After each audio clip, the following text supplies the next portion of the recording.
أصحاب المعالي والسعادة، السادة الحضور، أرحب بكم في القمة العالمية للحكومات.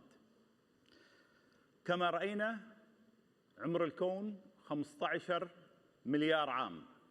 إذا اعتبرنا أن عمر الكون كله عام واحد، فنحن كبشر ظهرنا في اليوم الأخير وفي الساعة 10:30 مساء ذاك اليوم. كل تاريخنا المكتوب ظهر فقط في آخر 10 ثوان من آخر يوم، رغم أنها فقط 10 ثواني مقارنة بعمر الكون، إلا أن التحولات فيها كانت كبيرة. ولكن أكبر تحول حصل في تاريخ البشرية لم يحدث في المختبرات أو في المصانع أو في مراكز التكنولوجيا. أكبر تحول حصل في تاريخ البشرية حدث في الإنسان نفسه. نحن اليوم لا نعيش تغيرات صناعية أو تكنولوجية، نحن اليوم نعيش لحظة إعادة تعريف لقدرات الإنسان.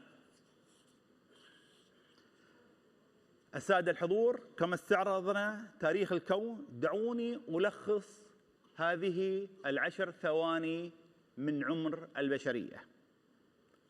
قبل حوالي 40,000 عام بدأ الإنسان أول خطواته خارج أفريقيا، دون خرائط ولا معرفة بالمصير. كان معه جرأته، أحلامه وطموحه. قبل 12,000 سنة اكتشف الزراعة فاستقر الإنسان، ومن الزراعة كان هناك فائض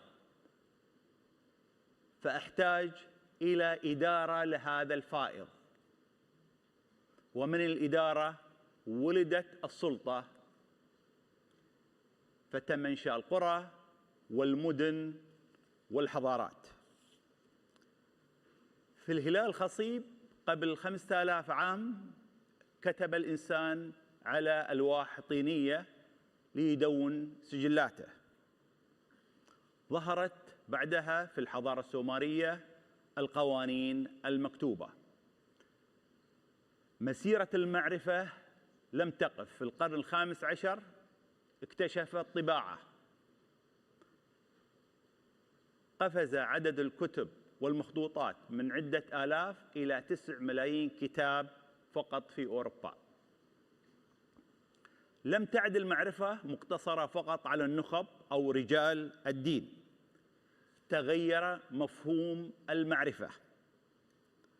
ولكن مع كل قفزة بشرية كانت أيضا هناك مخاوف. على سبيل المثال سقراط حذر من الكتابة لأنه برأيه قد تضعف الذاكرة. لكن التاريخ أثبت شيئا واحدا: البشرية لم تتراجع أبدا بسبب الخوف، بل تقدمت عندما أصبحت جريئة وتعلمت كيف تتكيف.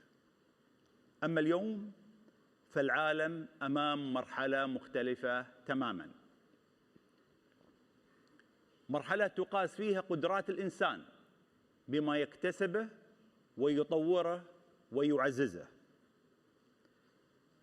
عندما نقول الإنسان يدخل مرحلة جديدة، فأنا لا أتحدث عن نظرية، بل عن 4 قوى تجعل الإنسان اليوم أقرب إلى ما يمكن تسميته إنساناً معززاً بقدرات غير مسبوقة في تاريخ الحضارة الإنسانية.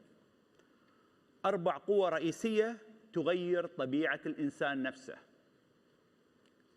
القوة الأولى كما تعلمون هي ذكاء اصطناعي يضاعف القدرات الذهنية لهذا الإنسان. لآلاف السنين كان الإنسان هو الذي يصنع الأدوات: قلم كي يكتب به، الإنارة كي تضيء، عجلة كي يتحرك بها. اليوم نحن أمام لحظة تاريخية مختلفة في تاريخ البشرية. اليوم الإنسان صنع أداة تنتج أدوات، أداة تفكر، تحلل، تبني وتتعلم. الذكاء الاصطناعي لم يعد مساعداً بل شريكاً في التفكير. اليوم الطبيب البشري يشخص بدعم الذكاء الاصطناعي، وترى الخوارزميات ما لا تراه عين الطبيب. خلال عدة سنوات التشخيص سيكون عن طريق الذكاء الاصطناعي كاملاً بدون وجود طبيب.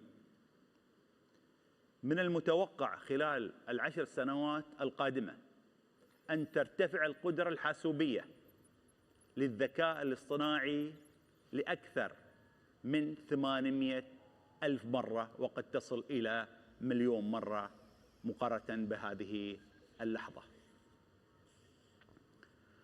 نقول إن الذكاء الاصطناعي شريك، لكننا كلنا نعرف بأن هذه الشراكة قد تكون مؤقتة، ومعها ستنتقل من ذكاء يساعد إلى ذكاء يشارك، وربما إلى ذكاء يقرر. فماذا يعني هذا؟ نحن لا نضيف تقنية جديدة إلى حياتنا، بل نضيف طبقة جديدة إلى الإنسان نفسه، طريقة يفكر بها، يتعلم بها، وأيضاً يقرر بها. أما القوة الثانية فهي طب متقدم يطيل العمر الصحي للعمر فقط. الإنسان لا يعيش فترة أطول بل أيضاً بصحة أفضل. تكلفة تسلسل الجينوم البشري انخفضت من 100 مليون دولار إلى ما يقارب 600 دولار حالياً، ومتوقع خلال الأعوام القادمة بأنها ستصل إلى أقل عن 100 دولار. هذا يعني طباً شخصياً واكتشافاً مبكراً للأمراض قبل ظهورها بسنوات، حتى قد يكون عند ولادة الطفل أو عندما يكون جنين. خلال 100 عام الماضية تضاعف متوسط عمر الإنسان في هذا العالم. المتوقع أن يتضاعف أيضاً عمره خلال 100 عام القادمة. ما تأثير ذلك على الحكومات، على الوظائف، على صناديق التقاعد، وعلى المالية العامة؟ أما القوة الثالثة هي أن علوم الدماغ ستعيد تعريف التعلم والإدراك. نحن اليوم نعرف عن الكون أكثر مما نعرف عن دماغ الإنسان وعقله. الاكتشافات القادمة لن تكون في الفضاء، بل ستكون اكتشافات قدرات جديدة في عقل الإنسان نفسه.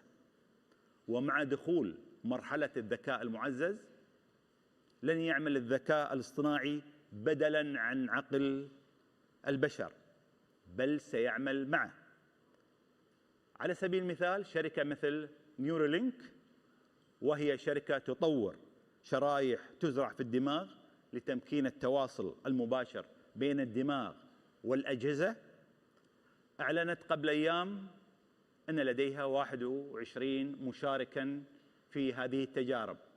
بعضهم بدأ يتحكم في هذه الأجهزة بعقله أو بتفكيره. كما كان الإنترنت في بداياته مجرد بريد إلكتروني، قد تكون واجهات الدماغ اليوم مجرد البداية. والسؤال: هل الاستثمار القادم سيكون في قدرات العقل البشري أم كما استثمرنا سابقاً في شبكات الاتصالات؟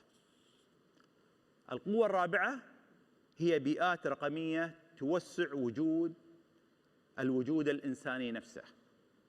الإنسان انتقل كما ذكرنا في البداية من قرية صغيرة محيطة 50 شخص إلى عالم يتزاحم فيه الجميع على انتباهه، على وقته، وعلى مشاعر هذا الإنسان.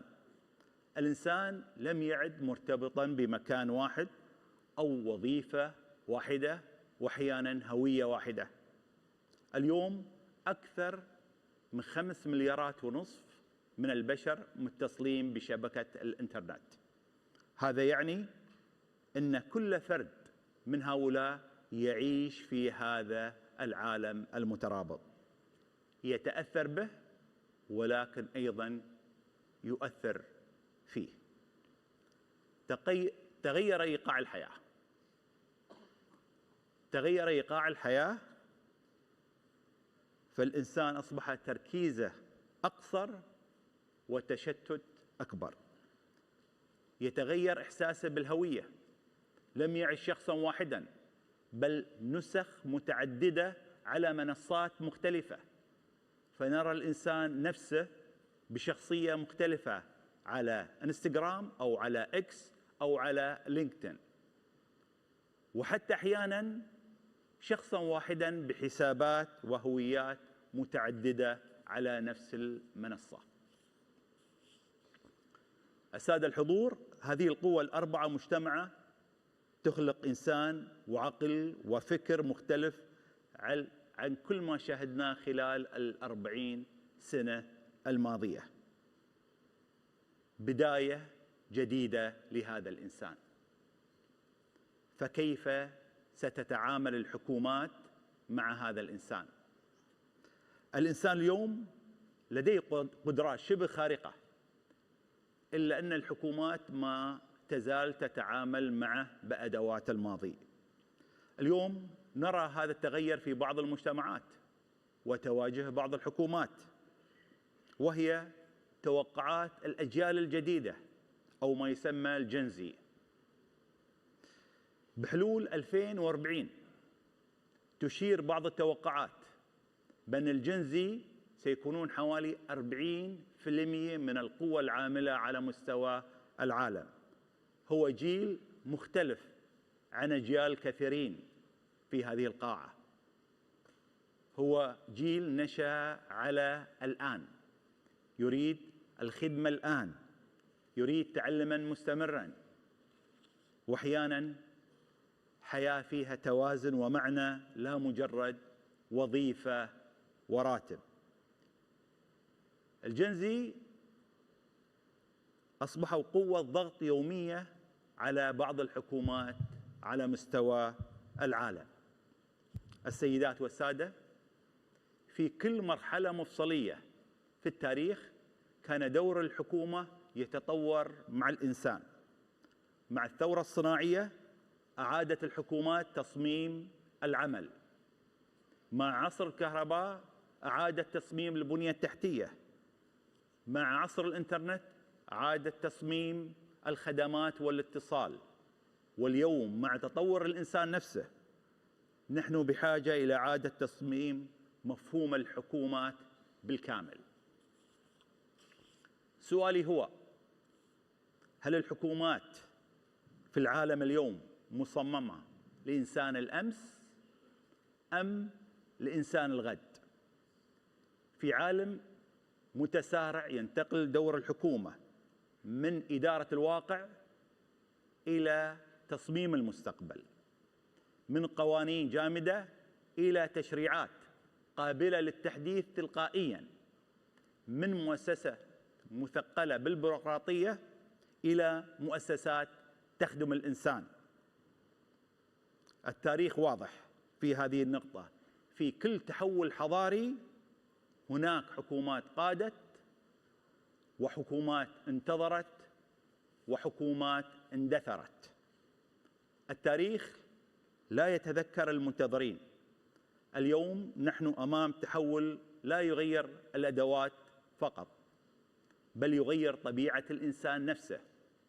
وهذا العصر هو فرصة تاريخية للحكومات لإعادة تشكيل نفسها.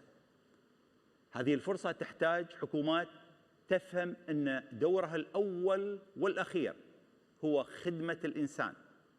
ختاماً، نحن اعتدنا أن نسأل عن المستقبل: ماذا ستفعل التكنولوجيا بالاقتصاد، بالوظائف وبالخدمات؟ سؤالي هو: ماذا ستفعل الحكومات بالإنسان بعدما تغير الإنسان؟ لأن أخطر ما قد يحدث ليس أن تتأخر الحكومات عن التكنولوجيا، بل أن تتأخر الحكومات عن الإنسان. شكراً لكم.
So many of the world's retail banks, airline reservation systems, taxation systems, financial systems of all types are built on the back of IBM technology, both hardware and software. We are not going to have enough skilled people on our planet, in any country. So if you don't have enough skilled people, what is the technology that can help augment human productivity, that can really help scale? Digital sovereignty is going to be a new battleground. Let's be honest about that. Your Excellencies, ladies and gentlemen, our next panel discussion is titled, Is Technology the New Sovereign Asset? This session is moderated by Mike Allen, co-founder and executive editor of Axios. Please join me in welcoming our distinguished panel.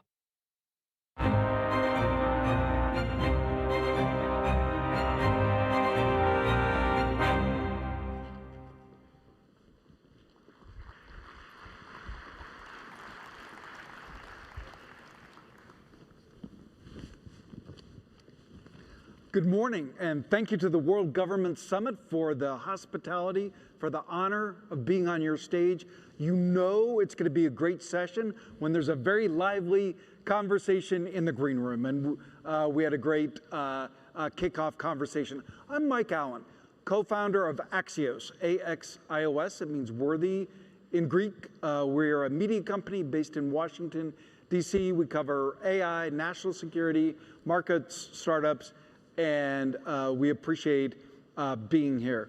Our guests to talk about technology as a new sovereign asset. And a spoiler, the answer to that question is yes.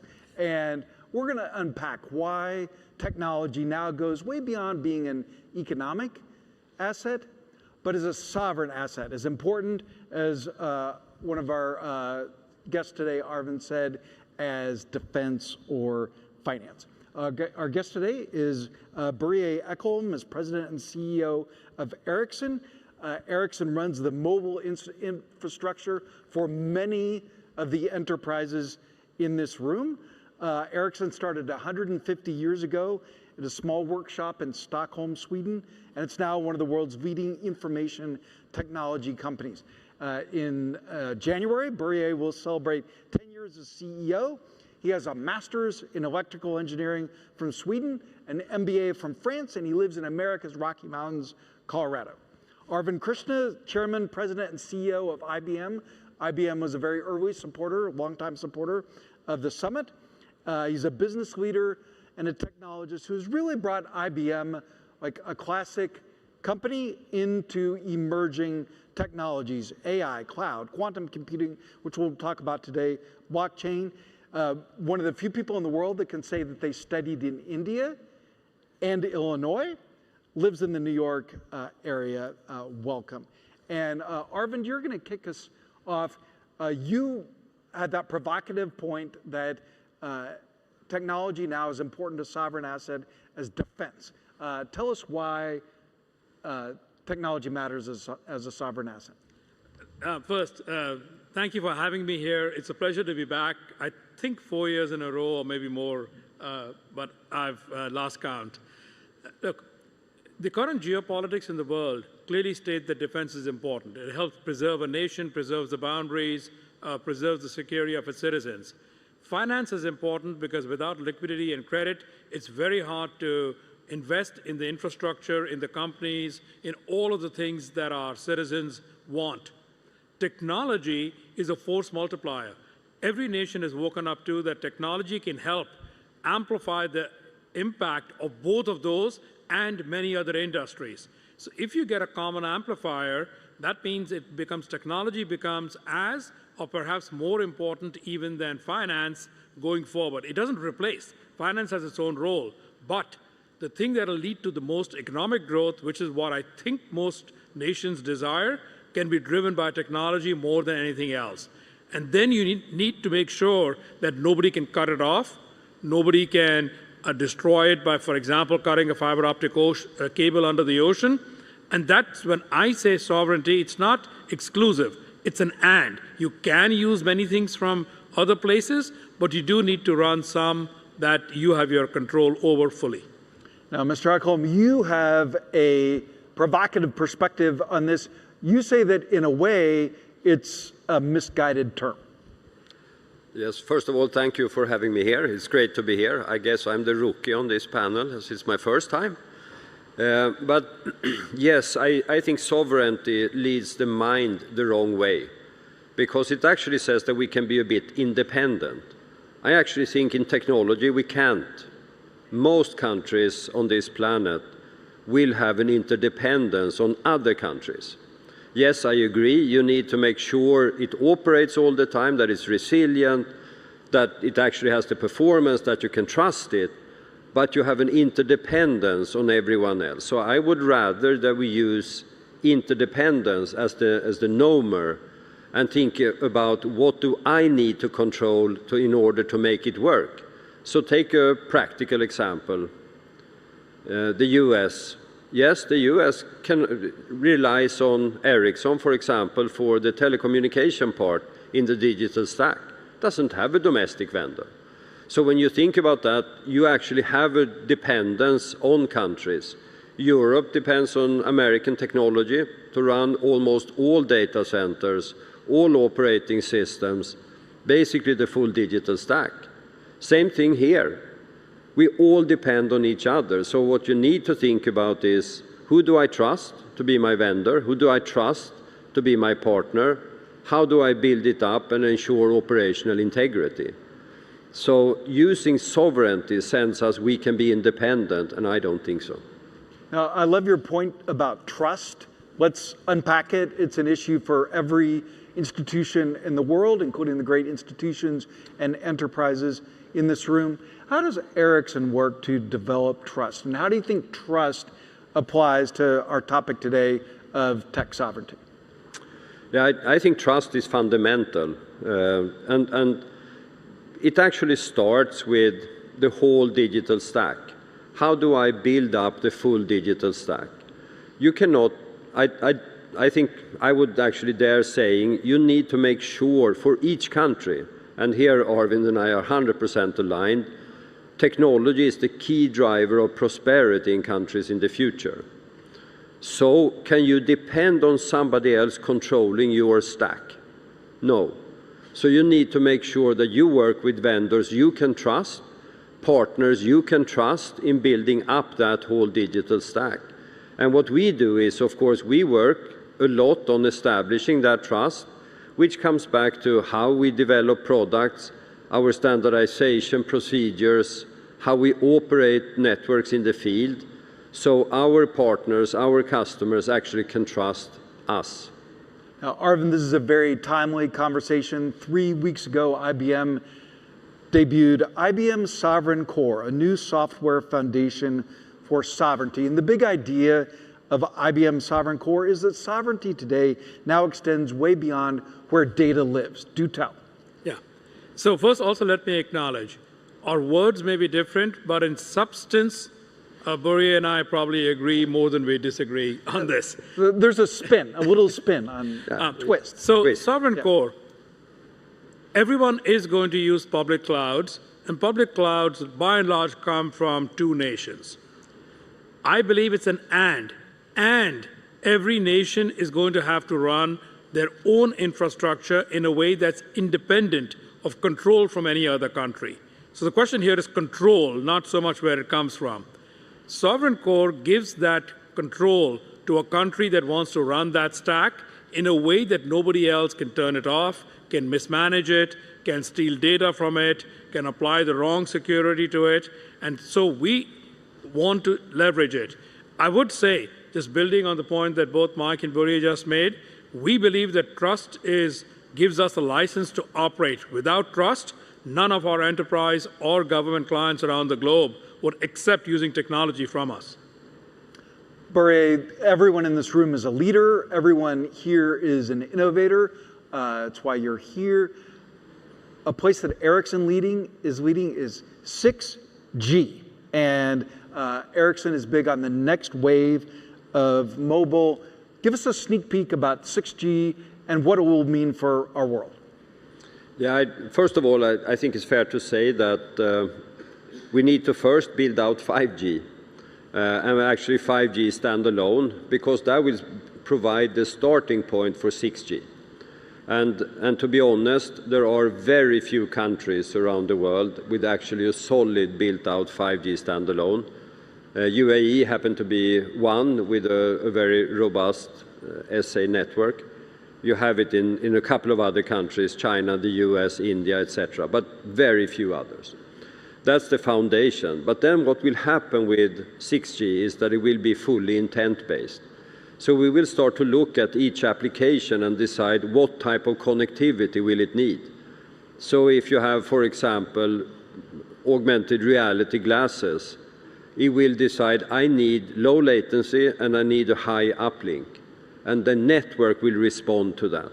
So it will be fully AI native and AI controlled network. So it's really where we can start to talk about everything being connected. That is what's going to happen with 6G. So it will be a very strategic asset to think about and be involved in. So all governments needs actually to start thinking already now on spectrum to make sure that you free up the spectrum that's going to be needed for 6G. So don't wait, get involved and get engaged. Arvind, while we're on frontier technologies, you personally and IBM has been a leader in quantum technology. I'm going to ask you the world's shortest question. Science fiction, question mark, and when? Engineering, no longer science fiction, 2 to 3 years from now. So that takes you to 2029 for the world's first, I wouldn't say the ultimate, the first quantum computers that will give you incredible commercial advantages. And what are some examples of those advantages that our guests will relate to? I think there's 3 use cases that will be within scope of the first quantum computers and then more later. First is in the world of materials. Design better lubricants, design better anti-corrosive coatings, design small molecules that could help in pharmaceuticals, maybe to penetrate the blood-brain barrier. So that gives you a sense on the first. So it's in the world of materials, because that is what quantum does down below. It does quantum chemistry. Second is in the world of finance. Better risk models, more real-time risk models, not depending on a week-old or a month-old simulations that have been done. And the third is going to be in the world of optimization, meaning can we design better routes? Could we help save a post office 5% of its fuel budget? Could we help cut down in logistics on the 30% of empty truck miles and empty containers that are there? Not fully, but a 5% savings is massive in terms of the global economy. Börje, a term that Ericsson uses that was exciting to me is limitless connectivity. Yeah. Do tell. We think of the future world, everything will literally be connected. Everything that can be connected will be connected. And not only that, we will start to add connectivity. So think about future AI models will rely on more sensor data. We'll have sensors everywhere. And when you start to put that together, you need a full connectivity fabric. And that's what we call limitless connectivity. Backstage, we had a conversation about domain-specific models. Tell us your belief about where the AI conversation and advantage competition will be going. I'll begin with the word "and." Large models are going to be very useful, and small models are going to do the majority of the work. Within small models, you're going to need domain-specific models. What do we mean by domain-specific? Models that may help model a given physical plant, models that will help do chemistry, models that will take advantage of knowledge that is baked into what they learn, as opposed to all contradictory information. So the moment you enter, especially a physical world, the model needs to understand and be based around a model of the physical world. In the end, I think there'll be a half dozen very large models, and they serve a big purpose, especially in the consumer world, and there's going to be hundreds, maybe thousands of small models that help provide a huge value to different enterprises. Börje, our last question, and then actually this always ends with one fun thing, but our last question is, you are very bullish, you and I got to visit yesterday on humanoid robots. And you said there could well be a humanoid robot behind a reception desk. Tell us where you think that technology is and is going. I think we're already starting to see humanoids. Of course, it's going to be very hard to replicate the picking motion, and I hear everyone telling me the humans are so much better at picking things up. True, but there are a lot of tasks we do that doesn't involve picking things up. So think about standing behind the reception desk to do a check-in, or it could be, a tour guide. It could be somebody working at the bank. All of these applications are actually use cases for humanoids. And I think we like to see a humanoid that's actually human-like. So when we start that journey, I think we will start to see those coming at scale, in 12 to 18 months. And when that happens, then I think we'll wake up. We're getting the hook, a very subtle red timeout here. So as we say goodbye, Arvind, you love cars and you once drove 145 miles an hour. Tell us about that. On a Porsche racetrack in 911 and on the final straight, which is about a quarter mile, that is when you test your own nerves. We thank His Excellency, the World Government Summit, this great audience, our panelists, and I'll see you on Axios.com. Thanks for having us.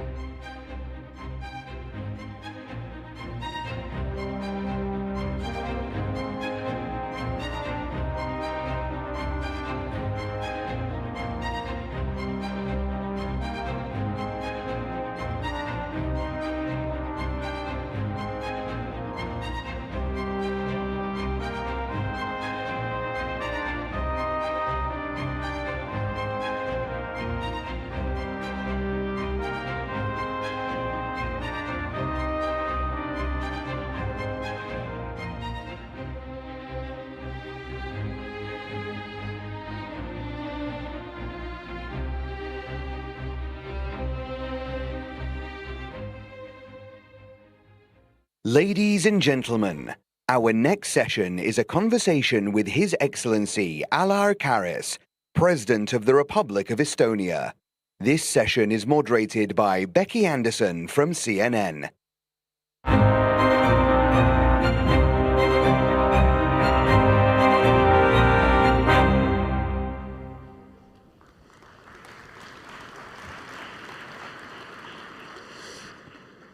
Well, a very good morning. Great to be helping kick off World Government's Summit. It's good to have you here. President Karis, a little warmer than at home? Yeah, thank you very much for a warm welcome. And it's literally, back home it was minus 30 degrees Celsius.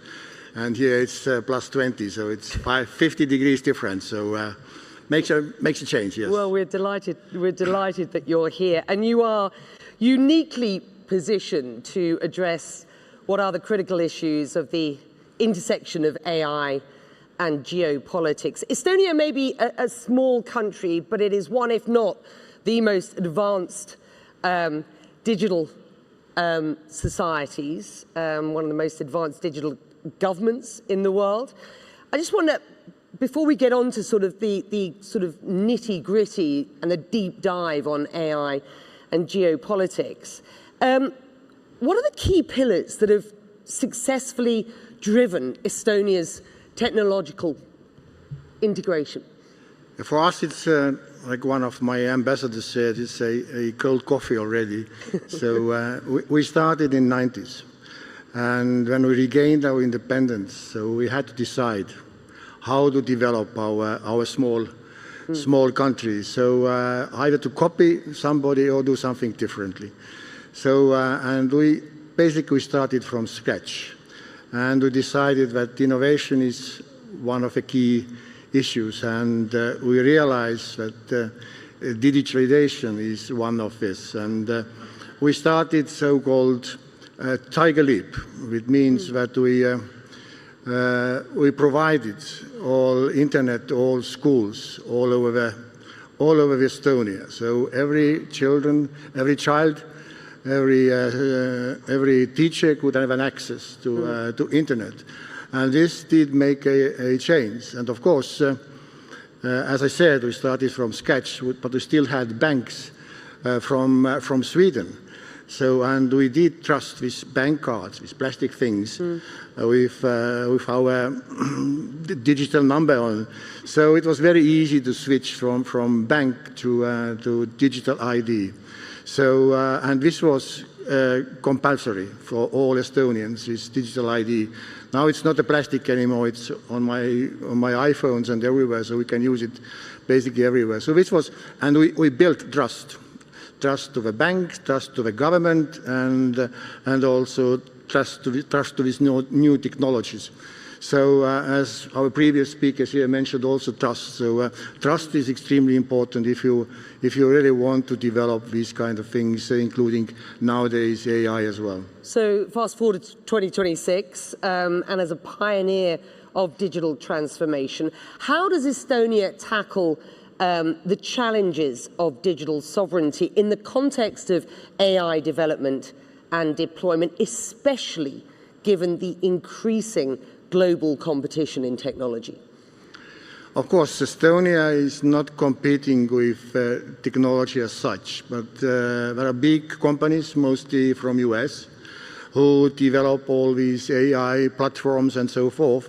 What we can do is to put some new things into these platforms. And what we did, we started with so-called AI leap, another leap.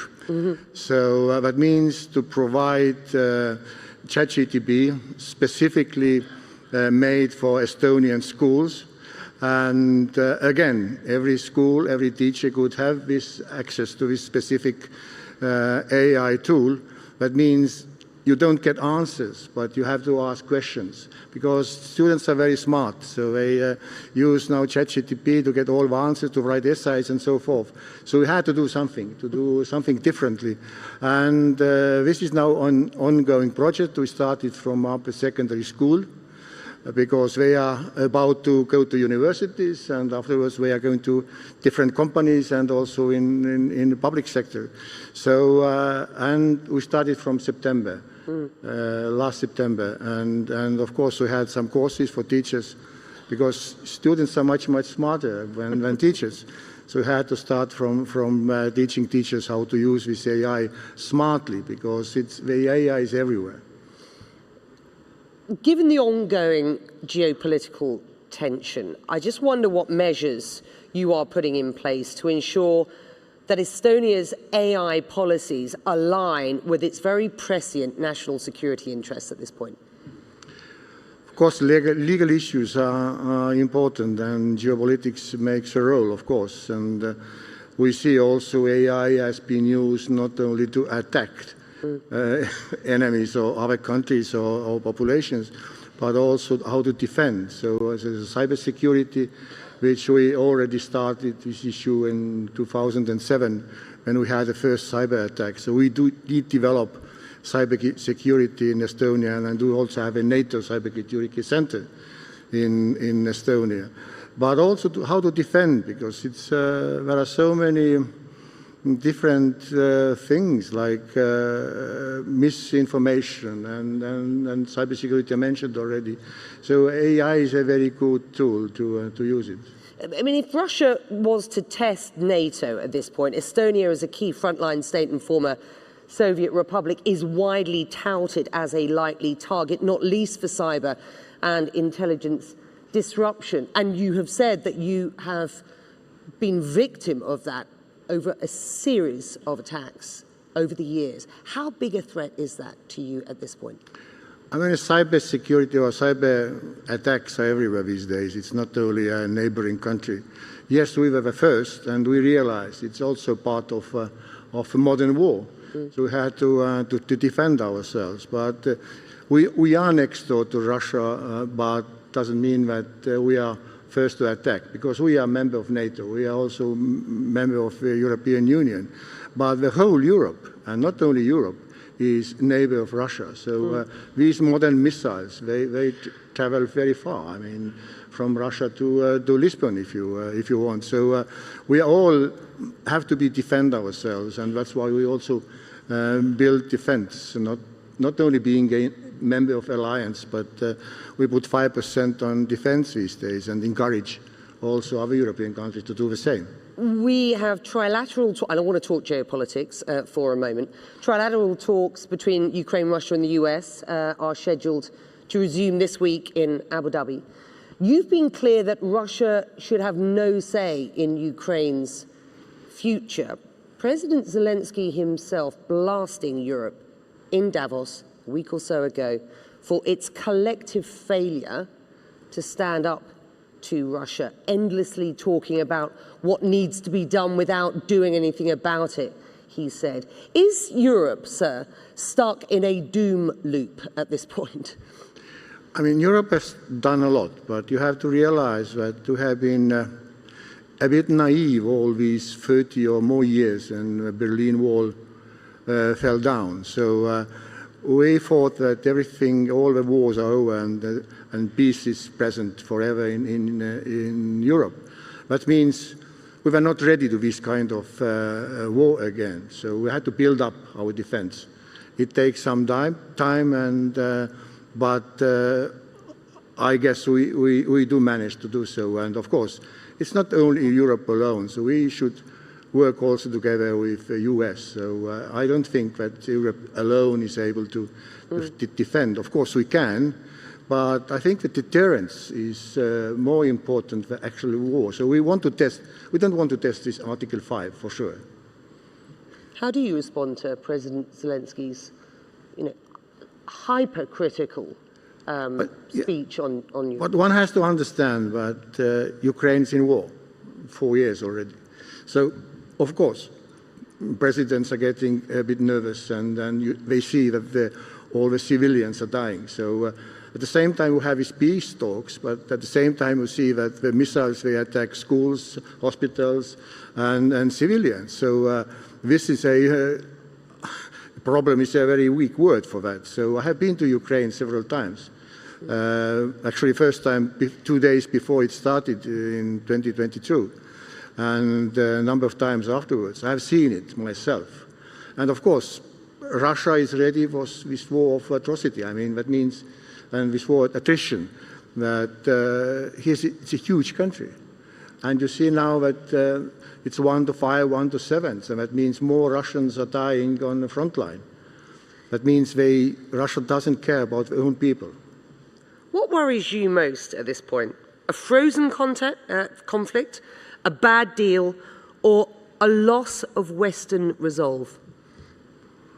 They're all very important, to be honest, but I'm not afraid of anything. If we do our job properly in Europe and in the Western world,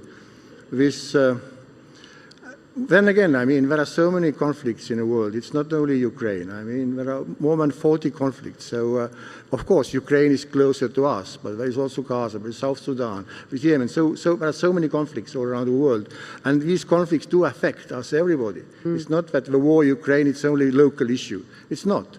It does affect also people here in Arabic countries and so forth. So we have to stop the war. I think Ukraine wants most this peace. And of course, these peace discussions are going on already more than a year. So, and it always said that we are very close, we are very close. But it seems like Putin doesn't want this kind of peace. So he's extending, sitting behind the table. It's not a question of whether Zelensky or President Trump is sitting behind the table. We need Putin. And we don't see that he wants to be at this very moment.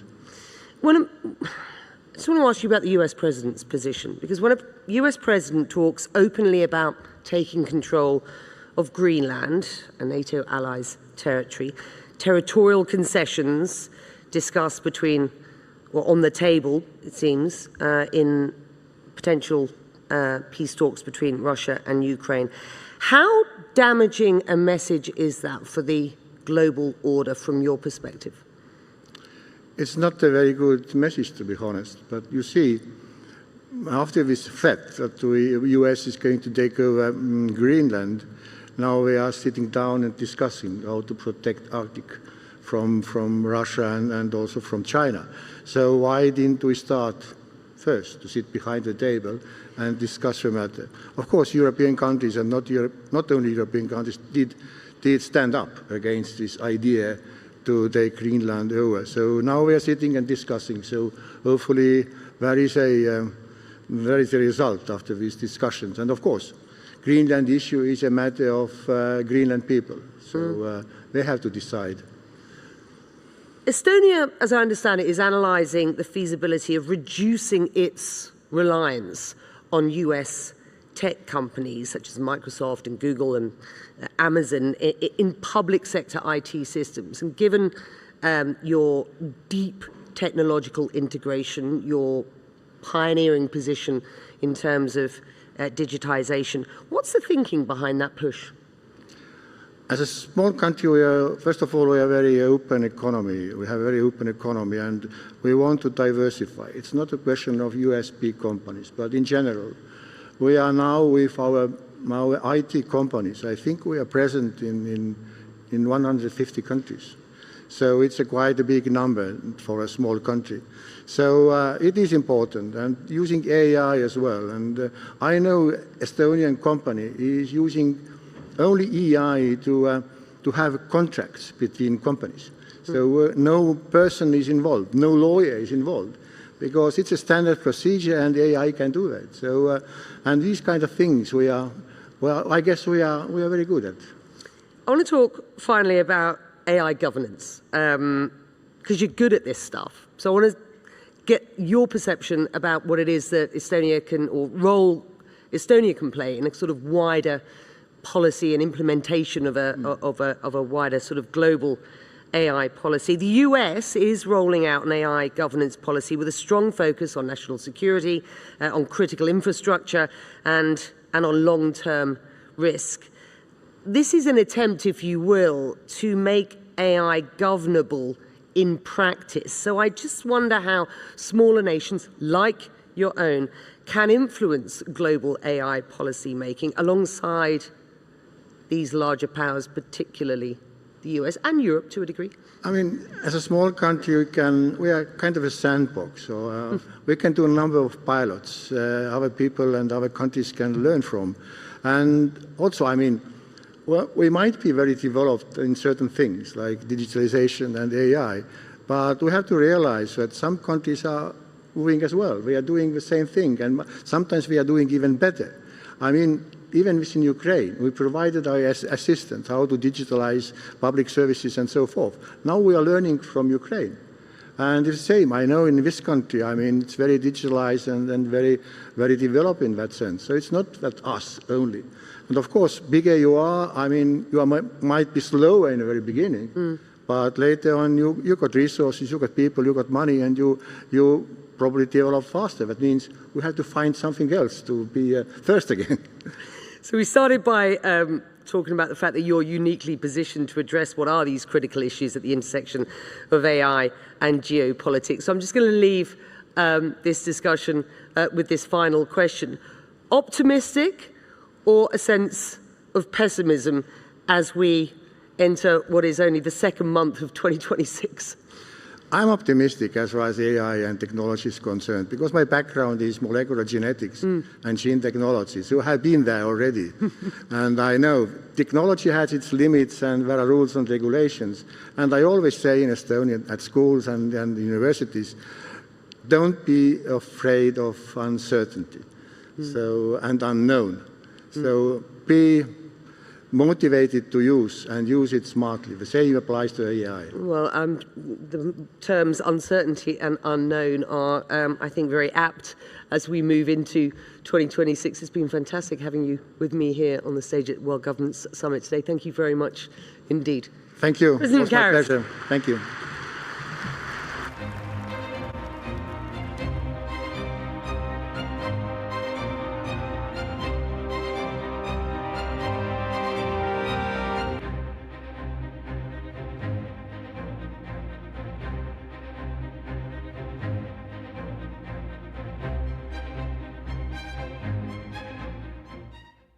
Ladies and gentlemen, our next session is a conversation titled, How Do We Keep the World Connected? With Guillaume Faury, CEO of Airbus.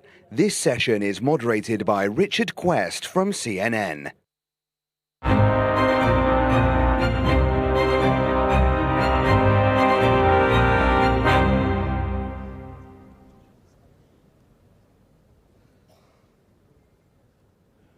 Good morning, all.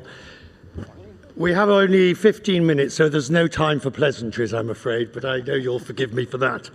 Guillaume, in an internal letter, which was never meant to be published, but as you know, there's no such thing as an internal letter that doesn't get published. How many employees have you got? 160,000 employees. Right, so the moment you sent it to 160,000 employees, you knew it was going to be in the press. You said you exhorted Airbus for solidarity and self-reliance for the company at a time of great difficulty for all companies, although you're doing very well at the moment. What did you mean by solidarity and self-reliance? Well, I think I mean, when it comes to solidarity, is working in a united way with a lot of collaboration in the company. The complexity of problems we have to solve requires involvement of a lot of functions and a lot of people exchanging information, being very fast across the world. Most of the problems we have to solve are really global. So that's for solidarity. And self-reliance means, well, we have to expect the solution to come from us.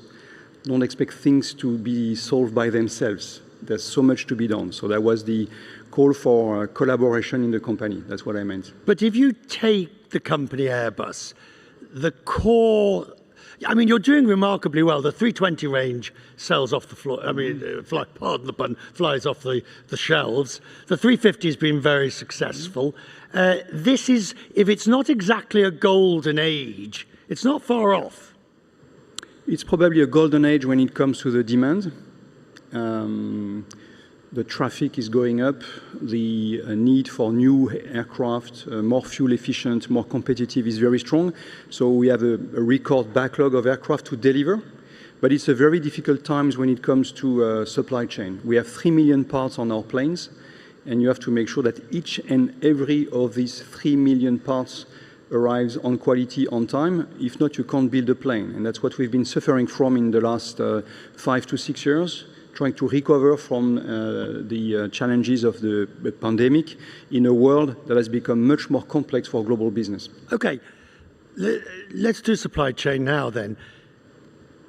Why has it been so difficult to rebuild the supply chain? Now, I know that during the pandemic, a lot of these highly qualified engineers or workers went off and did different things at the various suppliers, but they didn't all disappear.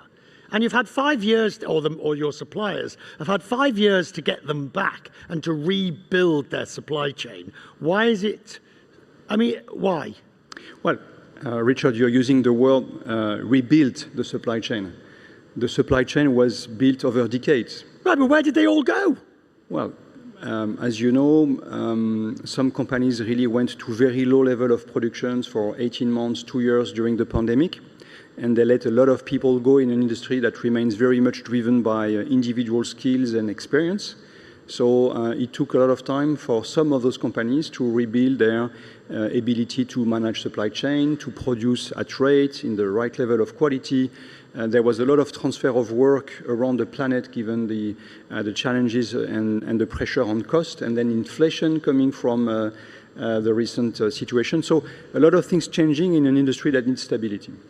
Do you see the supply chain issues getting appreciably better in the near future? Well, first, it's got much better last year. 23, 24 were really very difficult. We saw in 25 a lot of problems being solved. Now, as I said earlier, if one of the 3 million parts is missing, you have a problem. So we have to go to the end of the recovery. We continue to ramp up quite quickly. So we continue to pull on the supply chain. We are always putting more Engines pressure. are the big part at the moment. And I was coming to it today, in 2025 and probably 26 as well, engines have been the most difficult things to get. I was talking to a CEO of an airline that shall remain nameless, who was going to an air show specifically to put pressure on you and or other suppliers to deliver the planes on time, because he knew that if he made the most noise, the squeaky wheel got the oil. Well, that reflects the demand and the very strong demand we're in and the difficulties to deliver on time given the supply chain issues. It's a good problem to have your customers asking for their product. But it's also a challenging one in the industry we're in. If we talk about global issues, because you said, I mean, the one thing about Airbus and your competitor Boeing is you get hit by global issues, trade, tariffs. What was interesting on the tariff dispute and the current tariff dispute is that after an initial skirmish over aircraft and Delta flying its new planes around in Asia so it didn't have to pay the tariffs and this, that and the other, very quickly both sides agreed that planes were not going to be part of this punitive tariff regime, which speaks to the importance of aircraft. Well, I was speaking about solidarity and unity and collaboration before. Tariff issue is really a problem that has been solved by speaking a lot, by collaborating both sides of the Atlantic. Actually, we're working in an aviation ecosystem that is very north transatlantic. The US industry depends a lot on the European industry and vice versa. So we quickly all came to the conclusions that tariffs were actually a lose-lose situation, and we've been able to make that point and have the tariffs back to zero. And I think that's better for the world, because there was indeed creating inflation, pressure, tension, and also additional reasons for delays in this industry, which is already under pressure. Do you think because of the importance of aviation and the fact that you have these two giants, there is an element of mutually assured destruction if you start tariffing each other on planes, that it is sui generis? Yes, yes. Defence spending, we're rattling through it because I see we have little time. Defence spending and the ramp up in Europe, how will EADS benefit from that? Airbus. Yeah, Airbus. I'm old-fashioned. Yeah. We changed the name like 10 years ago now. But how will Airbus, the defence sector? Yeah, Airbus. We have 20% of our turnover in defence. And actually, with this, we are the largest defence company in the EU. Okay? And we benefit from the growth in defence, from the demand, not only from European countries, but from countries around the world. Security now is really all over the place, and that's an area of focus from virtually all governments.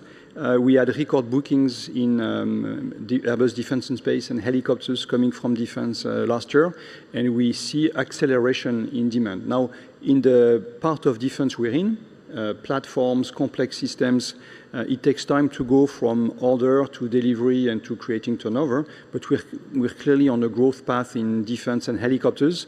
And if you add up the growth we have in commercial aviation, actually we're really on a path of growth on all our businesses. How do you avoid complacency?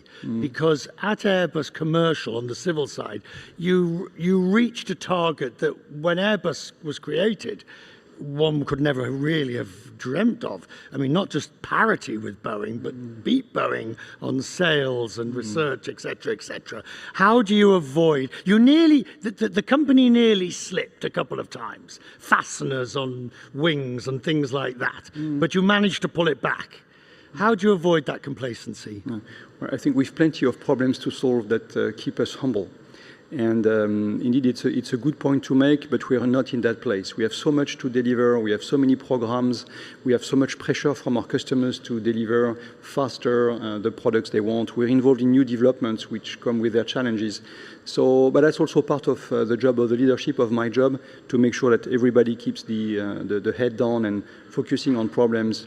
We don't have time to be complacent. The next major civil project will be, I mean, you might stretch the 220 or you might do this and that, but the next really big project will be a new short haul replacement for the 320, correct? Yeah, that's correct.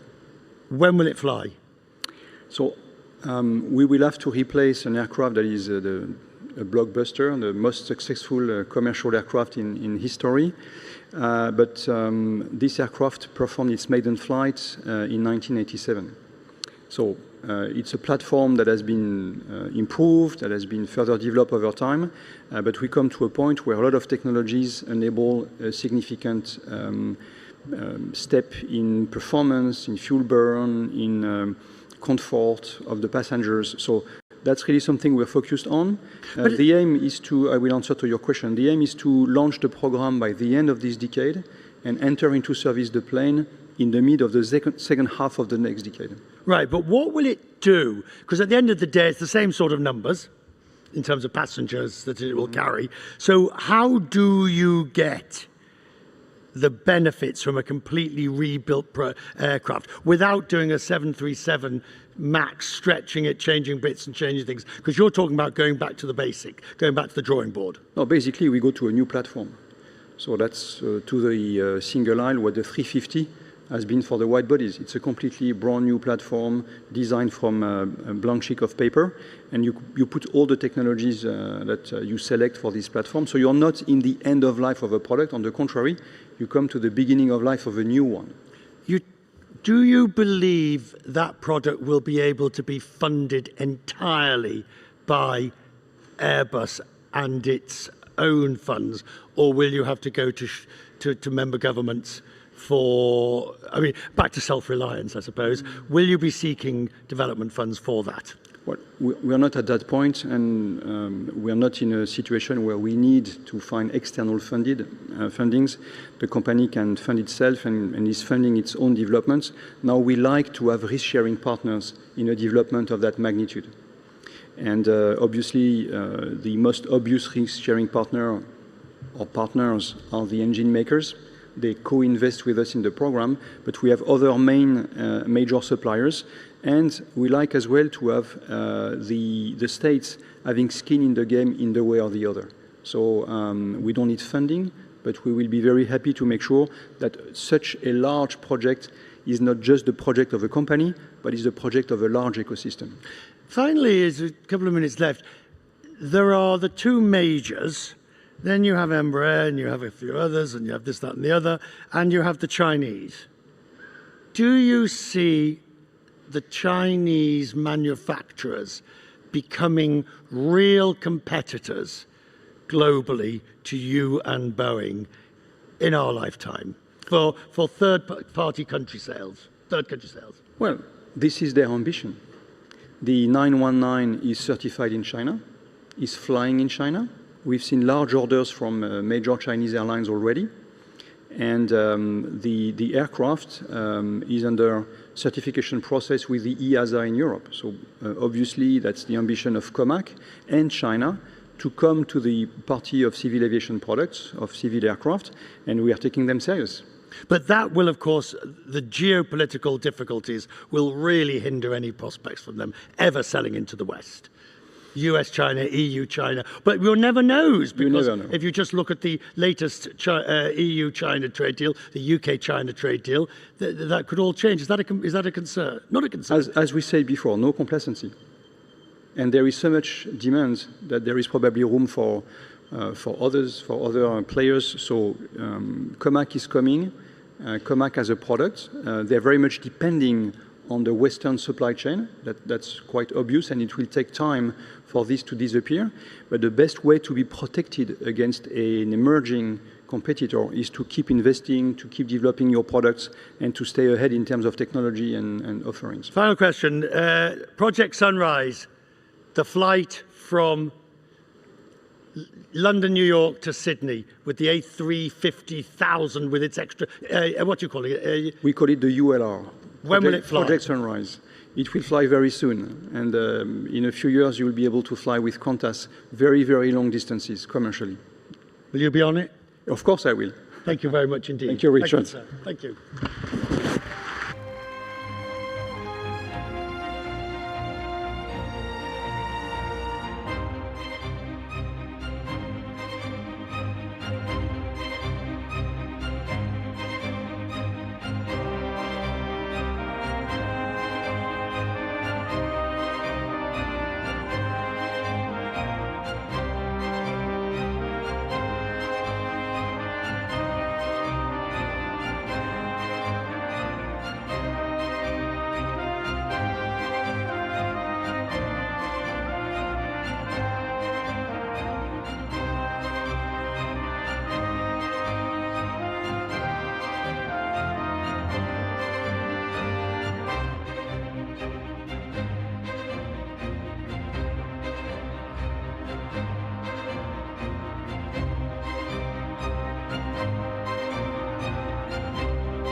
Ladies and gentlemen, our next panel discussion is titled The Geopolitical Reset.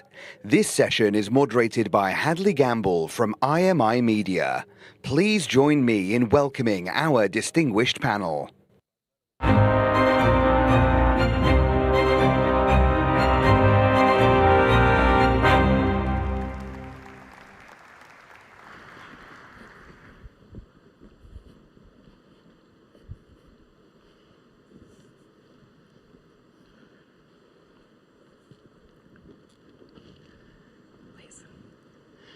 Once again, good morning, everybody. My name is Hadley Gamble. I am the Chief International Anchor for IMI, and it is thrilled for me to be here at the World Government Summit and interviewing these three gentlemen. I'd like to introduce them briefly. America's 70th Secretary of State, Mike Pompeo.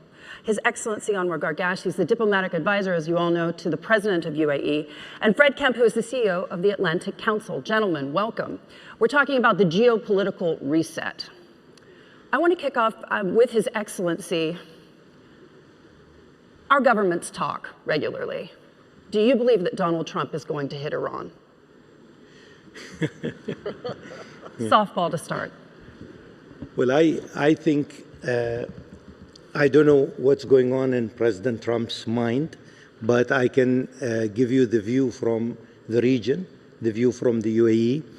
I think that the region has gone through various calamitous confrontations. I don't think we need another one, but I would like to see direct Iranian-American negotiations leading to understandings that we don't have these issues every other day. It is extremely important that many of the key issues that have rocked the bilateral relationship and has had an impact on the region, and foremost amongst them is the nuclear issue, is addressed directly, and that it doesn't become a source of instability and a source of questions like these every year or two. Thank you.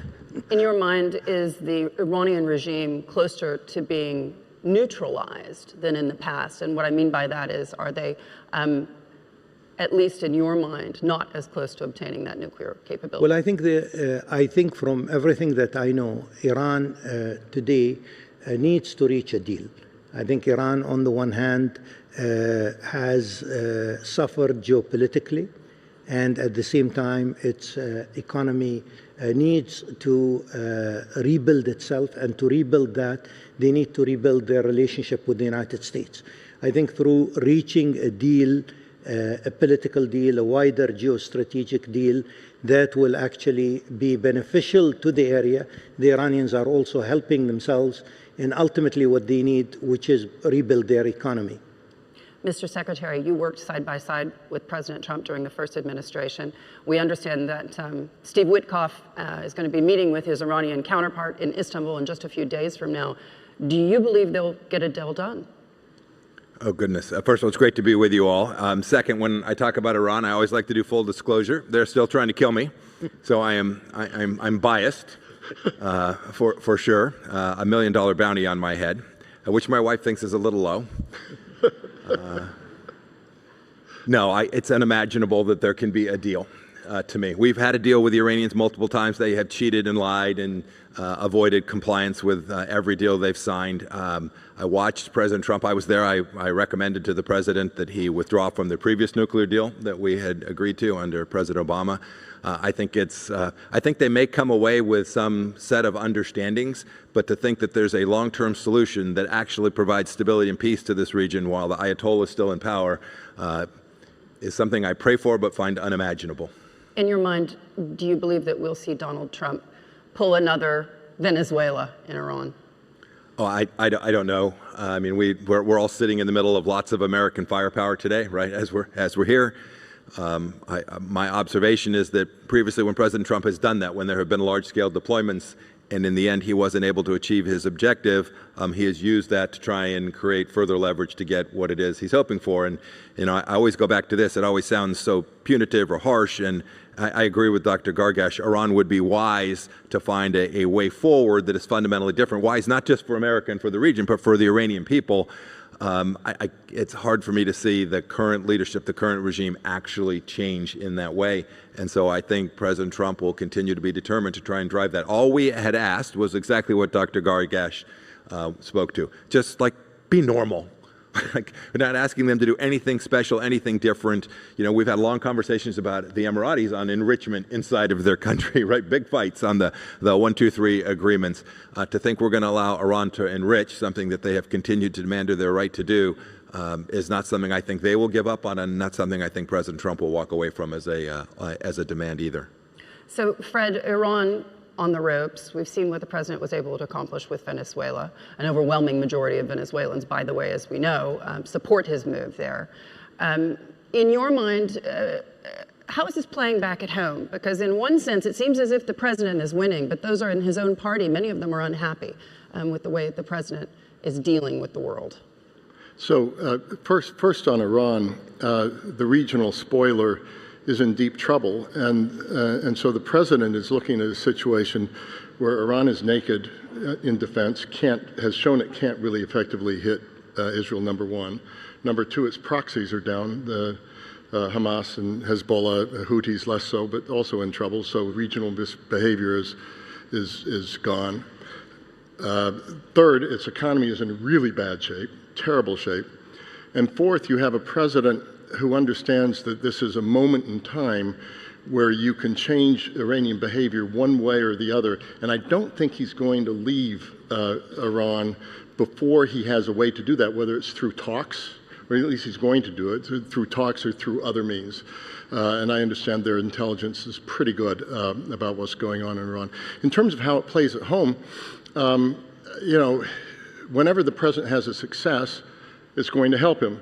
On the other hand, his base is saying, well, look at our affordability problems, look at all the things you promised to do when you became president, and are you not focusing a little bit too much on international affairs?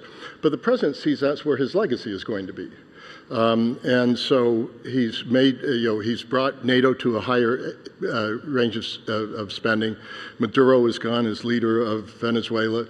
He talks himself about ending, 8 wars. He's looking at the Nobel Peace Prize.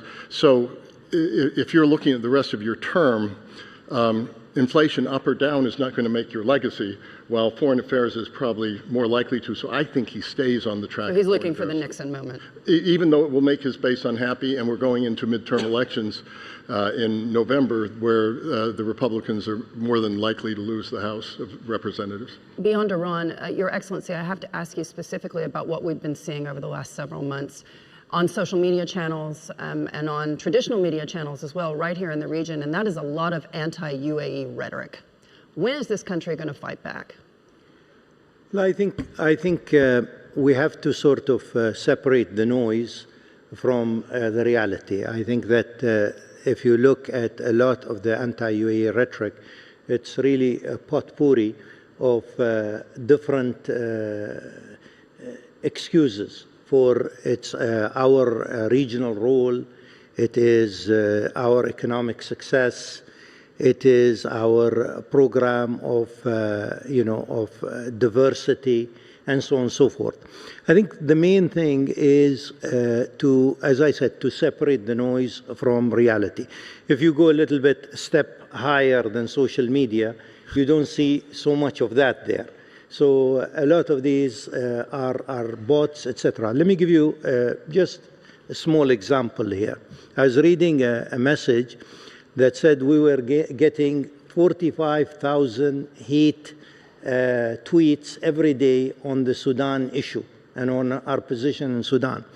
And suddenly Yemen was an issue, and suddenly the Sudan bots were reduced from 45,000 to 3,000 a day. So the whole group moved on to another file. I think the UAE will actually continue to be a trailblazer in the region. I think we will pursue economic policies that are quite ambitious. We will diversify. We will continue creating a very diversified society and economy. We understand also the world today is not only multilateral, but also multipolar.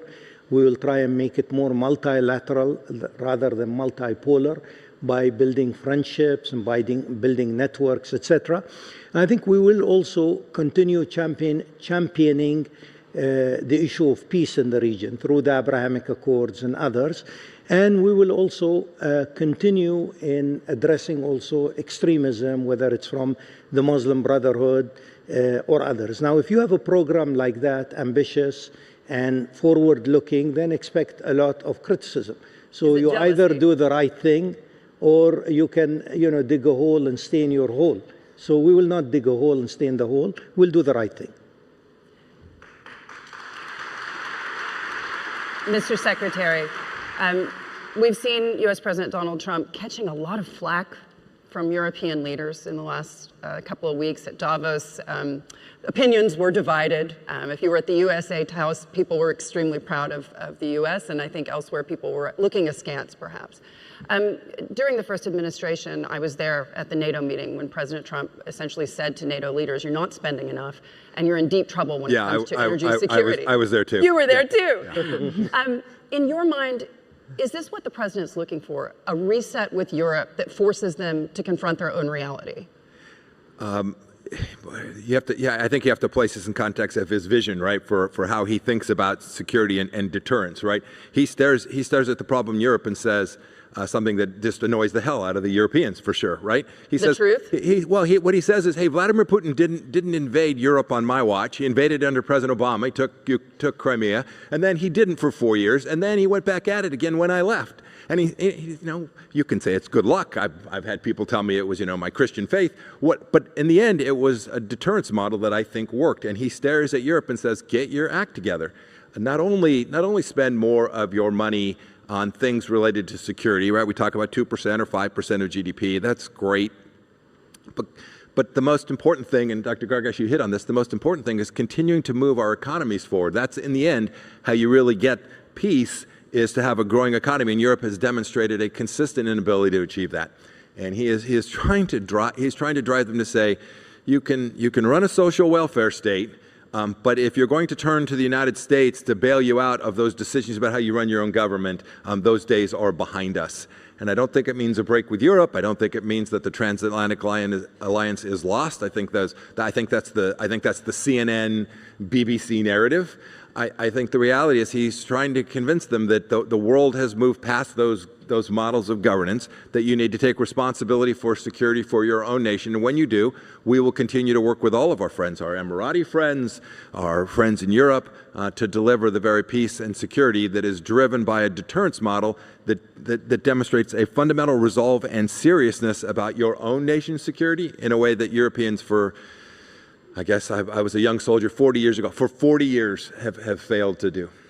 Your Excellency, a few years ago, when President Putin invaded Ukraine, many across the world considered Vladimir Putin to be the greatest threat to global stability.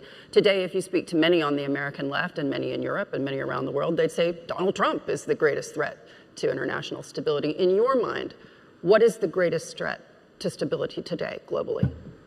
Well, I think it depends. I mean, if you look at it globally, the relationship between the United States and China is a major, indicative issue for all of us.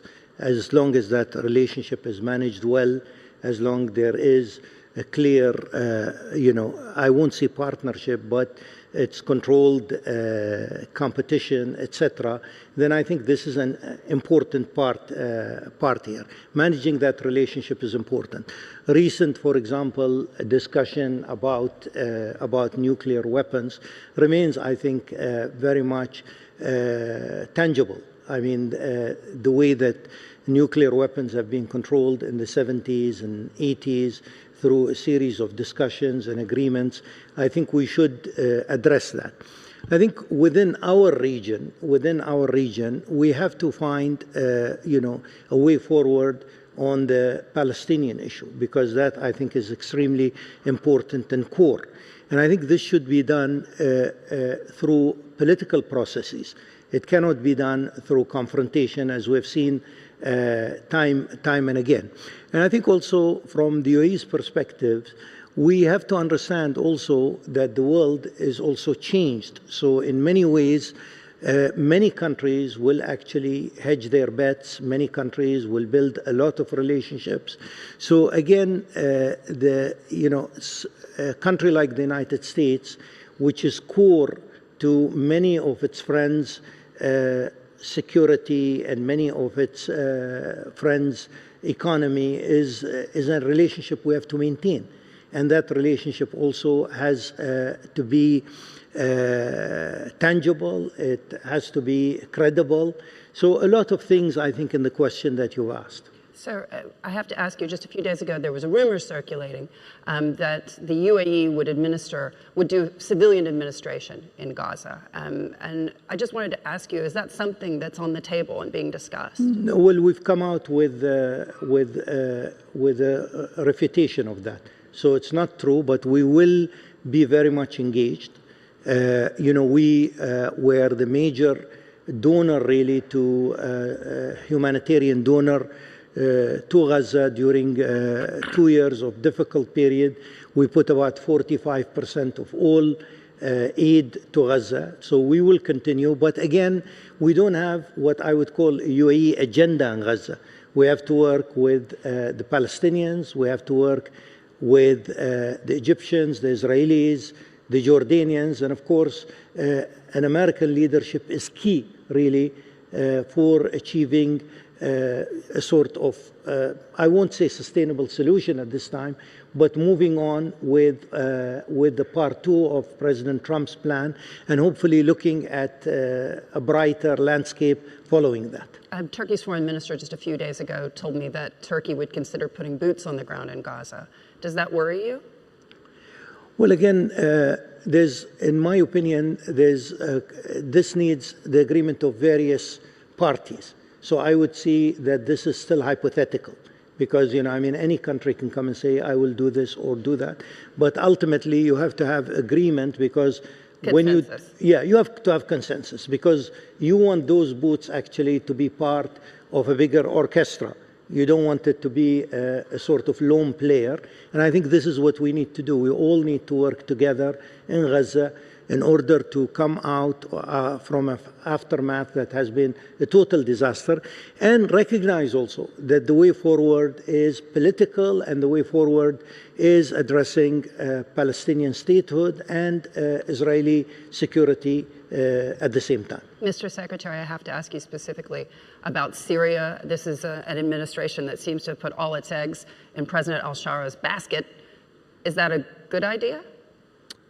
Oh, goodness. Well, he's the leader there today, and so we root for leaders to do well and to stamp out the Muslim Brotherhood and extremists and to allow Kurds and Druze and Christians and Muslims in Syria to live their lives and to be tolerant. But you've been critical. I wrote a piece. I bet what I am is distrust and verify. Right? I've known of Mr. Shar for a long time. When I was a CI director, it's no mistake, right? We had a $10 million bounty on his head. He was an al-Qaeda terrorist.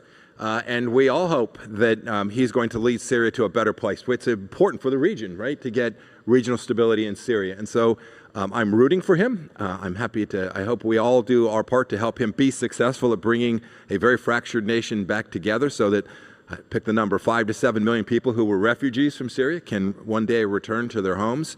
But it's a very difficult task for anyone, and someone with the history that he has, I think makes it even more complicated for him to be successful.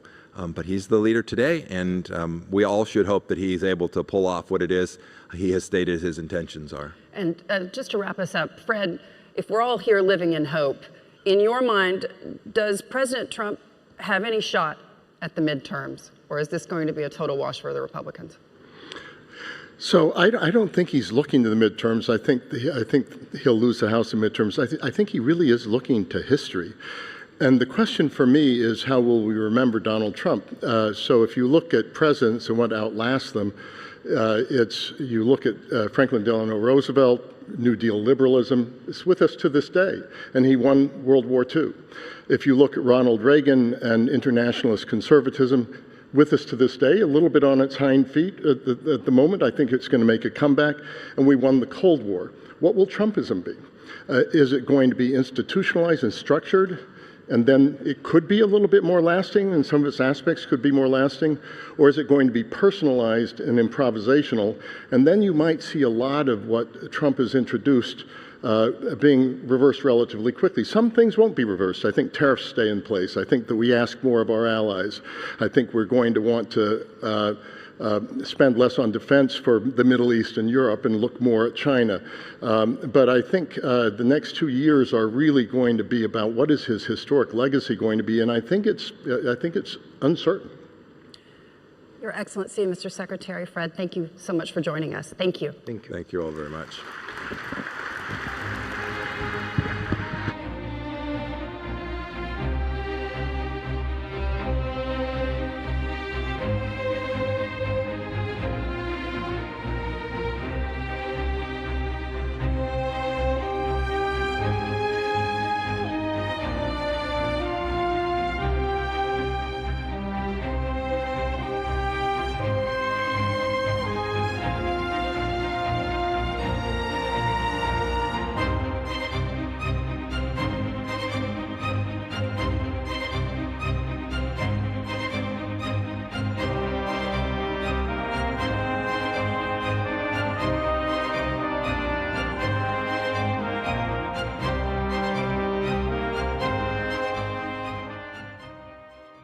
الحضور الكريم، ستبدأ الجلسة التالية بعد قليل. نرجو من حضراتكم البقاء في أماكنكم. Distinguished guests, the next session will begin shortly. We kindly ask you to remain seated.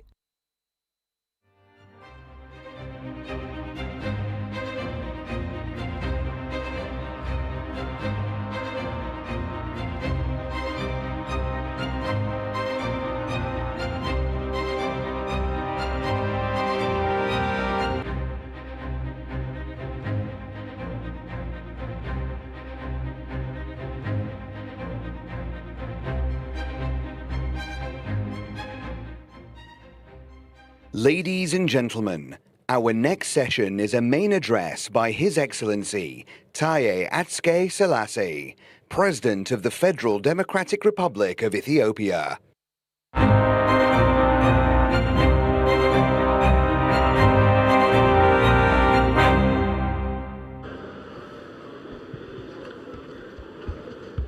A very good morning. I know my time is counting, and would highly appreciate it if you can stop it. Your Highness, Your Excellencies, Head of State and Government, Excellencies, distinguished guests, ladies and gentlemen, we are deeply grateful to His Highness Sheikh Mohammed bin Zayed, President of the United Arab Emirates, and His Highness Sheikh Mohammed bin Rashid Al Maktoum, Vice President and Prime Minister of UAE, for the kind invitation to address this important gathering where world and thought leaders assemble to deliberate on the trials and hopes of our time. It is my distinct honor to address the World Government Summit on matters that are pertinent not only Ethiopia, but also the future of the African continent. Geopolitical power is shifting, and the conventional trust on multilateral system is fast eroding, triggering a state of uncertainty. For the Global South, and particularly for Africa, this is a period of defining moment of self-introspection. While disruptive change challenges the old order, innovation in renewable and sustainable energy, artificial intelligence, and digital finance are providing us with the tools to leapfrog decades of developmental hurdles. For Africa, this changing environment is a clarion call. We don't see ourselves as a mere observers for global change, but as architects of our future and our destiny. Today, inter-Africa trade is ready to transformative shift through the critical implementation of the African Continental Free Trade Area. With its full implementation, we would be consolidating a market of 1.3 billion people with a collective GDP exceeding $3.4 trillion US. This is more than an economic pact. It is one of the flagship initiatives of the African Union's Agenda 2063 that forge a strategic framework for inclusive and sustainable socio-economic development. The Africa Continental Free Trade Area mechanism builds regional production networks by eliminating 90% of tariff barriers. Excellencies, as Africa's economic future is being shaped by integration and cross-border connectivity, success stories are emerging in the continent. The North-South corridor connecting Dar es Salaam to the copper belts of Africa, the Central Corridor linking the Great Lakes region to the seacoast, Lapset Corridor connecting Kenya, South Sudan, and Ethiopia, and the recently inked multi-million-dollar project connecting Ethiopia with South Sudan remain pillars of African connectivity strategy. These routes are not just asphalt and railways, they are the veins and arteries of regional cooperation. To boost its own and Africa's industrial upgrade, Ethiopia is focusing on three strategic pillars. The first one is Ethiopia's strong belief in energy as a regional catalyst. With the full operation of the Grand Ethiopian Renaissance Dam, which is built by Ethiopia's own resource, unlike some claim. We are now generating over 6,000 megawatts of clean power. This is part of our Pan-African connectivity plan. The second one is Ethiopia's right path towards food self-sufficiency. We have transformed from a wheat importer to Africa's largest wheat producer through heat-resistant varieties and strategic irrigation. Last year, our coffee production reached 640,000 tons of coffee. We have planted 8.5 billion seedlings of high-quality coffee, of premier coffee quality to be available to the world. It may be our little contribution for everyone to start the day with a good spirit of the premium coffee. The third one is to further expand Africa's air connectivity. Ethiopia is currently constructing a $12.5 billion US international airport with a capacity of 110 million passengers and over 3 million tons of cargo per year. Excellencies, Africa has made encouraging progress over the last decade. However, the path ahead remains steep and difficult. Our aspirations are vast, and yet bridging the gap between our vision and implementation remains daunting, widened largely by a chronic lack of capital. And in particular, financing infrastructure projects has become very difficult. Therefore, to close this divide, we have started empowering our financial institutions and strengthening innovative public-private partnership. We are very much encouraged to see the African private sector, our innovators and entrepreneurs are rising to the occasion and investing in our collective future. Furthermore, the stability and reliability of our gateways are paramount. For example, for Ethiopia, the security of the Red Sea corridor is not only critical, but also it is vital artery to 12% of the global trade. This indeed demands an urgent and collaborative framework, an arrangement or mechanism unburdened by strategic gains and parochial geo-economic interests. Excellencies, before I conclude, I would like to emphasize on two critical issues of importance that Africa attaches in its relation with the rest of the world. The first one is trust. I believe earlier today, the CEOs of IBM and Ericsson mentioned about trust, rightly so. In our case, beyond development prosperity, we believe that we have to address issues related to trust and dependability in forging our collective aspiration. New sets of emerging issues ranging from artificial intelligence to mega infrastructure and biotech can only be impactful if they are anchored in understanding and rooted in trust. For too long, African countries have navigated relationships that are disappointingly and sometimes frustratingly asymmetrical and lopsided. Ethiopia's experience is a sobering example. We are a long-time partner within the AGOA eligible framework. We built state-of-the-art industrial parks and manufacturing hubs, believing that we would be able to tap the opportunities offered. Yet, the rug was pulled out from under our feet for a completely different and unrelated reason. When our eligibility was drawn, we ended up employing over 50,000 women where their entire livelihood depended on. The second one, Excellencies, is Africa's long and held belief, and it's called to be on the right side of history. In today's fragmented global governance, we see a disturbing trend towards unexpected disruption, often precipitated by overriding principles.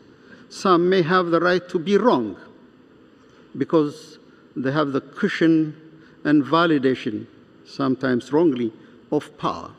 Africa doesn't have the luxury of making mistakes. Every step we take demands a thorough and painful introspection. This is precisely why we are approaching this global transition with such depth and gravity.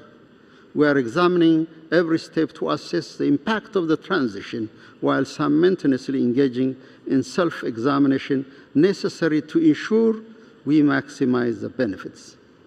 Sometimes we find ourselves in a very awkward position when we were told to choose friends or foes.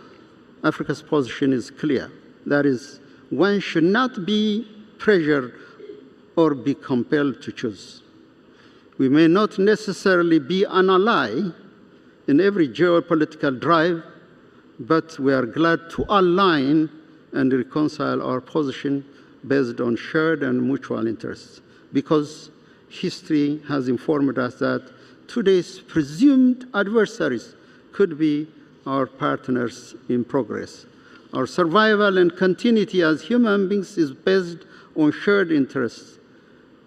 If shared interests diverge, we have developed the patience and tolerance to wait it out until it passes, or negotiate until we collectively realize that working together outweighs moving only in one's own interest. The Ghanaian novelist, late 1960s, I.R. Maha, while searching for an immaculate and an uncorrupt political leader amongst his own friends, and when he found none, he famously wrote, "The beautifuls are not yet born." In his intellectual evocation, he lamented that the beautifuls are not yet born.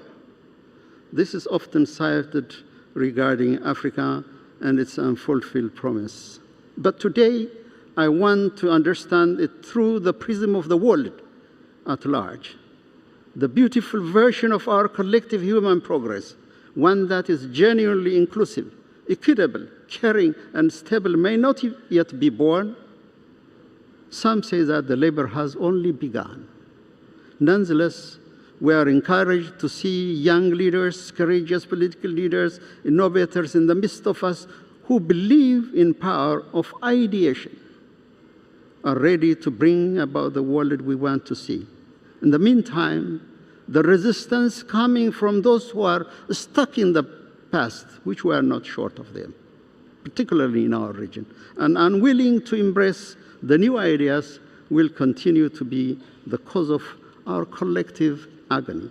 Finally, we are encouraged to see that some in the developed world are beginning to see the world not as they wish it to be, but as it actually is. A very phenomenal shift and progress. For Africa, we have the plan, the policy, and the leadership. This is the moment for genuine partnership. Let's build a future where global governance is not a tool of exclusion and exploitation, but a bridge for mutual survival. Africa is ready. Ethiopia is ready to connect and ready to thrive in our own will as an equal partners to the world. Thank you for your attention.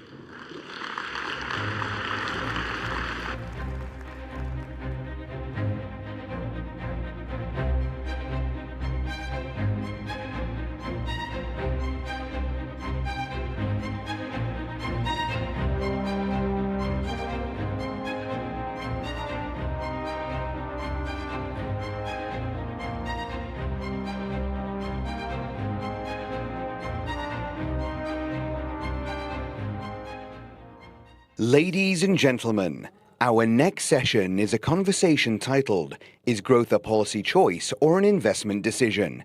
With His Excellency Makhtar Diop, Managing Director of the International Finance Corporation. This session is moderated by Hadley Gamble from IMI Media.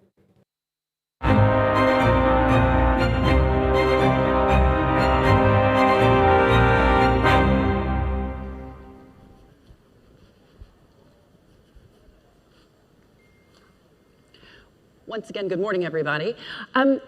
So some interesting conversations already this morning. One of the things that I picked up from my panel a little bit earlier was Fred Kemp's suggestion that President Trump, following his departure perhaps from office, that's still slightly uncertain as we know, that tariffs won't be something that gets rolled back.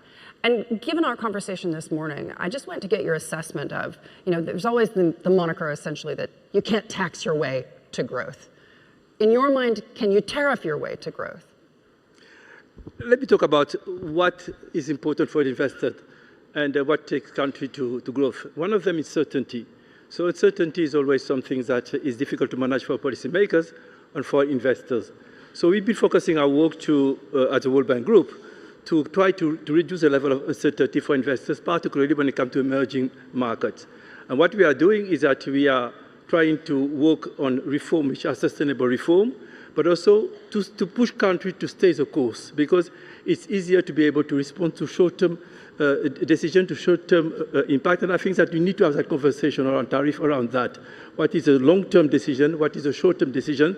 And how countries can stick to the fundamentals of their policies, which is to have good macroeconomic situation and have a rule of law and an environment which is good. For emerging market, what we have been doing is we had put together what you call the private sector investment lab, where CEOs of the most investors and funds sat around the table and told us a little bit what was the condition under which they could invest in emerging markets. It's interesting to hear what they were saying. What came out from it is that they want guarantees. Secondly, they want predictability in policy. Local currency came out very strongly. And help have an institution who can help them navigate the complexity sometimes of some of the dialogue with government.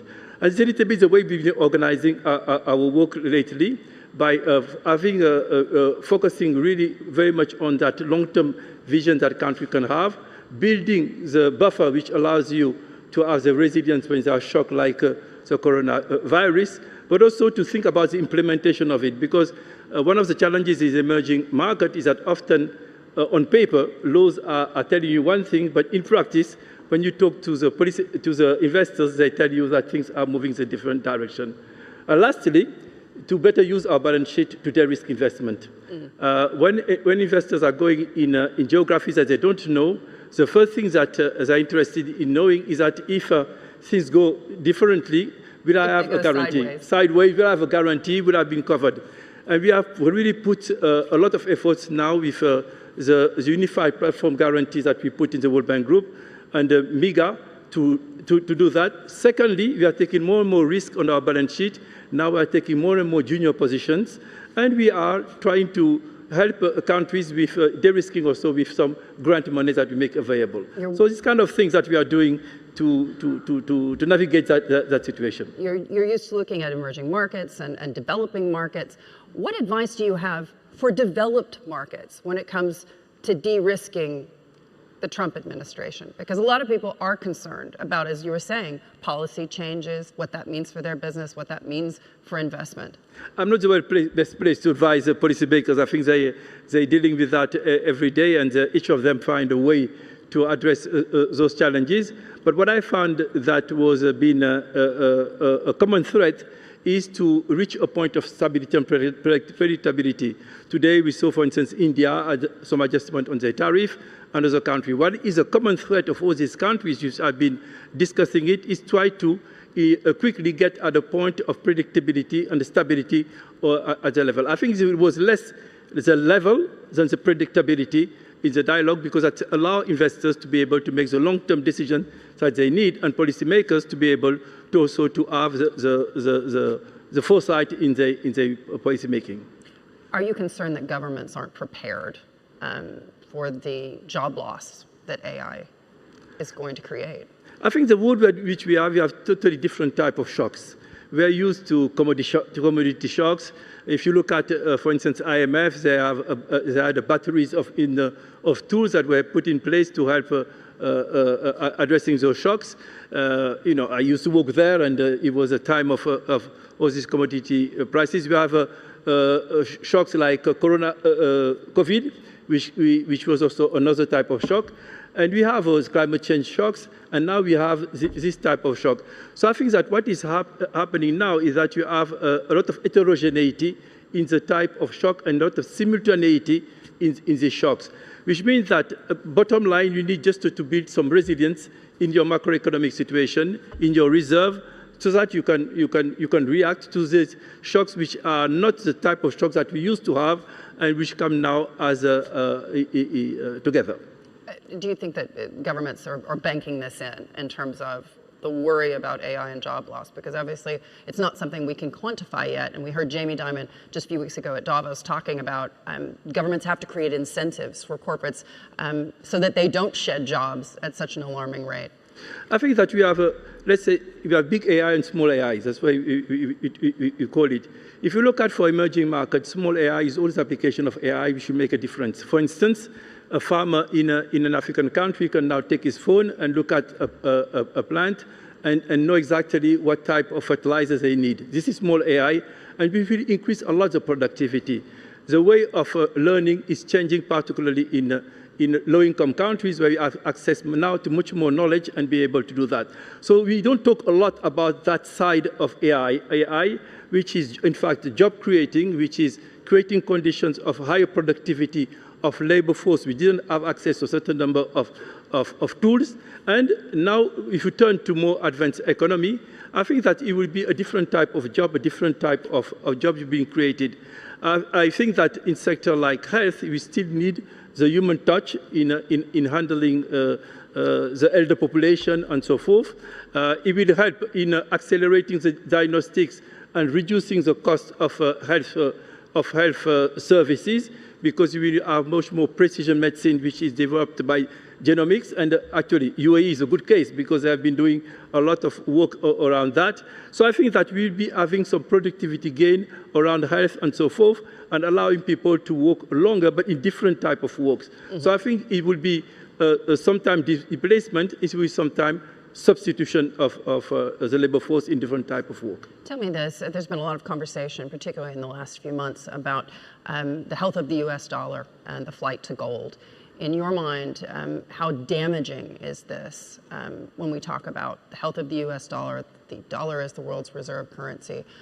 It's a slippery slope. I think that we should be careful not to react too quickly to short-term movement on the market. We have seen gold prices spiking, we see them going down. So I think that you will have volatility when you have this type of shocks. And it brings me to the previous point I made, the nature of the shock, a shock that people were not anticipating. So it's quite normal that the market have some volatility in the short term, and I will not draw conclusion at this stage from a drastic conclusion like the substitution of the dollar as reserve gold for dollar. I think that we need to have much more longer period of time to be able to have a judgment. And I think that the central banks also are looking at it. It's a set of issues. Digital currency is another question which is important. So in the way you are looking at monetary policies, the way you are looking at market operation is different because you have a lot more innovation coming there, being digital currency, being cryptocurrency, being the evolution of the dollar, and so forth. So I would say, let's give a year of a little bit when all this settle a little bit, and you have also the geopolitics, some stability in some situations which are a bit volatile, to be able to draw a bit more conclusion. I think that doing it now would be a bit hasty, in my view. So in wait-and-see mode. Absolutely. And finally, when you take a look at this from an investor-specific perspective, where are you seeing the most interest? Electricity, energy. Whoever you talk to, he talk to you about energy. And I think that when you talk about electricity, we need not only to think about generation, but there is something that people don't talk enough about is transmission and distribution. I think that with the volume of electricity being generated and will be generated, we need to look at that segment, because even in more advanced countries, we are seeing huge needs of investment in transmission and distribution because the systems are not ready to take So energy comes number one, critical minerals, obviously, and we are working at the World Bank Group a lot on this. Right now, we had recently signed 2 transactions in lithium in Argentina. We work on copper, etc. And we are trying to also help countries that are producing a lot of these critical minerals to also think about diversifying their economy. For instance, in Africa, we are working currently around the Lobito corridor, which will allow to move mining productions, but we would like to ensure that country takes that opportunity to develop the agricultural sector around that corridor so that they have that diversity in their economy and not rely only on mineral. And lastly, working with country about having a primary transformation of these minerals when the conditions are met. And what's the greatest danger there, that the infrastructure just isn't in place to take full advantage? You need infrastructure, but you need policy. Let me give you an example. I will not name those countries, but there are countries where people are invested in railways, but the railway gets to the border and stuck there for 2 weeks because there are bureaucratic decisions that needs to be made. So as much as we emphasize and talk about logistics, about investment in infrastructure, we should be talking also about policies that we allow countries to be able to trade. And I think that you have a very good example of the potential of innovation in logistics. We have companies like DP World, Abu Dhabi Port, all these institutions which are here are kind of at the forefront of innovation in terms of logistics and being able to reduce the cost of transactions. So the policymakers just have to get their act together. Absolutely. As usual. Your Excellency, thank you so much for joining us. Thank you. Hey, thanks so much. Thank you.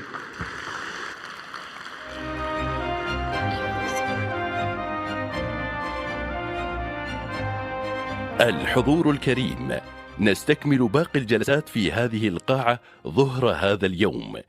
إلى ذلك الحين يمكنكم حضور الجلسات الأخرى المنعقدة بالتوازي في القاعات المخصصة لها. شكرا لكم. Ladies and gentlemen, we will resume our sessions in this hall this afternoon. In the meantime, you may attend other breakout sessions taking place at the dedicated halls. Thank you.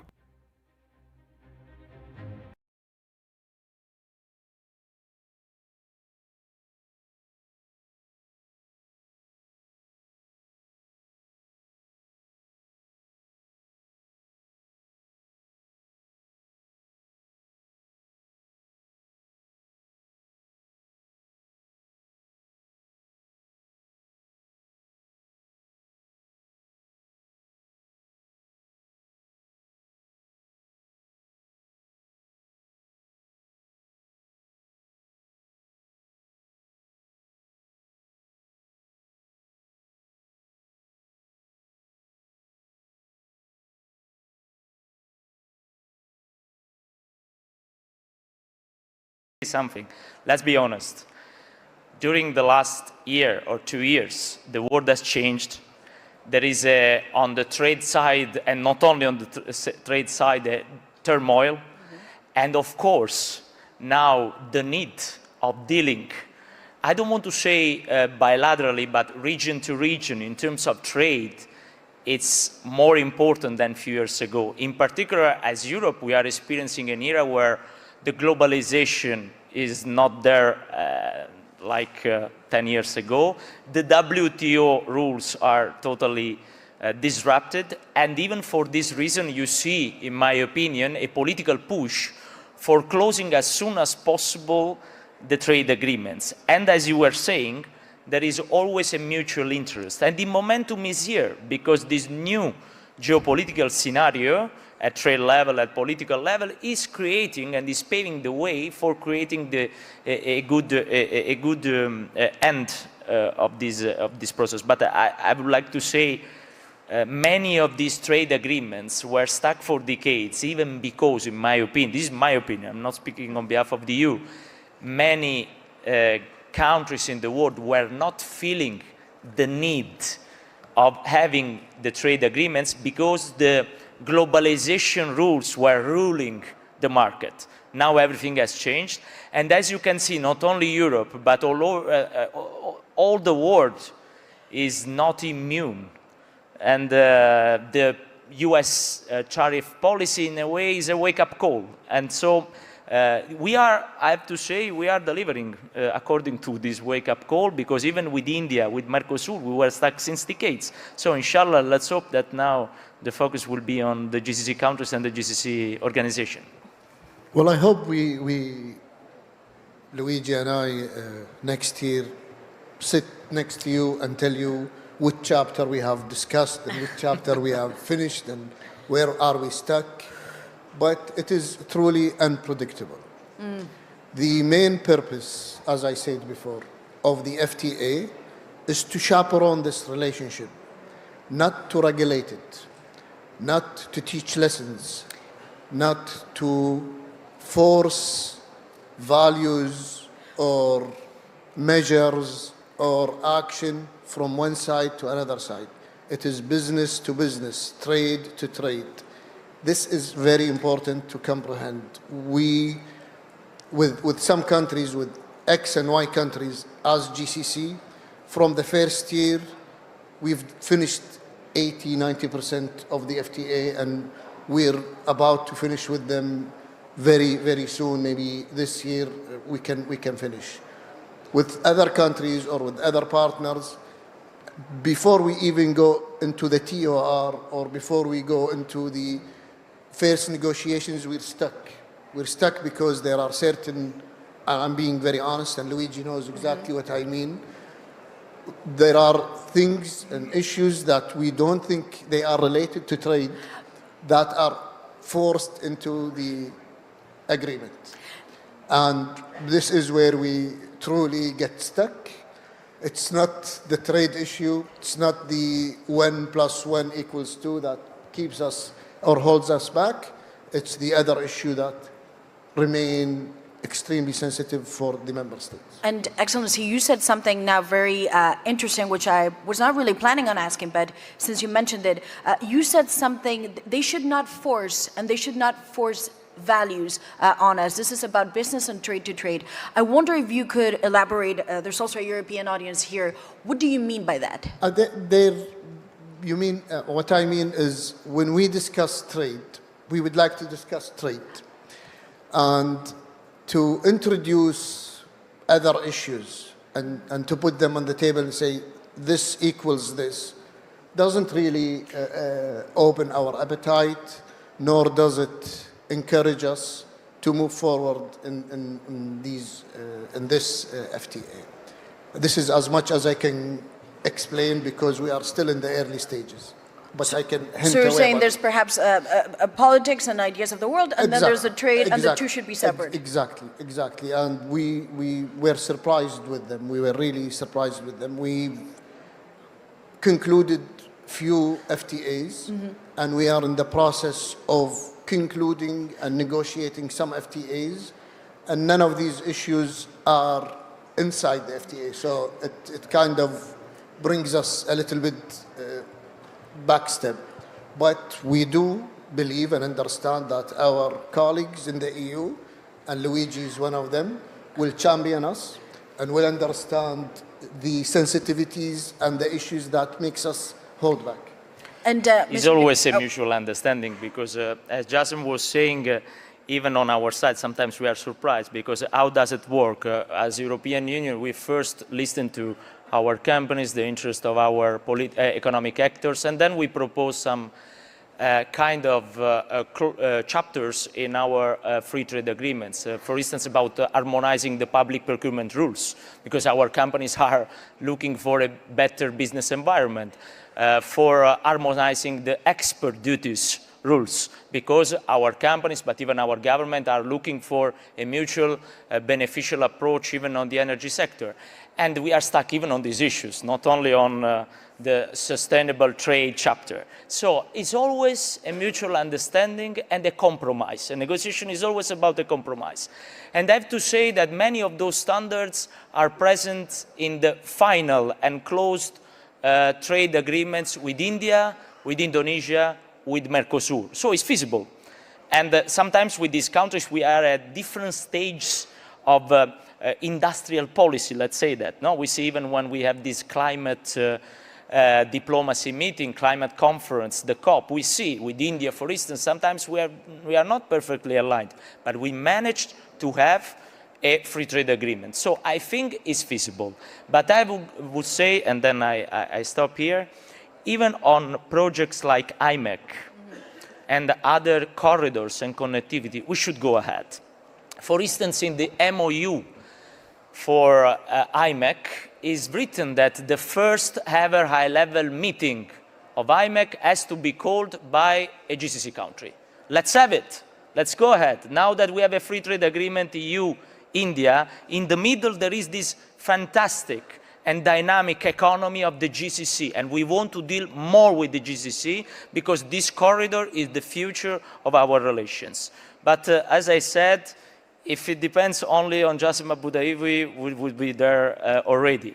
But the situation is a little bit more complex. And Mr. Di Maio, just as a follow-up question, I have covered the European Union for more than 10 years. And there was a time in which the European Union did speak about a union of values, and values that were intrinsically attached to the European project. It seems to me in the past year, however, well, since Liberation Day, of course, to put it out there, the EU is now much more focused on business. The approach is, there are things that we're never going to agree on because we see things differently, but let's not let the 80% that we agree on go to waste. Is that the approach that you will have in the talks in 2026? Honestly, if I look at the final text of these free trade agreements just closed, I see at the same time a very pragmatic approach and at the same time keeping those standards there.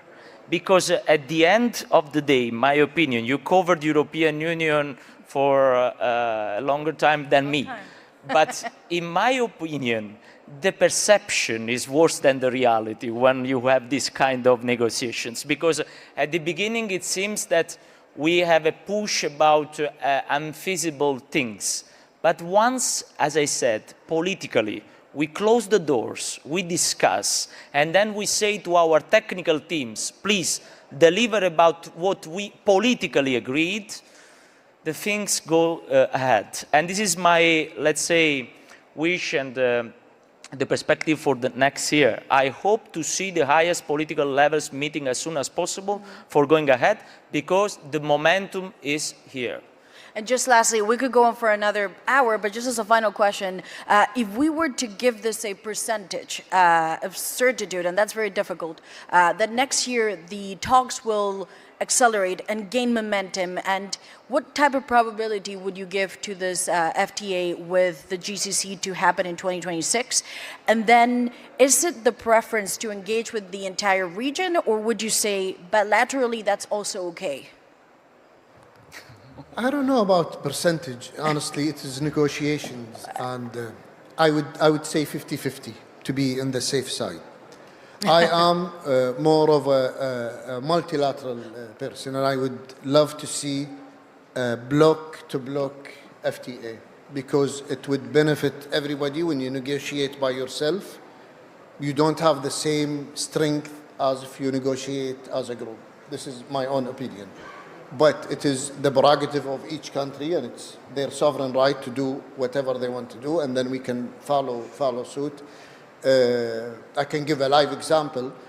The United Arab Emirates concluded a bilateral FTA with South Korea.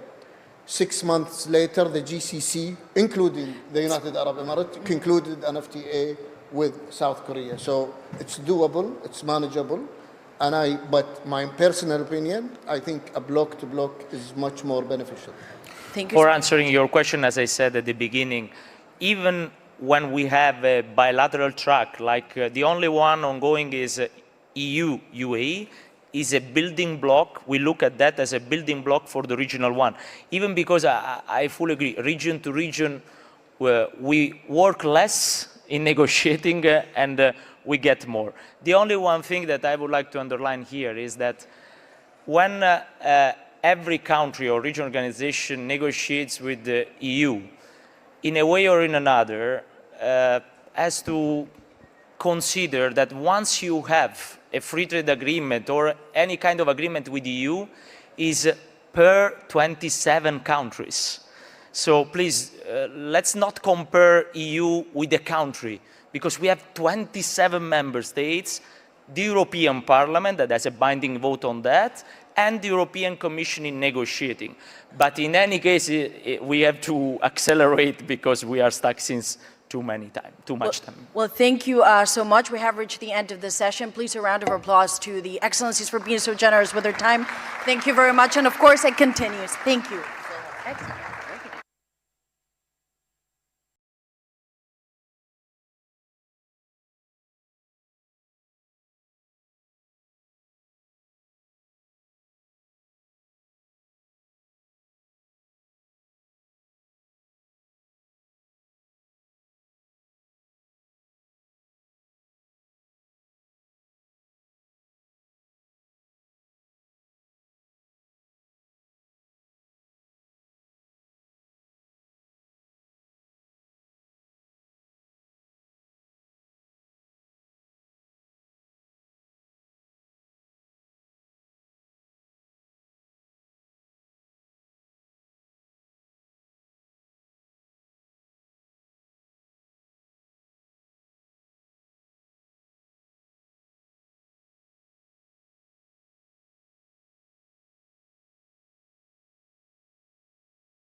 Ladies and gentlemen, if I can have you sit down, we're going to get started here in 30 seconds. Thanks very much.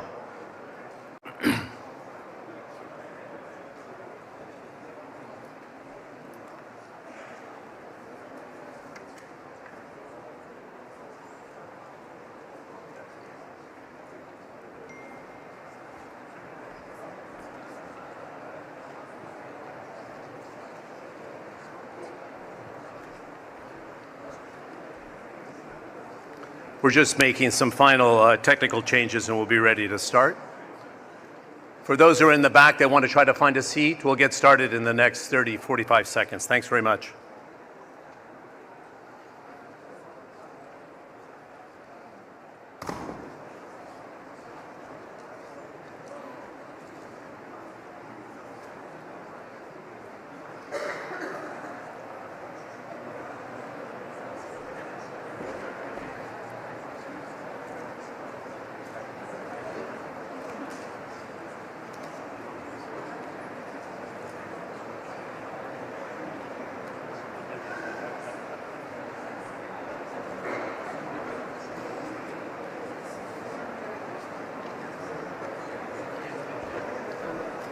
Okay, thanks for your patience and good morning everybody. I'm John Defterios, the former CNN Emerging Markets Editor and Anchor and now Senior Advisor for APCO.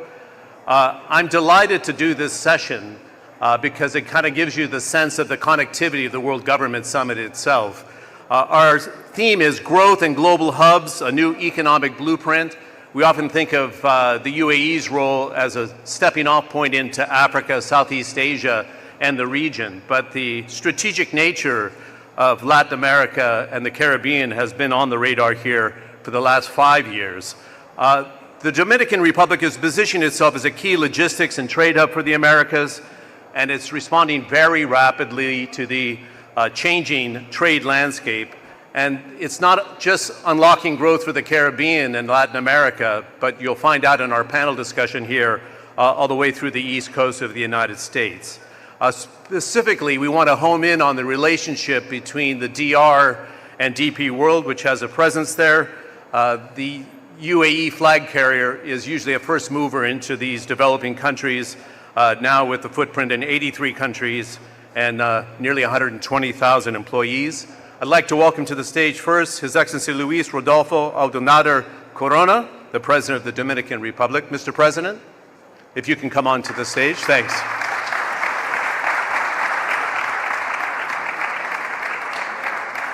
And I liked how you and the chairman were comparing notes there, Mr. President, before you come on stage. His Excellency Sultan Ahmed bin Sulayem, the group chairman and the group chief executive officer of DP World.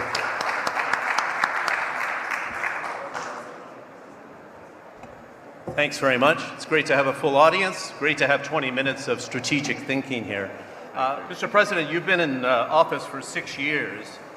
And 5 years and a half. 5 years and a half, going into your 6th year in 2026, with 2.5 years to go. But you're one that's embraced the concept of the power of ports, not only for trade, which we're going to talk about here, but also for the tourism sector as well. I'd love to also cover your strategic development of the airport in Santo Domingo as well as a major air hub. But let's start with the developments by DP World and the partnership, because I'd like to look at not only the impact of the jobs inside the port itself, which is over 2,000 employees, but the free zone that's been built, and then another commitment of $760 million from DP World. What sort of impact that is having? Thanks. Well, we have one of the successes of the last 30 years of Dominican Republic has been the diversification of our economy. We have tourism, we have free zones, and since I arrived in government, we said we have all the conditions to be a logistic hub. And then we find this extremely good and honest and with a lot of entrepreneurship, which is DP World and my friend, the Sultan, which we understood each other since the beginning.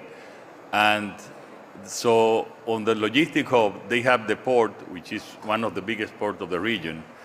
And I think we together, some people in our government, some people maybe in their company and their partner didn't believe that the free zones could work there.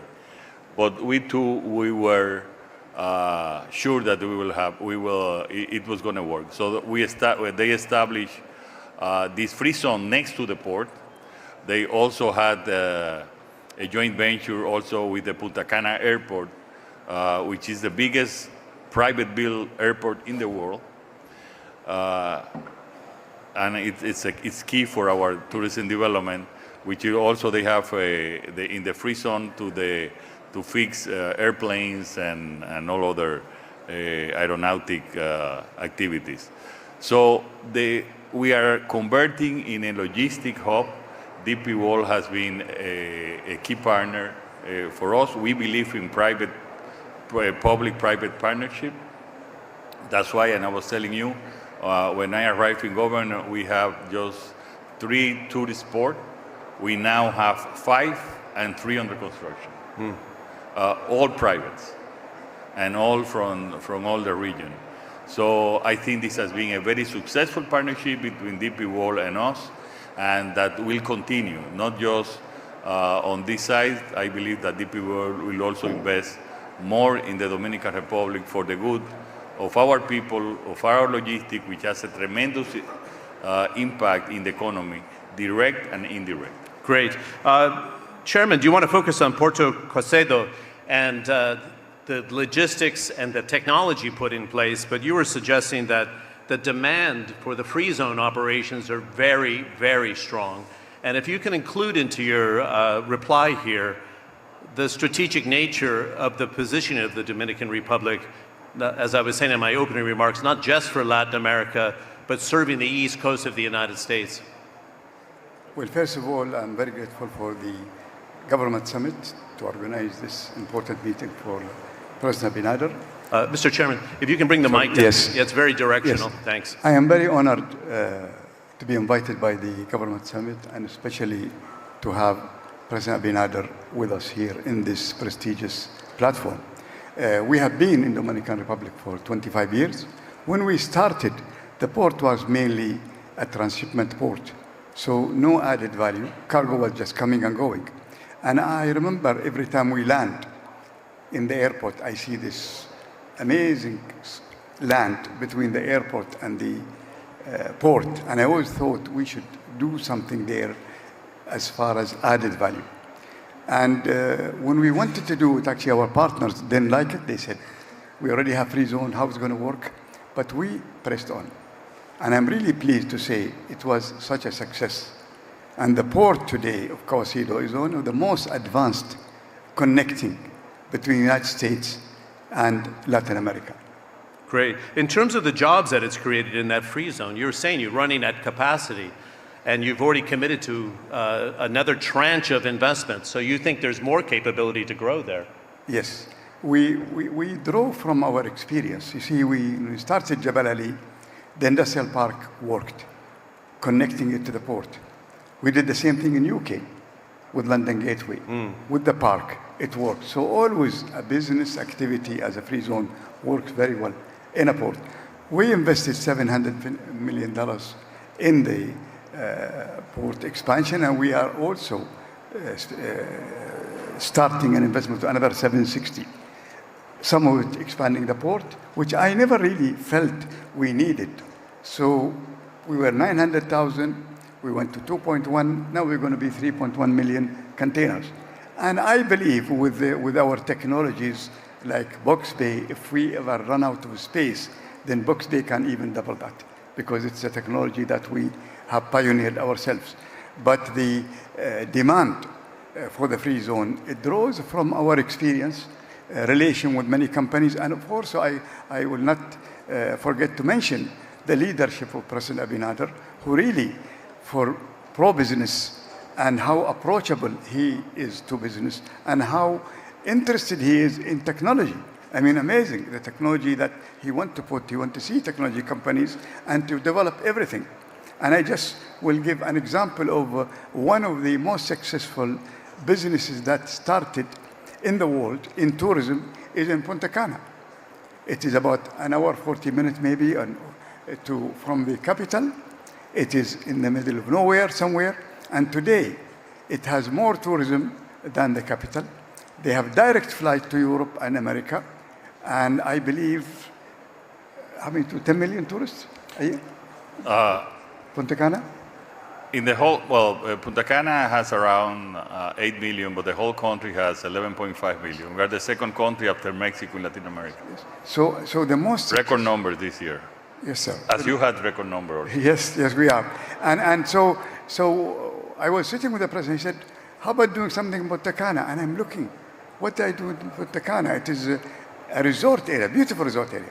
He said, about the airport. So we started actually a logistic company in the airport to use it for air cargo.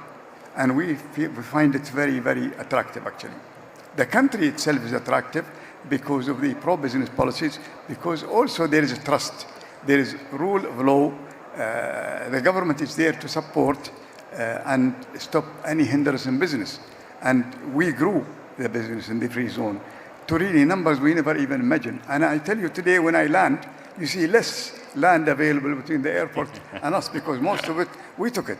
I mean, we have to buy land from families that are like 22 owners. We have to go to every one of them to convince them. And finally, we were able to do that. Okay, strap into your seat here, because we're going to talk about the next port, so I'm not sure if you'll be pulled into that. Mr. President, you're looking at a port in the north. You're working with the Inter-American Development Bank. Why, A, do you see there's demand for it, and what's the rollout timeline for that? Yeah, we started to construct Manzanillo Port. Manzanillo Port is a natural port, deep, very deep, and it's on the north. The Caucedo Port is on the south, and on the north we save 1 day to exports to United States, and then we have most of our free zones are in the north of the island, especially in Santiago and some other areas surrounding. So with the Inter-American Development Bank, we start construction. It's under construction. It will be ready at the middle of next year. We are looking for some partners for concession. That's why I was saying. Mr. Chairman, are you listening to that? Or is yes. In a very good way, and it's also, we will have 1,200 megas in electric generation. Because we needed that for the equilibrium of the electric system with the north. But also we'll have that is one of the 3 tourist ports that is under construction also, that will be ready. And will be also a free zone. There will be a free zones next to there, and also an industrial free zone. And it's part of our strategic development for the north of the island. Good. Why did you think that you'd get so much traction with this port development, and getting the support from the IADB is kind of a nod to what's already been built in the country? And how do you balance the idea of sustainability, because you're getting heavy tourism traffic and you're building yet a very large container port? So you think this is the right mix in terms of considering the beauty of the country, but also the development at the same time? One of the most successful ports that you have in the Americas is in Miami and in Fort Lauderdale, and then they are both intermodal operation. They have cargo and they have tourism, and we are a big island. We can do that. We have a lot of experience. We have the second lowest crime rate in the region after El Salvador, and so we are very successful in managing, and we have a lot of experience in the type of cruise ports. And at the same time, now we have, it's not just cruises that they are going to the island. Now we have 2 offers of big major cruise companies that they want to establish as a home port, because we have a lot of very good, as we mentioned, airports also. So we are very confident that this will be successful in terms of cargo and in terms also of tourism. And it has been done. It has been done, and it has been successful done. Okay, very good. Chairman, can you share the strategy of what demand there is from the United States for products from the Dominican Republic, but the Dominican Republic serving as a logistics hub for Latin America as it starts to develop, and we see some stability coming on the reforms in the major economies of Latin America? Well, private-public partnership is central to this model. Dominican Republic is one of the largest economies in the Caribbean, connecting the Caribbean, Latin America, and East Coast. For us, as DP World, we are not in the United States as port. So we supply the East Coast from Dominican Republic, the West Coast from Peru, okay? And some of the East Coast could be also from Canada, but more and more cargo coming from Dominican Republic, it's only 3 to 5 days sailing, depending which part. Right. And the president developing the new port is really to create more business activity, to create jobs. As you create jobs, the purchasing power increases and naturally the GDP increases also. Okay, good. A fairly sensitive question. One of the things we have to think apart, I think on the question that you made, just to add, one thing is, as the Sultan has mentioned, the right policies that we have established, the respect of the rule of law, but at the same time also, this is important to mix with the strategic location. We are in the middle of the Americas. So it's a strategic location. We have free trade agreement with Europe, with the United States, with several countries of the region. So we have everything together to be as we are converting into logistical. Cool. Who are you competing against in the Caribbean, would you say, President? Panama. Yeah. Yeah. And so you can continue to grow with the Panamanian ports that they have in existence, you think, obviously. Yeah, Panama because of the canal. And this is more a transit port. There is a space for the both countries. Great.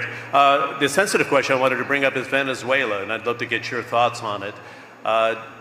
If you look at it, and zoom out, does it provide some clarity for stability and then potential transition in Venezuela and what it means for the Caribbean and the Dominican Republic? It's early days. There's a pretty bold move by President Trump. What are your thoughts on what it does to the region now for economic development for Venezuela, in your view, and then the spillover, perhaps positive effects for DR? Historically, we have had very strong ties with Venezuela, economic and political ties. We were one of the countries who never accepted the result of the elections because we are pro-democracy and we fight for democracy. With this new transition period, both countries, we decided yesterday that we will open our trade. We had for 2 years after the election closed the flights, so we reopened the flights, we will reopen the consulate, and we hope that this will be a transition period for stability and for democracy. And we are hopefully that will happen, and this will be good not just for the Venezuelan people, but for the whole region. As the Sultan said, we are a small island, but we are the 7th economy in Latin America. And right now, we have a bigger economy than Venezuela. And Venezuela is such a rich country. And I think the development of Venezuela will help the development of the whole region. Great. Chairman, this is the last question for the panel, but I think for this audience, I think it's super important. You touched on it briefly, but the whole idea of the rule of law, because you're operating in 83 countries, and what did you see in the DR early days when you went in and said, I can make this work? And do you think this legacy of the current president can last in the institutional structure of the country for DP World? Let me tell you, Dominican Republic is a good example of what good leadership can do. The difference with the President Abinader is that in the past, there's a good intention, but it takes a long time to decide. With the President, he really decides, and he chases to make sure things happen. Businessmen, time of an essence, but rule of law and create business, create trust, and that's, I think, what you see when people want to invest. It's very simple in that country. Okay. The final thing I'd love to get your thoughts on, because at the World Government Summit, I've seen it evolve over the last dozen years, and Latin America and the Caribbean have taken larger roles at the World Government Summit. Why is it so strategic to Dubai as a trading emirate, but to the UAE today? Is it the nature of the development that's taking place? You planted the first flags for the UAE in that region, but why so much emphasis on Latin America now, Chairman? Well, Latin America is not a country so close to you. I mean, you don't say, for example, I'm going to Paris and stop by London, and then I'll stop by Rio. You know, it is so far. So we'd like to be in communication all the time and meeting with the Latin American countries to bridge this distance by encouraging trade. Of course, trade is very important for us. Emirates Airline is calling already all these countries, and a lot of products we import from those countries. But these kind of meetings really encourage me because we can do more business. It is not just investing in there, it's investing here. It's not just selling, it's also buying. A lot of fruit and vegetables today, you see them flown from Latin America. And there are many success stories in those countries. But the distance demands that we should be in communication more often. Okay. Final question to the first visitor to the WGS. Your first time to the to the summit. Mark Carney gave a speech at the World Economic Forum talking about the alliance of like-minded countries. And you have the DNA because you're both small populations but have aspirations and are playing an outsized role when it comes to trade. Why do you think it works in the business mindset of the UAE and the Dominican Republic as you see it today? And is it a like-minded country in that strategy? UAE is an example when you have resources but utilize very efficient the resources. And UAE is also an example of diversification of the economy. When you see the growth, it's not just comes from the natural resources or oil, it comes from other areas. And that's also what happened to us. We have a very diversified economy in tourism, in free zones. And the free zone is not just that we are manufacturing clothes. We are exporting $3 billion in medical devices. We are exporting $800 in electrical. $800 million, yeah? $800 million, excuse me, in electrical equipment. But we are so diversified that I don't know how many people smoke cigars here, but the better cigars in the world are Dominicans. We are exporting 1.3 billion cigars, 4 times what Cuba is exporting at this moment. And just to put you an example, in a lot of other areas of the economy, just baseball, we are the second country who has more baseball players in the US. That represents $600 million a year for us, because we have the academy of all baseball teams in the US, an academy in Dominican Republic. So that's it. And what also the Sultan says, we are a very stable democracy. We don't have extremes, even in the opposition. We have excellent, as a, it's a normal opposition. They have to have opposition to everything, but we agree on the most important thing, on the direction of the economy. Can you imagine that the 3 former presidents and I signed 4 letters to the United Nations regarding a unified policy, again, in the case of Haiti? Can that happen in any other country? I don't think it happens in a lot of countries. So we know how to unify in the well-being of the country, but also to respect democracy, and they do their opposition as any democracy do. Great. It's nice to see you. I'm glad we had the extra time in the green room. I've never heard anybody put a dollar amount on the talent of your baseball players on the economy. That's pretty interesting. You see a lot of good baseball players. Yeah, I know that, absolutely. Okay, Chairman, do you want to finish on Yeah, I just want to add one thing. When you look at Dominican Republic, for people who don't know the geography, it's an island. Half of it is Dominican, half of it is Haiti.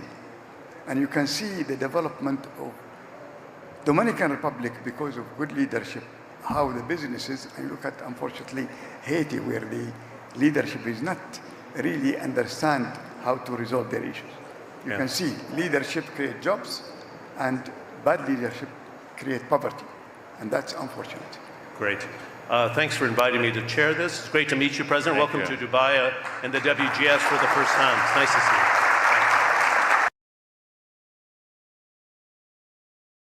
Concepts and the art of the possible is starting to transition into real production, meaning this is no longer a nice to have or a demo, but rather something that people are going to leverage and use every day from a government perspective. And when that happens, I think one of the things that's really important is you have the right sovereign controls, because in particular for public sector services, people want to know the data is safe, it's secure, often that the AI is going to stay in country. So there's needs to kind of set up sovereign AI in a solid way. And then as people start to use this to run their governments, you also really need to understand the operational requirements, security, reliability, observability, so that you can understand how it's being used. And I think the UAE has been just sort of a phenomenal example of kind of taking all of those elements and really applying it. And when you look inside the UAE and Abu Dhabi, the amount of use cases that are now in production and having real citizen impact is just phenomenal. And a key part of that for us has been our partnership with G42 and with the government here. Maybe tell us a bit more about how the partnership has played out. Obviously, Microsoft is one of the. You're not part of the GAFA acronym, which I know my friends at Microsoft are always very annoyed that you're obviously one of the 7 giants in the U.S. and the most valuable company on the planet. Why did you think it was necessary to bring in a big sort of external American company to do what you needed to do here? Well, first, thanks for having us here at this occasion to talk about this incredibly important topic of AI development for societies. To echo what Scott said earlier, while many countries, governments, and organizations are still talking about AI as a conceptual, theoretical initiative, companies like Microsoft and countries like UAE already put this into practice for years now. In the UAE specifically, before getting into the Microsoft relationship, it's well known. We are right now actively constructing 5 gigawatts of AI campus. We are connecting the national power grid to this new intelligence grid because we believe AI will become a more important utility than even electricity.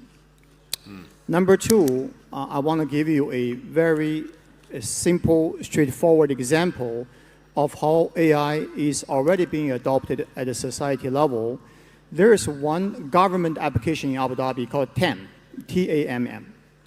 In Arabic, many of you know, it means done. Whatever you need as a citizen, consider it done, powered by AI, which we developed in this app in conjunction with Microsoft. In fact, it's 100% running natively in Azure today. So why did we pick Microsoft? Well, ask yourself a few questions as an AI user, as an AI adopter. Do you want access to best AI models? Yes? Well, Microsoft offers that. Do you want secure sovereign compute? The answer for sure is yes. Again, our partner, Microsoft, offers that. Do you want to make sure this is a scalable, secure infrastructure that connects you to many of existing partners around the world? The answer, once again, is yes with Microsoft. So it's no brainer for us to partner with Microsoft to build applications like TAMM.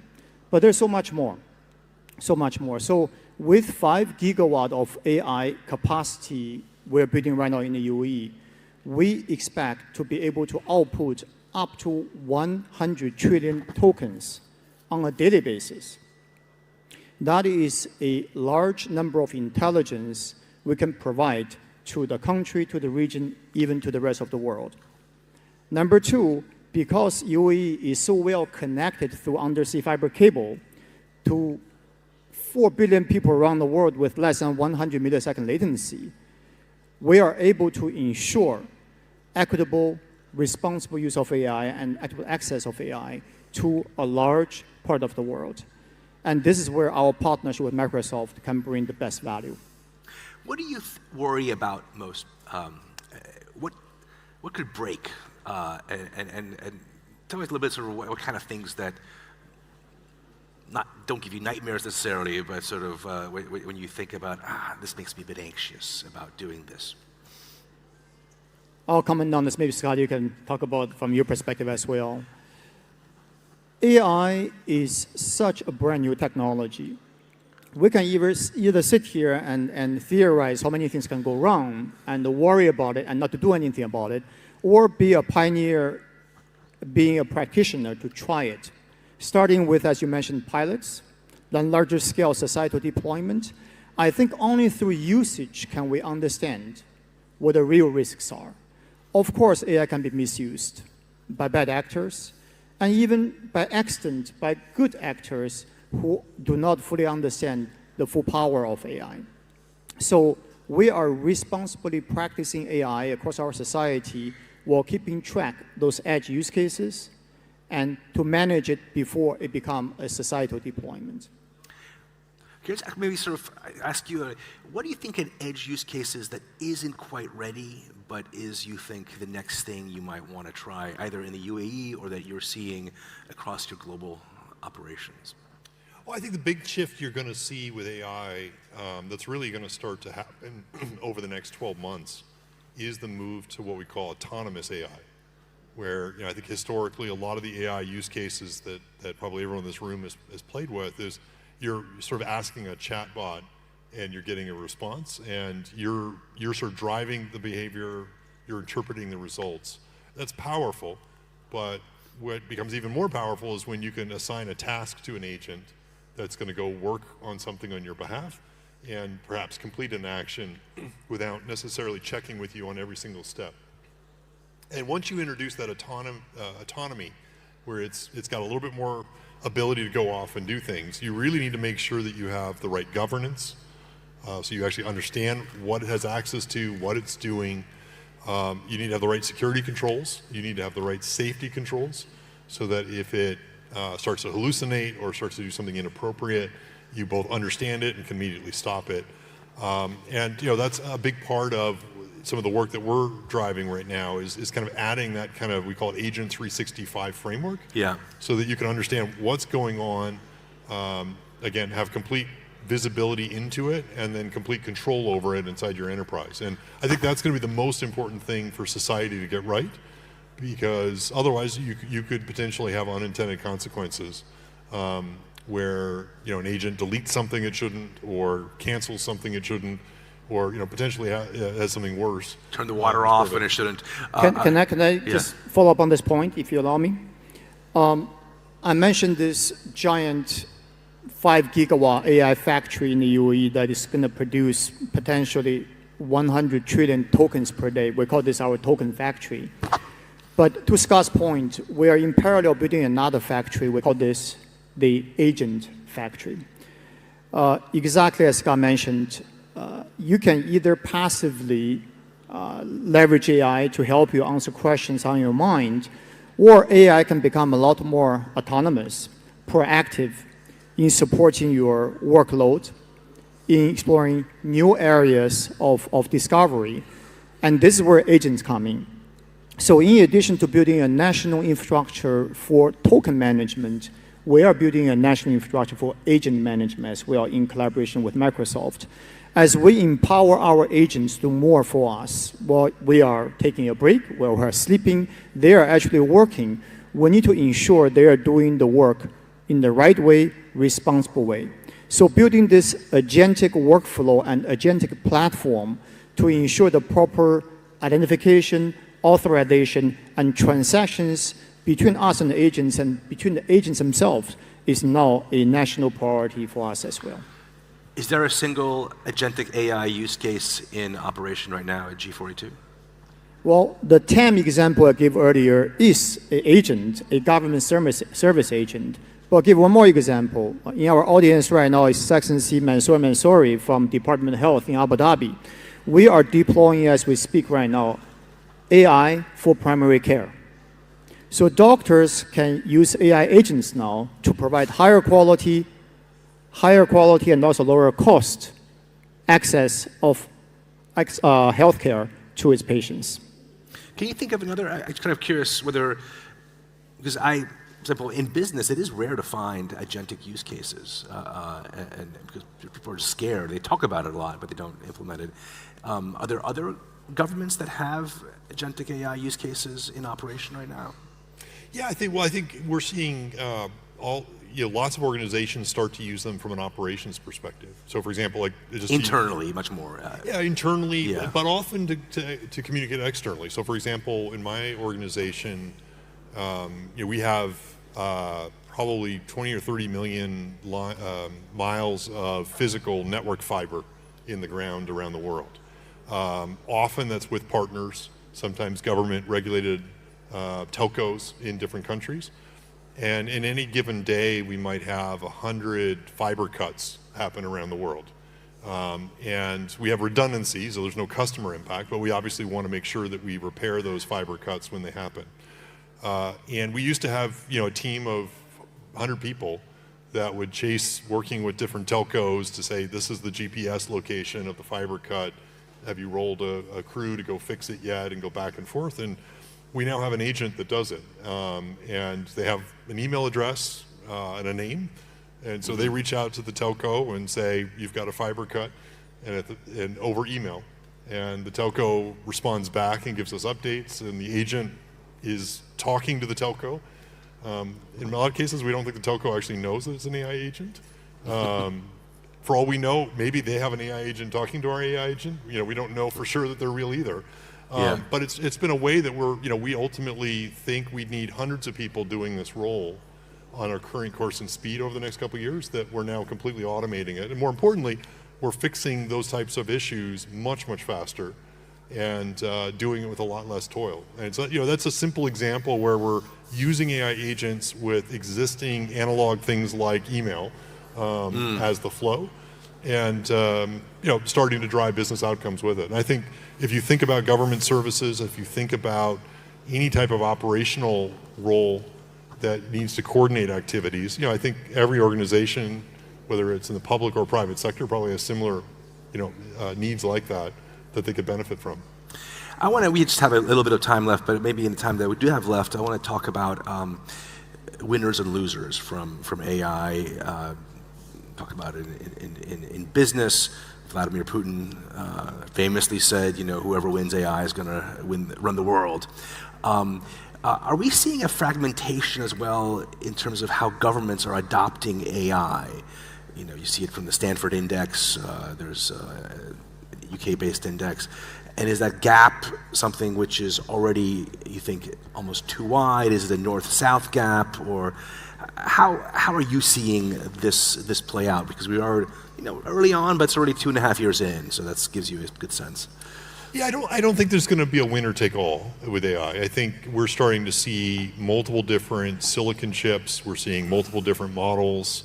We're seeing multiple different AI use cases, and I think there's going to be lots of winners. I think with AI.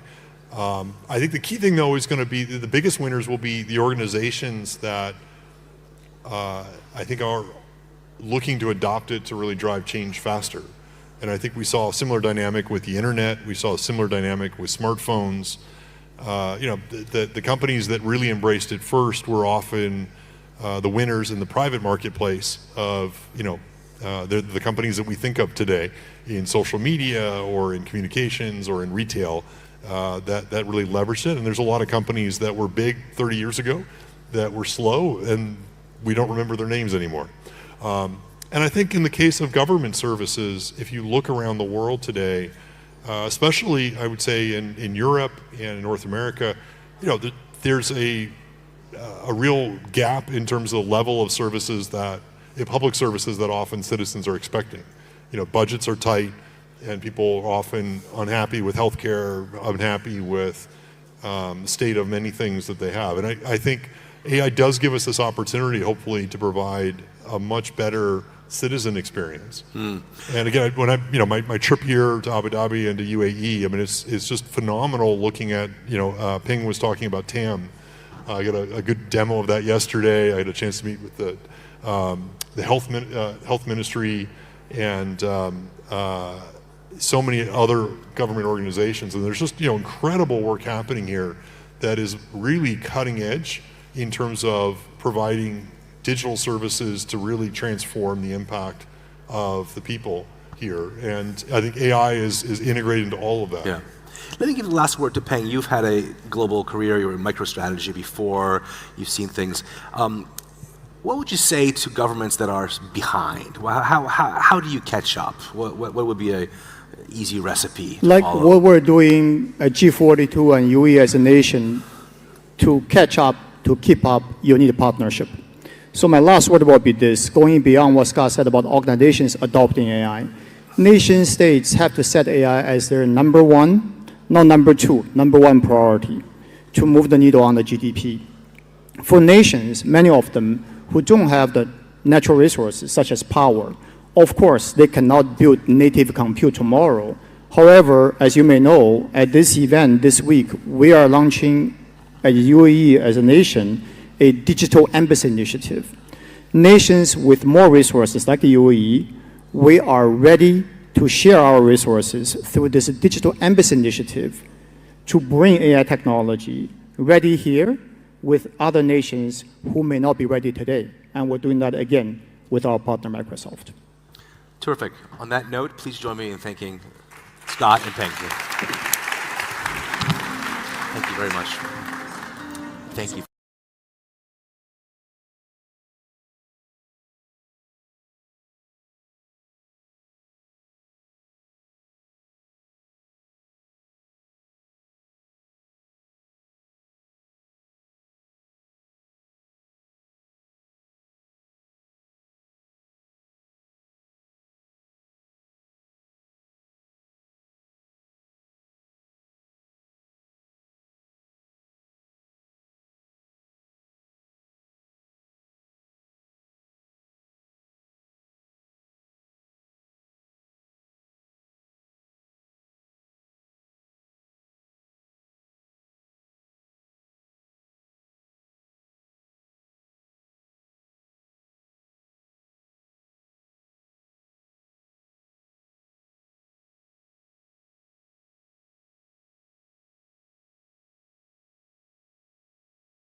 الجلسة التالية حوار خاص مع معالي كريستالينا جورجيفا المدير العام لصندوق النقد الدولي.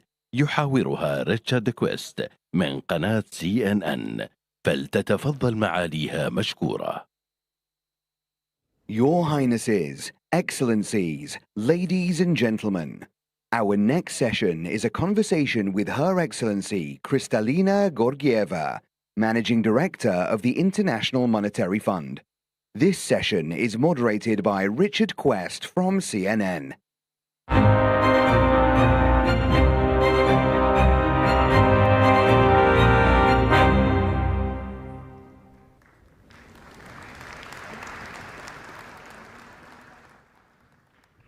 Managing Director, I always feel, we meet every year, we have to stop meeting like this, or maybe...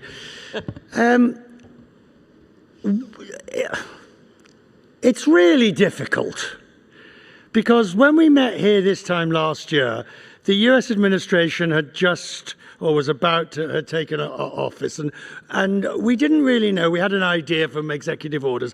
1 year on, we have to some extent been told that the world is flat, that all the things that people like yourself have believed in terms of trade policy and that foreign policy are different. Am I right, or am I overstating? Richard, great to see you, and wonderful to be with this audience. What we see is a world that is more diverse, more multipolar, and more resilient as a result. In fact, we just published our projections for global growth for this and next year. We upgraded these projections, including for UAE, for the Gulf countries, because one, private sector everywhere, agile and adaptable. Two, the trade shocks that we thought may come is muted. Three, incredible enthusiasm about the potential of AI to lift productivity. So we are in a world that is, on one side, geopolitically much more complex, a world of transformation, technological, political, geopolitical transformation, demographic transformation. On the other side, quite resilient. Why do you think we have not seen such a shock from the tariff chaos, my word, not yours, the tariff chaos chopping and changing, and also an inflationary response? People like myself, I mean, admittedly, the final tariff level was much lower than the initial tariff level, but it was still 2, 3 or 4 times what the previous level was. Mm-hmm. Well, we need to remember that trade is like water. You put an obstacle, it goes around it. And this is what is happening. First, tariffs that were announced after negotiations and agreements went much lower, from 23% to, by our estimates, what is collected is more in the order of 9%. To the rest of the world continues to trade. And not only that, but we have seen an increase in bilateral and plurilateral trade agreements. Why is the world trading? Well, because majority of countries, small, medium-sized countries, they cannot produce everything at home. They need that integrated global economy. The president of the ECB, Christine Lagarde, told me at Davos that what is happening at the moment is the biggest, whether it's Greenland or the trade or tariffs, whatever, it's the biggest wake-up call to Europe. Mm-hmm. Is Europe up to that wake-up call? It better be. We see in Europe tremendous potential to lift up competitiveness, productivity, and growth.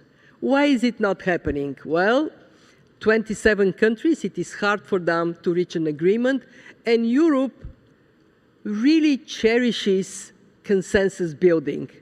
consensus building takes a long time. The world is moving so rapidly, Europe has to adapt. It is not going to be the other way around.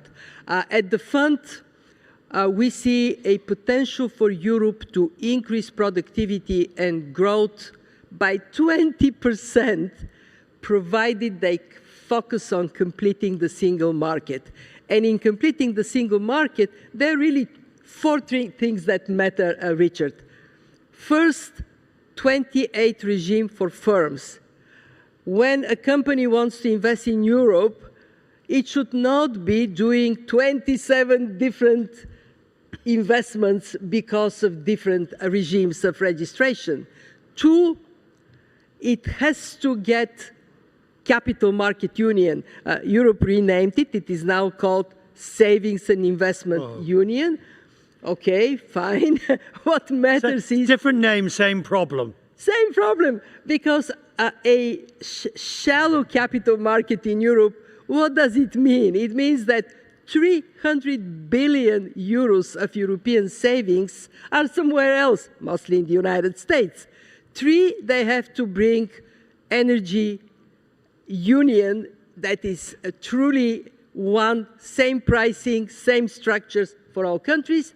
Four, I'm sure you heard about movement, free movement of people. Yeah, people move, but their qualifications cannot move. So this is basic stuff. Totally basic. So why would Europe still fiddling around trying to solve it after all these years? Well, very simple, because different countries have different stakes in these issues. Some are against the Capital Market Union because they like banks doing business rather than the capital markets. Others feel that they need to protect their labor from the influence of countries with lesser qualifications. In other words, 27 countries, right, all of them producing red lines. So what Europe now needs to do is take the time, wipe out the red lines, and concentrate on its performance as one economic union. And that would be good for everybody. People want to do business in right. Europe, but it's too complicated. I want you to take those problems, and sorry, let me pull you. No, that's okay. I want you to take those problems and relate them to the Gulf, because the GCC has played around with many of the same concepts, and single currencies right the way through to free markets, labor, but it's unwilling to go the next steps. Well, join the club. The Europeans can share a lot of their experience of what not to do, and I recommend to the Gulf, listen. In the Gulf, I'm very enthusiastic about what I see. Much more interest in harmonization of regulations, more collective decision-making, more focus on interregional trade. Potential for that is huge. And the Gulf is now thinking about institutions, how to make the Gulf Cooperation Council a more impactful institution. I actually would say this: don't copy the European institutions, they're too complex, but copy one thing from Europe that I find incredibly impactful: Airbus. When Europe came up with Airbus, it did something fabulous. It created a very potent competitor to Boeing. Now, every second aircraft on this planet comes from Europe. So, for the Gulf, get your Airbus. Oh, hang on. What does that mean in reality? Well, because it could be a joint project in artificial intelligence. The Gulf is well advanced in that area. I don't know what it would be. What I do know is that it makes a huge difference in how you integrate your economies when you have that common project. How do you get over the sovereignty question, which can also be, in my words, not yours, the ego question. Because Europe is now having to come with AI that you can't have 27 champions. You're going to have to decide who's going to be the European competitors to the Mag 7 of the United States. It is very difficult. I am not going to sugarcoat it. When you talk about capital markets in the Gulf, obviously there is competition, and rightly so, because there is strength in capital markets that have emerged. But if you want to compete in the world we are today and we will be tomorrow, you have to overcome differences, and you have to come up with that sense of unity of purpose. And I think the Gulf has demonstrated capacity to do so. What I now see in discussions with ministers of finance, with central bank governors in the Gulf, is maturity that for sure can help the Gulf to go in that direction of strength through unity of purpose. And yes, competition, because that is human nature. And competition is not a bad thing. It makes us do better than we would have otherwise. How do we... Can I say to the audience from the Gulf, I admire what you have done in two areas. The first one is investing in human capital. You have done it before AI was popular. But because you have done it, you have such a strong comparative advantage today when this new technology is coming to life. And secondly, and we feel it right here in UAE, you recognize the importance of dialogue and cooperation. And that, for you, for the Gulf, very important, but for the world we live in, is so important. So thank you, UAE, thank you, Gulf. When, please God, you and I are in good health and they kindly invite us back next year. I mean, they'll invite you back, definitely, but me, who knows? I only come with you, Richard. Fine, we'll come as a team, just in case you're wondering. You want to book one, you get two. But when we're here next year, I don't know how to ask this question. How are we going to get through the next 12 months? I mean, if we look at the last 12 months, we're all exhausted. We don't know where we stand. Even my own company, I don't know who's going to own me this time next year. How are we going to get through? I'll tell you how I get through all the tensions around. I hug my family. I enjoy my grandchildren. So find your anchor and then hold on it. But on a more serious note, I have been saying this now for more than 5 years. We live in a world of more frequent exogenous shocks. It is not going to change. We live in a world of uncertainty. This is not going to change. So what can a country or a business or a household do? Get your house in order. Get your economy in the best possible order. Have good policies, good institutions, make allocation of financial resources thoughtfully, and don't rely on the rest of the world to somehow come to your rescue. And of course, cooperate. Cooperate with your neighbors. Build bridges, because that is how we can all as humanity do better. For us at the IMF, we recognize our responsibility, and it is to bring the best possible analysis we can offer on where the world economy is going, where regions are going. So in this fog of the year, we are holding a little torch. How do you keep going with such energy? I thought I had energy, but you put me to shame. I would answer honestly, my institution is set to deal with crisis. So we are really blessed with a lot of work. Thank you very much. The Managing Director. Thank you.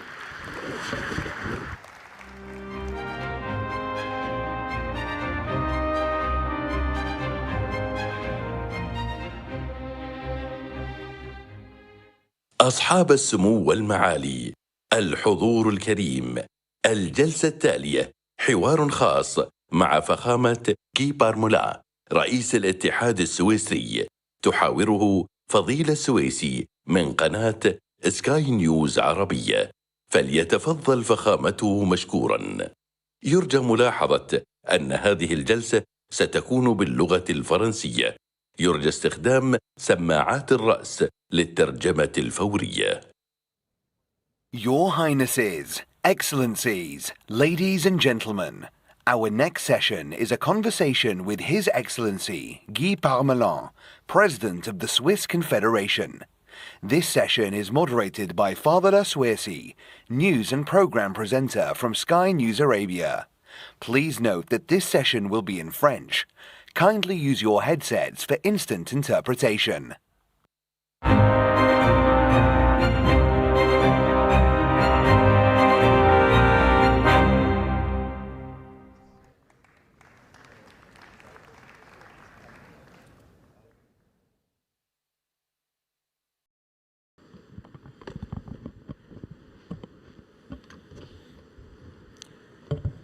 أصحاب المعالي، الحضور الكريم، سيداتي سادتي، صباح الخير.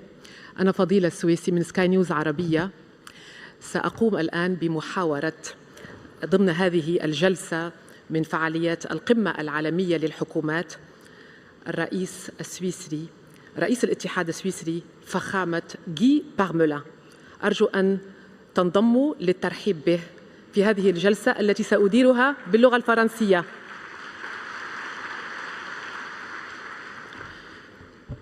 Bonjour, Excellences, Mesdames et Messieurs, c'est un honneur de vous accueillir aujourd'hui au sommet mondial des gouvernements.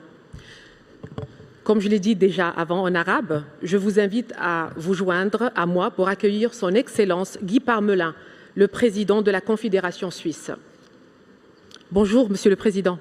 Bonjour, Madame. On commence notre discussion en parlant d'un atout majeur en Suisse, la stabilité. La Suisse est reconnue pour sa stabilité dans un monde en mutation.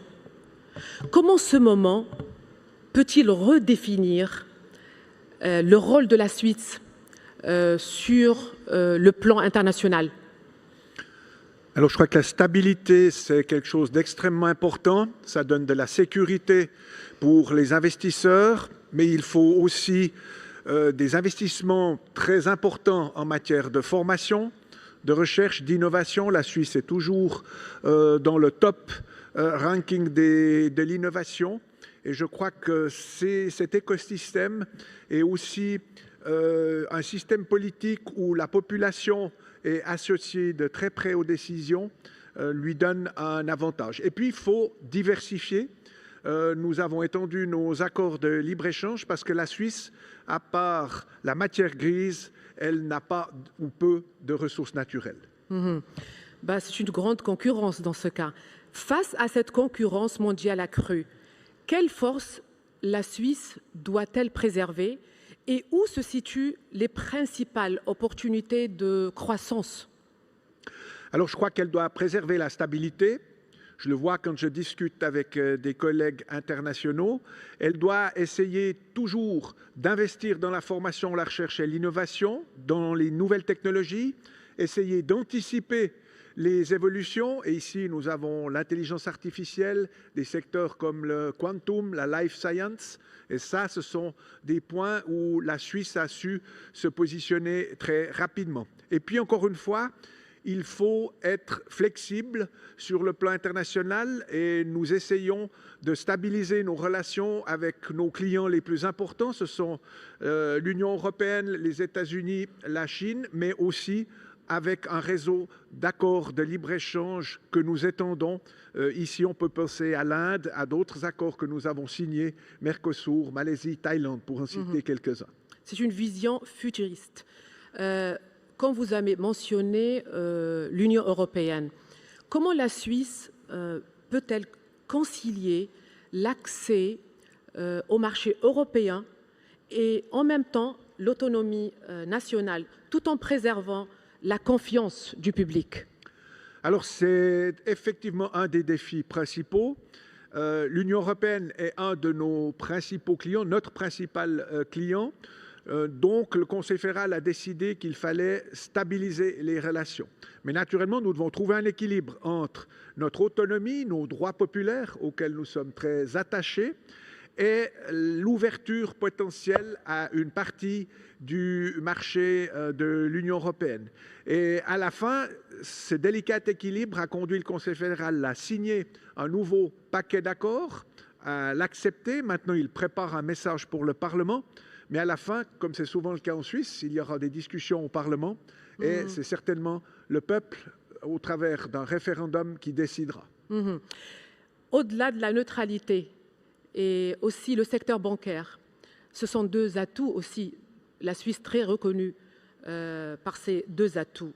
Quel récit la Suisse doit-elle porter sur ses valeurs, ses contributions, sa vision sur le plan aussi international? Alors, pour reprendre une partie de ce que vous venez de dire, la neutralité, c'est toujours facile d'être neutre en temps de paix, c'est beaucoup plus difficile en temps de guerre et de conflit. Mais la Suisse, avec la Genève internationale, peut offrir ses bons offices. Elle doit travailler discrètement. Nous avons des mandats de protection avec des grandes puissances pour chercher des solutions à des conflits. Ça, c'est quelque chose sur laquelle le monde entier peut compter, sur l'efficacité et la discrétion de la Suisse. Et puis, encore une fois, nous n'avons pas d'autre choix. Nous sommes 9 millions d'habitants. Quand vous avez des pays, des puissances qui sont 1,3, 1,4 millions, voire 340 millions, comme les États-Unis, vous devez être flexible, vous devez être dynamique, vous devez anticiper les tendances, et c'est ce que nous faisons, mais naturellement en gardant les fondamentaux qui ont fait la force de la Suisse, c'est-à-dire aussi un cadre intérieur où on essaye de diminuer les coûts pour les entreprises, diminuer la bureaucratie et créer ces conditions cadres qui soient les mêmes pour toutes les entreprises. Nous ne pouvons pas et nous ne voulons pas mener une politique industrielle. C'est un bon plan, franchement. Oui, mais pas facile. Pas facile, justement, j'en doute pas. À quoi ressemblerait la fin de votre mandat, la réussite pour la Suisse? Comment vous voyez, comment vous percevez le succès pour la Suisse à la fin de votre mandat? Alors j'ai un mandat extrêmement court, puisqu'en Suisse, le président change toutes les années. Ce que j'espère, c'est que nous pourrons mener en avant plusieurs dossiers importants sur lesquels la population suisse va se prononcer par référendum. Ça serait déjà un succès si certains accords de libre-échange pouvaient être acceptés et puis si nous arrivions avec nos principaux partenaires économiques à stabiliser nos relations. Mais aussi, je l'ai dit et je le répète, continuer à investir dans l'innovation parce que les investissements d'aujourd'hui, ce sont les postes de travail de demain et ce sont naturellement les revenus et aussi peut-être les prestations sociales et un système social où on essaye d'intégrer tout le monde du plus faible au plus fort. Qu'est-ce qui vous inquiéterait si rien ne changeait dans ce plan? Alors, ça voudrait dire que finalement le monde est resté bloqué. On voit cette montée du protectionnisme actuellement qui inquiète les petits pays. C'est pour cela que nous cherchons des initiatives avec d'autres petits pays. Nous avons lancé le Fitness Partnership avec les Émirats arabes unis, la Nouvelle-Zélande, Singapour, où des petites et moyennes économies essayent de voir comment est-ce qu'il est possible d'avoir un certain nombre de règles pour faire du commerce sur le plan international, parce que nous sommes condamnés à travailler avec un certain nombre de règles. Mais si le protectionnisme continue à se développer, alors ça pourrait être très problématique, pas seulement pour la Suisse, mais pour une grande partie de l'économie mondiale. Qu'est-ce qui a changé depuis votre dernière visite à Dubaï lors de l'Expo, justement? Quels développements vous ont le plus marqué à Dubaï? Alors, à Dubaï et puis aux Émirats arabes unis, j'ai été frappé par les visions qui ont été développées, par le développement fulgurant, les investissements dans les nouvelles technologies, l'entrepreneuriat, la volonté d'entreprendre, c'est quelque chose qui m'a frappé. Et c'est pour cela que la Suisse et les Émirats arabes unis peuvent et doivent collaborer encore davantage parce que nous avons aussi de grandes universités, de hautes écoles qui sont performantes. Les Émirats arabes unis ont développé aussi des nouvelles technologies, ils investissent dans plusieurs technologies et je pense que nous sommes faits pour nous entendre. Je vois ici une win-win perspective. Mais la fulgurance et la rapidité du développement de la vision et de la concrétisation des objectifs des Émirats arabes unis, ça m'a impressionné. Qu'est-ce qui vous inspire le plus dans cette expérience des Émirats arabes unis? Ne pas avoir peur d'entreprendre, essayer d'anticiper, de faire confiance aussi et d'attirer les investissements étrangers. Il peut arriver qu'il y ait des investissements qui se fassent qui ne sont pas rentables ultérieurement, mais on n'a pas peur d'essayer et d'aller de l'avant. Ce qui nous rapproche la Suisse et les Émirats arabes unis, c'est que nous sommes des petits pays. La Suisse a beaucoup de montagnes, donc peu de surfaces cultivables. Nous dépendons aussi pour notre approvisionnement du bon fonctionnement du commerce international. Ici, peut-être que l'aspect désertique, l'aspect de l'eau est quelque chose qui est extrêmement important. Tout à l'heure, vous avez mentionné l'innovation, l'intelligence artificielle. Est-ce que ça vous fait peur? Parce qu'il y a des gens quand même qui ont peur de l'intelligence artificielle. À quel point ça va changer la vie des êtres humains? Alors ça va, et ça a déjà changé la vie des êtres humains. Je peux comprendre que certains ont peur. Dans des évolutions technologiques, vous avez toujours la face positive et la face négative. Et je crois qu'il faut essayer de garder la face positive et minimiser la face négative. Vous savez, aujourd'hui, on peut arrêter n'importe qui dans le monde, mais on n'arrête pas le progrès. Et je crois qu'il faut vivre avec ces aspects-là, essayer de s'adapter, prendre le progrès pour ce qu'il nous apporte de positif, et avec ceci, travailler pour le bien-être de nos sociétés. Vivre loin des conflits, je vois que c'est un don, que pas tout le monde le maîtrise.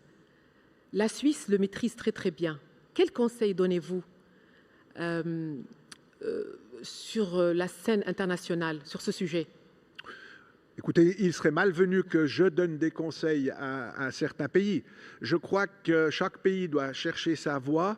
La seule chose que je peux dire, c'est que si nous voulons, avec les défis que nous rencontrons, que ce soit le changement climatique, que ce soit ces tensions internationales, tout ce qui peut contribuer à la paix, est bon pour le monde, est bon pour les populations dans le monde entier. Et si je peux avoir un vœu, c'est qu'on arrive à faire diminuer ces tensions et ces conflits dans le monde entier.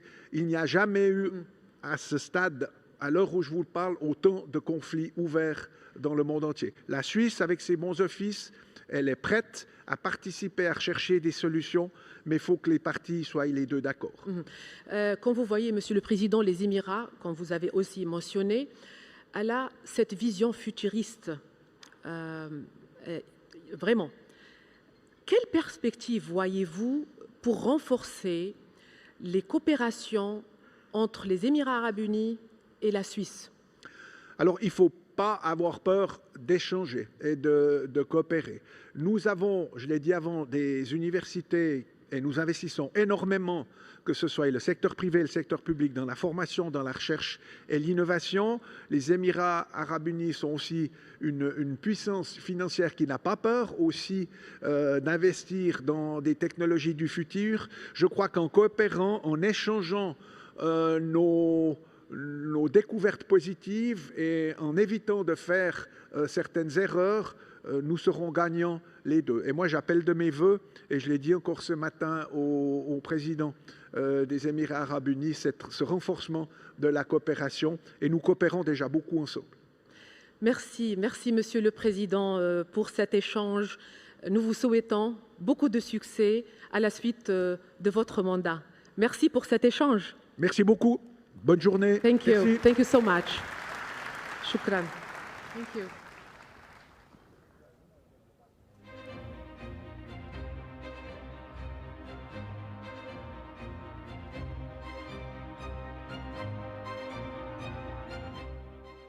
أصحاب السمو والمعالي، الحضور الكريم، الجلسة التالية بعنوان الرؤية الجديدة لمستقبل لبنان مع معالي الدكتور نواف سلام رئيس مجلس وزراء الجمهورية اللبنانية، يحاوره عماد الدين أديب المحلل السياسي في سكاي نيوز عربية. فليتفضل معاليه مشكورا. Your Highnesses, Excellencies, ladies and gentlemen, our next session is titled The New Vision for Lebanon, What's Next? With His Excellency Dr. Nawaf Salam, President of the Council of Ministers of the Lebanese Republic. This session is moderated by Imad al-Din Adib, political analyst at Sky News Arabia. Please note that this session will be in Arabic. Kindly use your headsets for instant interpretation.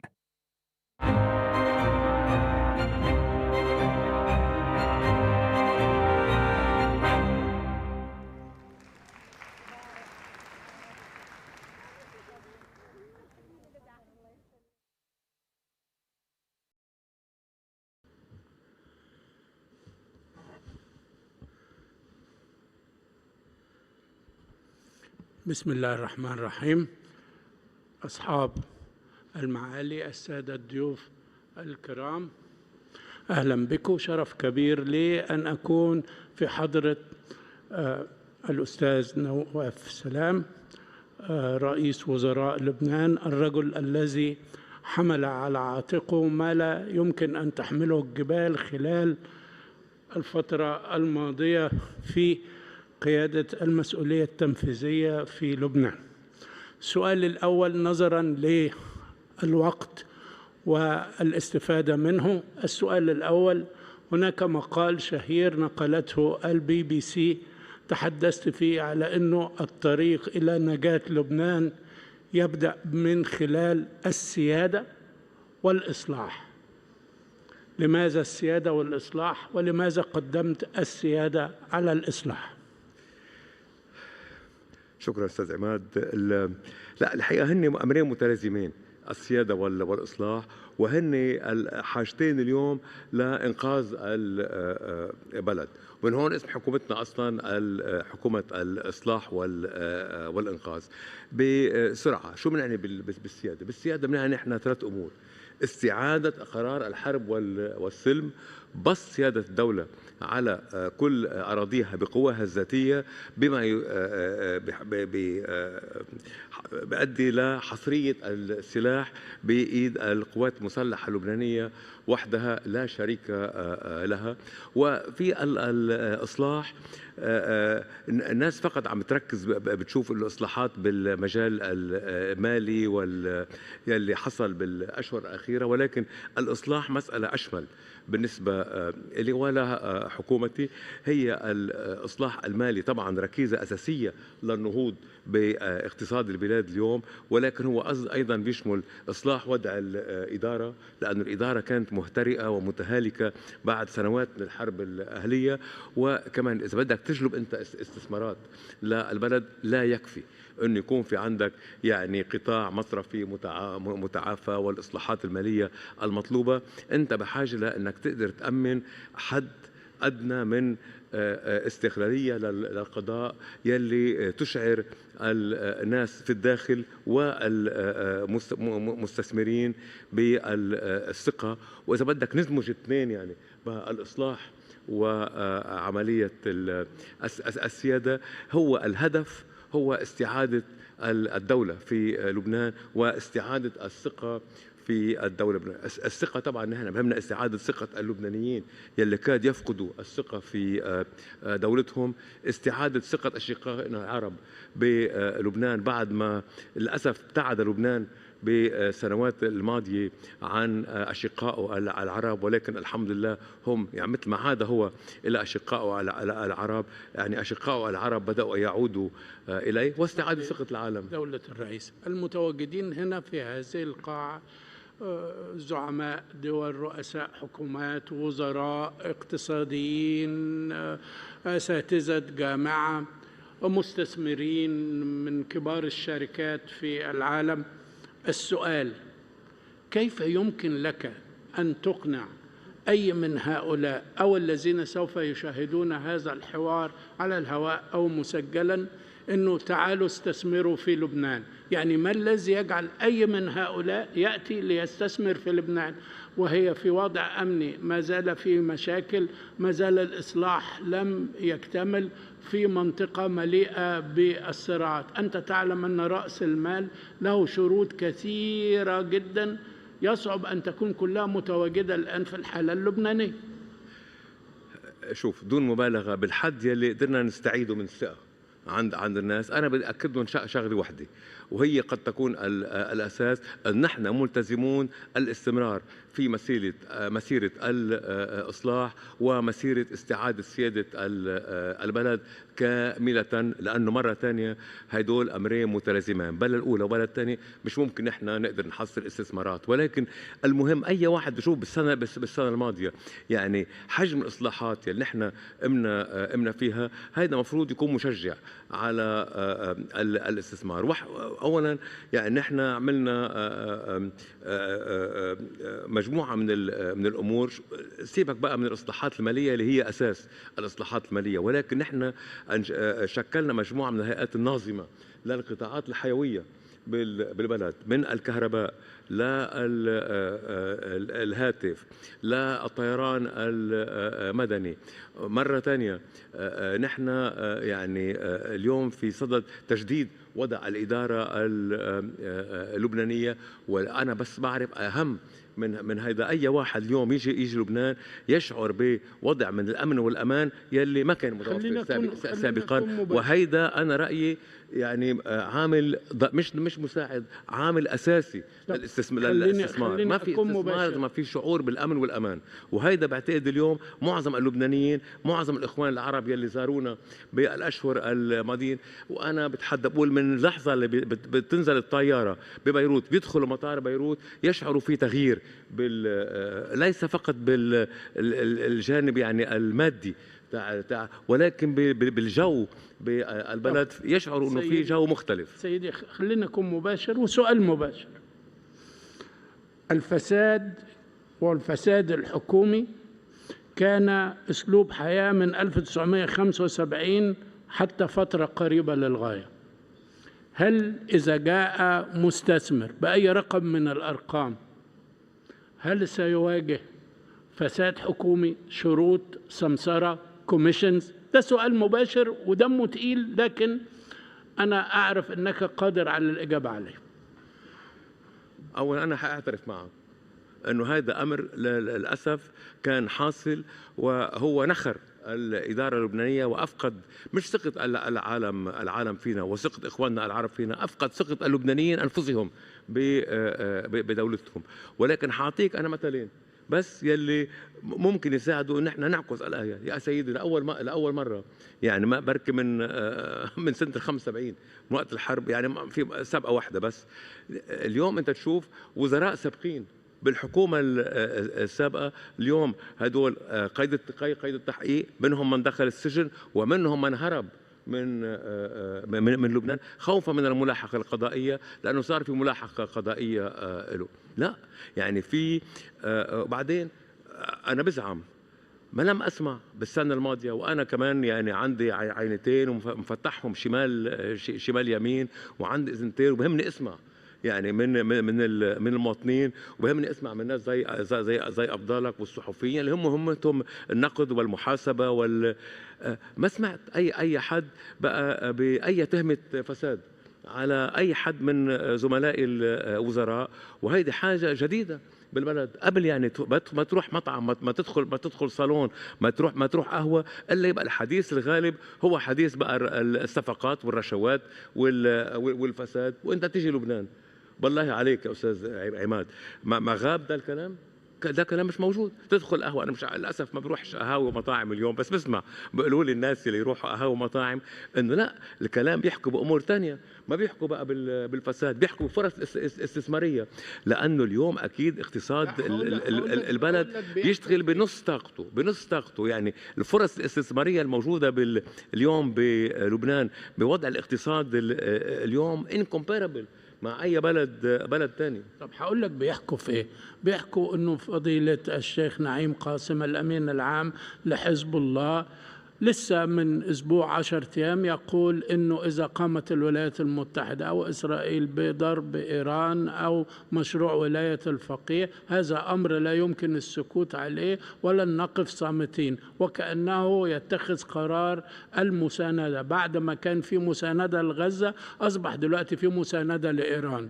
هل هذا ممكن في بلد المفروض أنه هو القرار السيادي في يد حكومته وأجهزته الرسمية؟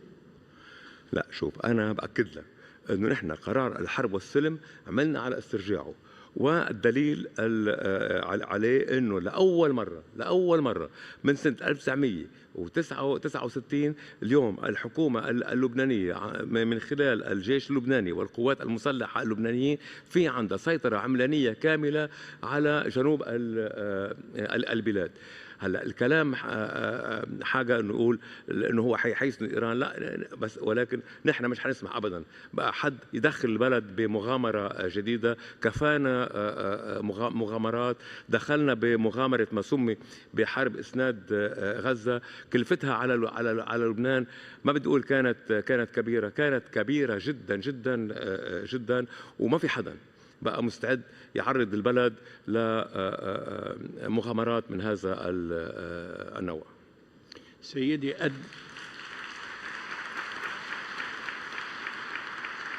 سيدي قد ايه الوضع الإقليمي والصراعات المتأججة في المنطقة لها تأثير على الوضع الداخلي وعلى اقتصاد لبنان وعلى أمن لبنان؟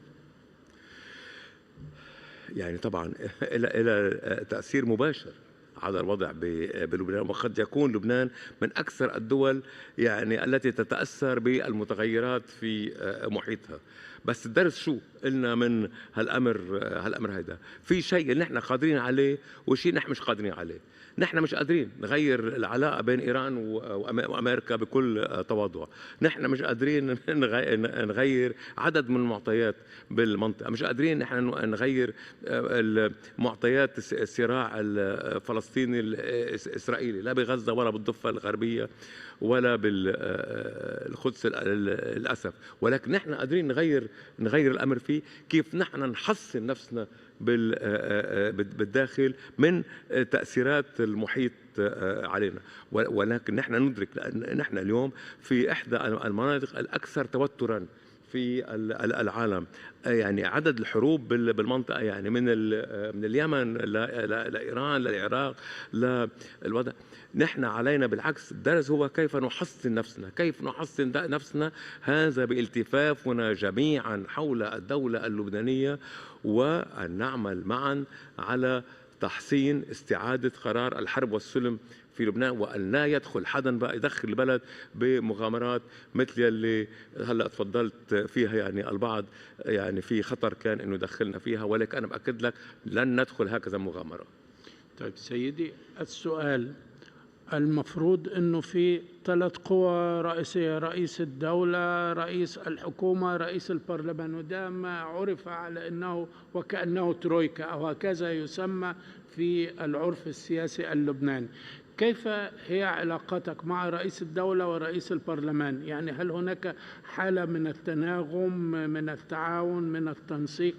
شوف، عندي علاقة ثنائية مع رئيس الدولة، وعندي علاقة ثنائية مع رئيس البرلمان، ولكن أنا من الناس المؤمنين بفصل السلطات، ولكن في تعاون السلطات في آن واحد. خبرية الترويكا هيدا من عهود ماضية، وهي شلت عمل المؤسسات ويعني وضعت 3 أشخاص يعني محل المؤسسات الدستورية، وكأنه ممكن اختزال عمل هالمؤسسات ب3 أشخاص، وهذا أدى ل يعني إذا بجوز التعبير لاختلالات سياسية، حتى ما نقول كوارث سياسية. لا، أنا مصر أنه اليوم نحن يجب أن نحافظ على التعاون بين السلطات، ولكن من ضمن المبدأ الأهم اللي هو فصل السلطات. علاقتي الشخصية أنا بطمنك وأسأل عنها دائما، هي يعني ممتازة مع فخامة رئيس الجمهورية. الناس بيقولوا والله لا، ما أنا بقول لك ما فيش خلاف، بس أكيد في أساليب عمل مختلفة. نحن جايين من تاريخ مختلف، كل واحد عنده تجربته، ولكن أنا واثق أن نحن نذهب بالاتجاه نفسه. نحن رايحين على هدف نفسه يلي هو استعادة الدولة اللبنانية. مع رئيس البرلمان، وأنا يعني بعرفه من زمن طويل لدولة رئيس البرلمان، وفي يعني احترام كبير مني له، وهو بيعرف انه انا حريص على التعاون معه في كل الامور متعلقه بين عمل الحكومه وعمل المجلس. ونحن بحاجه هالتعاون هيدا من اجل التشريع، ولكن من ضمن مبدا فصل السلطات، ما حد يخلط لي السلطات. سيدي عشان عنصر الوقت، تفضل. ماذا تريد من دول مجلس التعاون الخليجي غدا؟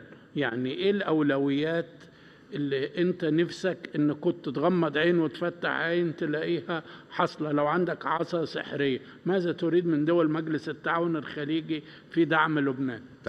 شوف، انا بدي اولا ارجع اكد لهم انه نحن مثل حيث بدأنا، نحن فيما يتعلق بالإصلاح أو فيما يتعلق باستعادة سيادة الدولة، هذه قرارين اتخذوا ولا رجوع عنهم. ونحن مش طالبين من أي حد يجي يقوم بعملنا ويقوم لا يبعث جنود ولا يبعث.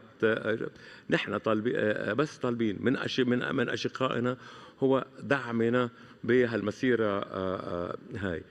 ونفس الشيء يعني نطلبوا من أصدقائنا بالعالم دعمنا، مش إنه يجوا يحلوا محلنا ويقوموا بدورنا. نحن ما عم نطالب حدا بشيء، بس دعمنا يعني باختصار شديد مثل ما أنت حابب. يعني على الأقل أمرين. واحد، يعني اليوم حتى تقدر يعني الدولة تقوم ببسط سلطتها على كامل أراضيها مثل ما بنقول بقوتها الذاتية، نحن بحاجة دعم القوات المسلحة اللبنانية. وسيعقد مؤتمر قريبا لدعم القوات المسلحة اللبنانية في باريس، وأنا بتمنى من الإخوان العرب جميعا يعني يكونوا مشاركين بفعالية، لأنه هذا المدخل يلي بحسن الأمن والأمان يلي نحن بحاجة له. وثانيا يعني أن ينظروا بعين جديدة لفرص الاستثمار في لبنان، وأن يأتوا إلى لبنان. إن شاء الله بنشوف، شايف كثير إخوان بالقاعة هون يأتونا هلا برمضان، يأتونا على العيد، يأتونا بالصيف على لبنان، وهم حيشوفوا ويقوموا العين إنه في لبنان جديد مختلف عن اللي كان عليه من سنة. دولة الرئيس، شكرا لك سيدي.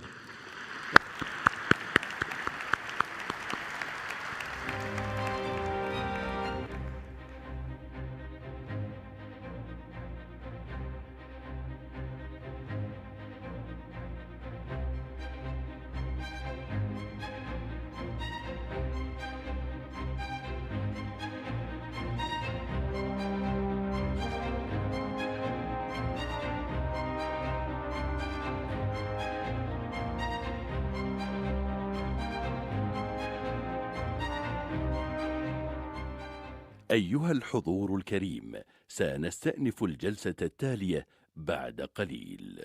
Ladies and gentlemen, we will resume our next session shortly.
Ladies and gentlemen, our next session is a main address by His Excellency Pedro Sanchez, President of the Government of Spain.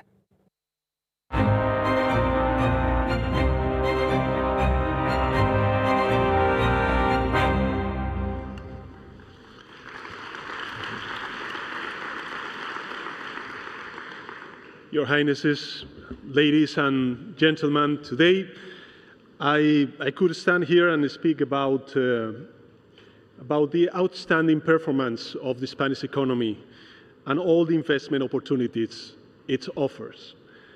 About a country whose economy grew by 2.8% in 2025, almost twice the euro area average, whose GDP has just exceeded $2 trillion, that created almost 600,000 jobs last year, about half of all new employment in the European Union. I could also speak about our new sovereign wealth fund, España Crece, launched with the ambition to mobilize up to 120 billion euros in public and private investment in areas such as artificial intelligence, clean energy, or quantum computing. Yes, you probably expect me to sing the praises of an economy that has constantly ranked among the world's top performers over the past few years. But I won't do so for a simple reason. Others do it for us.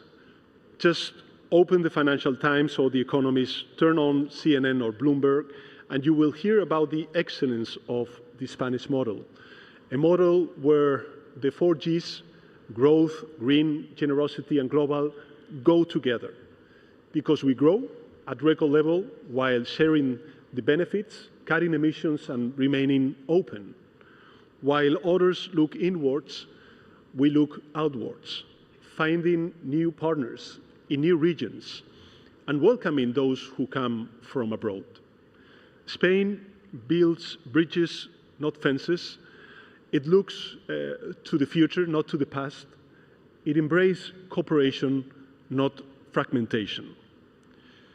But, Your Highnesses, ladies and gentlemen, today I want to talk about something else. Something that it is at the core of the values of good governance and balanced progress that define this unique forum. A problem that no country can face alone, and is digital governance. I have been Prime Minister of Spain for almost 8 years. And throughout this time, I have defended the same vision of the world. A vision where peace comes first, where people are at the center of the economy, where progress doesn't come at the expense of the most vulnerable or the planet. That vision hasn't changed in all these years, but the world has, drastically, and for the worst. Not only in the physical world of economies, borders, and institutions, but also in the digital world we have built. It is there, in that virtual space, where the foundations that once held us together are being undermined, where social bonds are being turned upside down into a kind of zero-sum competition without rules, where the values of equality and fairness are being openly attacked. We were told that social media would become a tool for global understanding and cooperation, a vehicle for freedom, transparency, and accountability, a space where feeds and algorithms would help improve our societies and our lives. But the opposite has happened.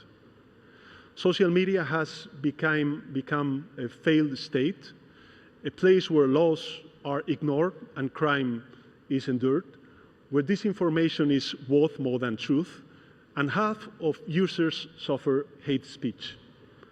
A failed state in which algorithms distort the public conversation and our data and image are defied and sold. Just in the last year alone, TikTok has been accused of tolerating malicious accounts that shared AI-generated child abuse materials. The face of real kids put in fake nude bodies. Just last week, the owner of X, a migrant himself, used his personal account to amplify disinformation about the sovereign decision by my government, the regularization of 500,000 migrants that live, work, and contribute to the success of our country. The same platform that has allowed its AI grok to generate illegal sexual content. Meanwhile, Instagram has been accused of spying on millions of Android users around the world. Facebook has been used to deploy hundreds of misinformation and foreign interference campaigns during national and regional elections. All these cases are real and fresh and represent just the tip of the iceberg, a small sample of the many crimes and misconducts that are taking place every day on social media. Some may say that if we do not like social media platforms, we can simply leave them, that no one is forced to use X or TikTok. And they're right. For many of us, this is still an option. But we know that our children and many citizens do not have that choice. Social media has become an integral part of their lives, of their reality. So if we want to protect them, there's only one thing we can do: take back control. We need to make sure that these platforms comply with the rules like everybody else. I know that it won't be easy. Social media companies are wealthier and more powerful than many nations, including mine. But their might and power should not scare us, because our determination is greater than their pockets. Last year, I went to Davos to warn governments about the dangers of social media. Now I am here in Dubai to tell you and explain that Spain is walking the talk. We're fighting back, and we will continue to do so. Starting next week, my government will implement the following actions. First, we will change the law in Spain to hold platform executives legally accountable for many infringements taking place on their sites. This means that CEOs of these techno platforms will face criminal liability for failing to remove illegal or hateful content. And for that, we governments need to stop turning a blind eye to the toxic content shared under their watch. Second, we will turn algorithmic manipulation and amplification of illegal content into a new criminal offense. Disinformation doesn't appear by itself. It is created, promoted, and spread by certain actors. We will go after them as well as after the platforms whose algorithms amplify the disinformation for profit. No more hiding behind code. No more pretending that technology is neutral. Third, we will implement a hate and polarization footprint, a system to track, quantify, and expose how digital platforms fuel division and amplified hate.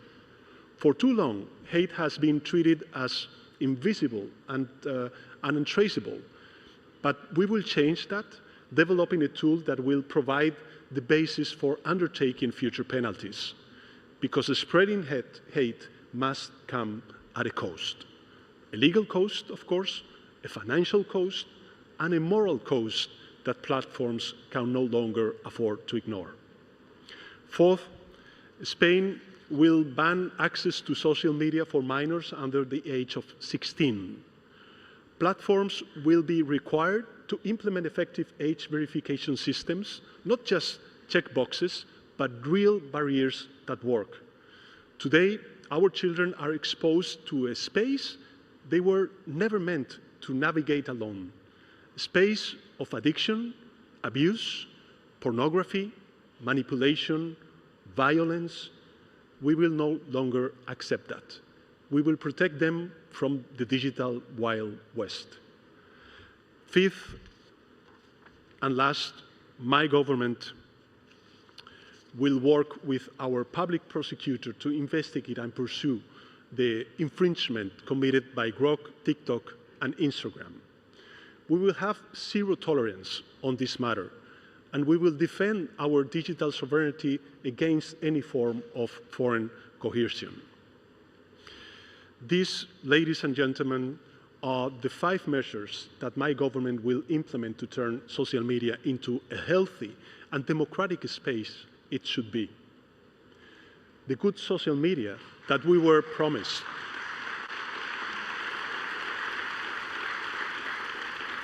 The good social media that we were promised more than 20 years ago. Of course, we are well aware of our limitations. We know that this is a battle that far exceeds the boundaries of any country. That is why I want to inform you that Spain has joined forces with 5 other European countries in a coalition of the digital willing, committed to enforcing stricter, faster, and more effective regulation of social media platforms. A coalition that will hold its first meeting in the coming days and will advance coordinated actions at a multinational scale. Some think that in the current context, when the sovereignty of Ukraine, Palestine, or Greenland is at stake, it would be a mistake to devote such efforts to a peripheral conflict that affects no physical territory. But make no mistake, what we are facing is the convergence of 2 failures. A digital space without responsibility weakening us from within, and a global order under strain from the outside. Both demand governance, not resignation. That is why we must act with courage, with unity, and with hope, because moments like this define generations, and generations like us define the future for the generations to come. So let's rise to the task. Let's choose governance over resignation, cooperation over fragmentation, responsibility over silence. Let's return social media to the promised land that it should have never abandoned. Shukran. Thank you very much.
Ladies and gentlemen, our next session is titled The Arab Region, a Decade in Focus, with His Excellency Ahmed Abul Ghaid, Secretary General of the League of Arab States. This session is moderated by Imad al-Din Adib, political analyst at Sky News Arabia. Please note that this session will be in Arabic. Kindly use your headsets for instant interpretation.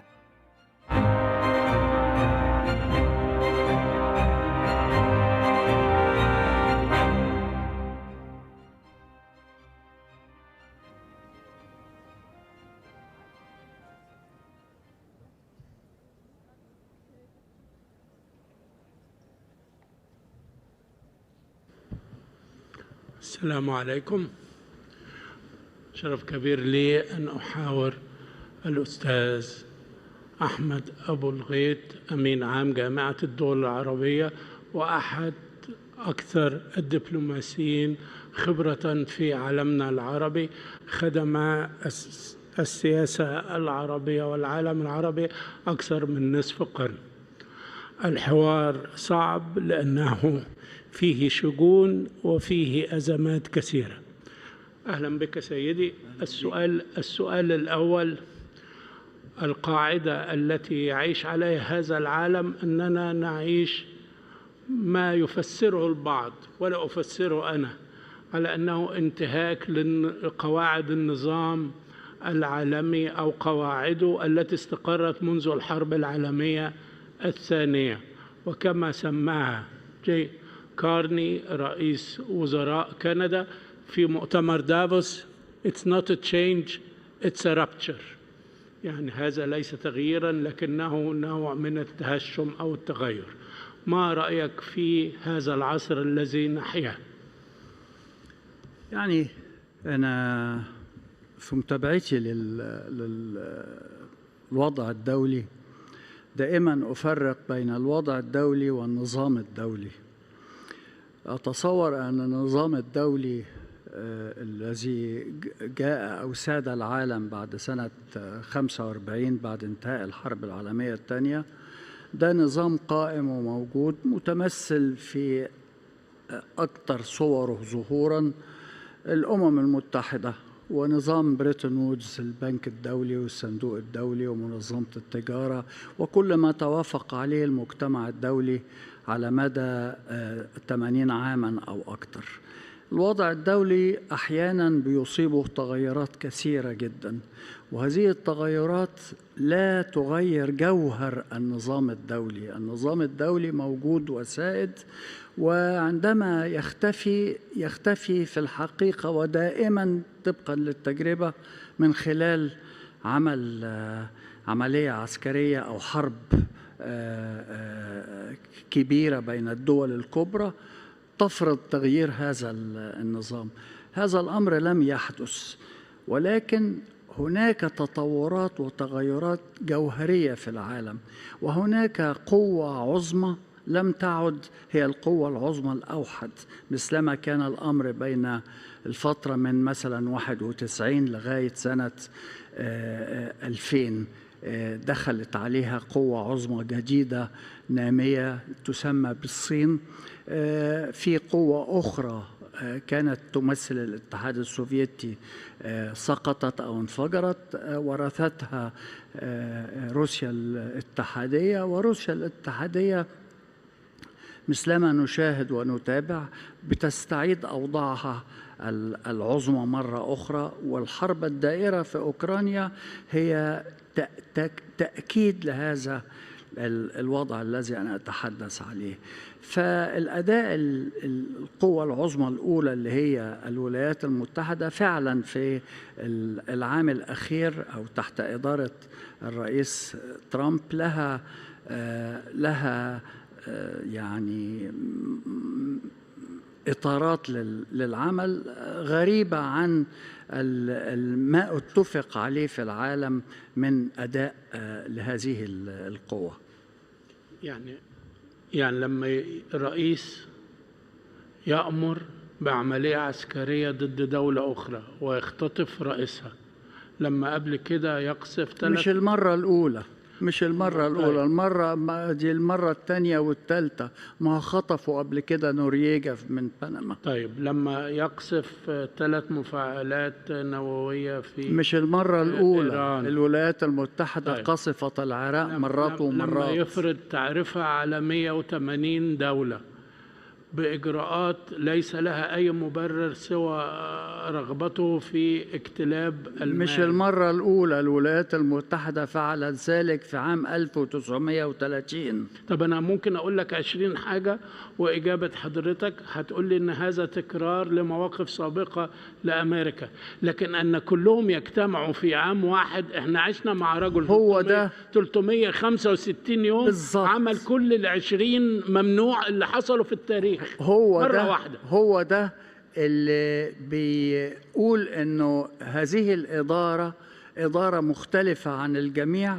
ولكنها إدارة عمرها 3 سنوات قادمة، فنتابع من هنا لعدة سنوات قادمة هل هيستمر الأداء وكيف سينتهي هذا الأداء، هل هيغير النظام الدولي ولا هيغير الوضع الدولي، وما شكل العلاقة الثلاثية بين الصين والولايات المتحدة. لو حضرتك في اجتماع مغلق مع قادة الدول العربية وقدامهم 1000 يوم لسه مع هذا الحكم وهذا الرجل وهذه الأساليب، بماذا تنصحهم يقضوا 1000 يوم الجايين إزاي؟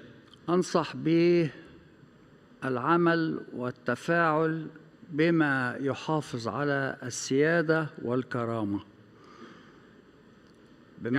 بمعنى أنه فلنتفاعل بما نستطيع أن نتفاعل به، ونؤجل ونراوغ ونناور ونلعب سياسة فيما لا نستطيع قبوله. يعني نستحمله يعني إلى حد كبير. طيب السؤال، أنت الآن وأنت أنا أصلي عملي جدا يا عماد بيه، أنا عملي جدا، أنا براكتيشنر، أنا عملياتي عملي، أتعامل مع الواقع مثلما أراه، والواقع مثلما أراه قوة ضاربة بتتفاعل مع الأوضاع من منظور أيديولوجي بحت، ولا أقول عمياء لكن أقول أيديولوجية كاملة. طب أنا مش هكلمك على أيديولوجية، أنا هكلمك على منصبك، هكلمك على جامعة الدول العربية، هكلمك على الأقل 4-5 جروح نازفة من الصراعات في العالم العربي: السودان، ليبيا، لبنان، سوريا، العراق، الصومال، كل هذه، اليمن. أين دور جامعة الدول العربية؟ ما شفتش مثلا إنه الجامعة دخلت ولعبت دور تعمل مصالحة، ما شفتش ان الجامعة جت وحاولت ان هي تدي موقف له علاقة بالصراعات العربية، ما شفتش ان الجامعة حاولت انها توقف النزيف المستمر في الصراعات العربية. شوف، الحقيقة ان الجامعة العربية بتتناول كل هذه المشكلات وهذه الجروح من خلال الاجتماعات الدورية لوزراء الخارجية أو القمم، وبيصدر بها قرارات دائمة متفق عليها ومتناقش فيها ويعني تم التداول بها. ولكن هي المشكلة الحقيقية هي إيرادات الدول المشتبكة في النزاع أو الدول التي بها نزاعات. دائما الجامعة العربية مقيدة الحركة في هذا الاتجاه، بمعنى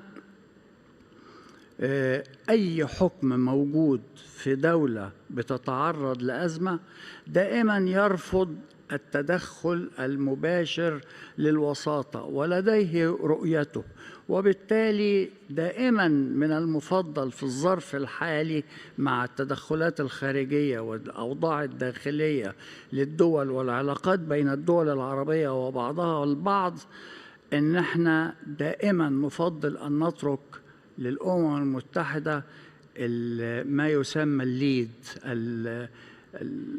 إن هي تقوم بالفعل، والعرب يخدموا في هذا السياق، الجامعة أقصد. ده اللي احنا سؤال، في صراعات أنا ولا شفت الأمم المتحدة اشتركت فيها ولا جامعة الدول العربية اشتركت فيها. تمام. يعني مثلا هكلمك على 3 أزمات. غزة، أنت كنت فين في غزة؟ الجرح النازف في سوريا بالنسبة لوضع الأقليات، ما دول أيضا مواطنين عرب أنت مسؤول عنهم. سواء لا، فيما يتعلق بغزة الجامعة العربية كان لها يعني اجتهاد قوي جدا ومارست دورها بالكامل فيما يتعلق بتحركات الدول العربية والقرارات الدول العربية والدعوة إلى قمم عربية أو قمم إسلامية والمشاركة في الوفود العربية الإسلامية التي جالت في كل عواصم الدول اللي تحركت، وساعدت في كشف الأداء الإسرائيلي من ناحية، وساعدت في تحويل مواقف الكثير من الدول زي ما شفنا. أحد هذه الدول أسبانيا التي تحدث منذ 10 دقائق رئيس وزراء أسبانيا أخذت القيادة في الاعتراف بالدولة الفلسطينية، تبعتها سلوفينيا، تبعها غيرها من الدول، وفي مقدمتها معروف دول كثيرة جدا، 5 دول: النرويج وأيرلندا وسلوفينيا وأسبانيا، وبعدهم جاءت المبادرة الفرنسية السعودية، وبعدهم جاءت الأمم المتحدة وعملت اجتماعاتها، وبعدين النهاردة في اعتراف ما يقرب من 11 أو 12 دولة أوروبية. ففي تغيير كبير، والتغيير الكبير ده الجامعة العربية كانت أحد المساهمين ولا شك فيه. سؤال شرير، ليه لم تدخل جامعة الدول العربية في مجلس السلام اللي هو موجود في غزة؟ لأنه الوضع العربي دائما لكي تعمل الجامعة يجب أن تعمل في توافق. المجموعة العربية أو أعضاء الجامعة العربية ليسوا في توافق كامل فيما يتعلق بالبورد اوف بيس في مجموعة دول، 6 دول تقدمت واقتنعت بهذا، بأهمية هذا. وحضرتك بتقول إن العالم العربي فيه خلافات؟ أول مرة أسمع الحكاية. لا، في خلافات، لكن هي مرة أسمع هي فيها في تناول مختلف. يعني في ليه 6 بس هم اللي اتحركوا؟ 6 لأنهم بيتحركوا، وعلى مدى العامين السابقين بيتحركوا لأنه شايفين أن الحركة مطلوبة جدا في اتجاه تسوية فلسطينية. هناك من لا يرى أن الوضع متاح، هناك من يرى رفض إسرائيل بالكامل. ففي هذا السياق الجامعة العربية لكي تتحرك يفضل دائما أنها تتحرك في سياق واسع. ده بعد، لكن البعد الآخر الجامعة العربية لم تتلقى دعوة أمانة الجامعة العربية لم تتلقى دعوة من رئاسة مجلس السلام للانضمام إليه. لكن حتى لو تلقت الدعوة يجب أن أحظى بتوافق أو رضا للغالبية من الدول لكي أقول نعم سوف ننضم ونشارك. يعني حضرتك تتخيل مثلا أن يكون في أزمة موجودة زي مثلا روسيا وأوكرانيا، هل دول الاتحاد الأوروبي مش موجودة طرف رئيسي موجود فيها؟ لازم، لأن هي دي المنظمة الإقليمية. تمام. اللي هي لها الدور الفاعل في حماية الأمن لكن أي عضو من الاتحاد الأوروبي قادر أنه يضع فيتو على الأداء الأوروبي كله فيما يتعلق بأي قضية. يعني لو الاتحاد الأوروبي قال أنا هعترف بدولة فلسطين وطلعت المجر أو طلعت دولة أخرى رافضة، النظام قايم على الكونسنسس. بالضبط، توتال كونسنسس. تمام. طيب هنا نيجي لنقطة مهمة جدا. حضرتك يعني لسنوات طويلة مسؤول عن منصب أمين جامعة الدول العربية، قريبا سيأتي نهاية مدتك. خلاصة خبرتك في وقت كان من أشد وأصعب أمور وأوضاع العالم العربي بالذات في صراعاته الإقليمية والخلافات العربية العربية. شوف ما الذي تخلص إليه وبماذا تنصح به؟ خد وقتك في الإجابة. لا هو أنا عارف الإجابة.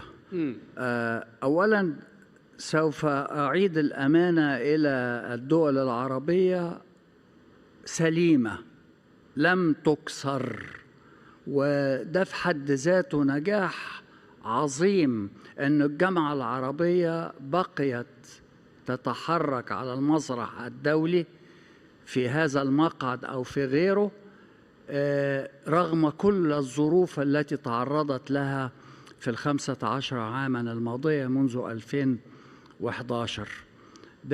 دي نقطة أساسية. النقطة الثانية أقول للدول الأعضاء حافظوا على الجامعة العربية بأكبر قدر من العمل الإيجابي، لأنه هناك قوة خارجية تبغي تحطيم النظام العربي، إلغائه وإحلاله بنظام إما إقليمي خاضع للتأثير الدولي الكامل أو لنظام إقليمي خاضع للقوى الإقليمية غير العربية. طب ما تسمي الحاجات بمسمياتها. عندك إسرائيل، إيران، تركيا، دي الثلاث دول اللي موجودة مرات كثيرة وفي كل المنتديات المماثلة لهذه القمة، قمة الحكومات، في كل المنتديات بدون خلاف من أول ميونخ ل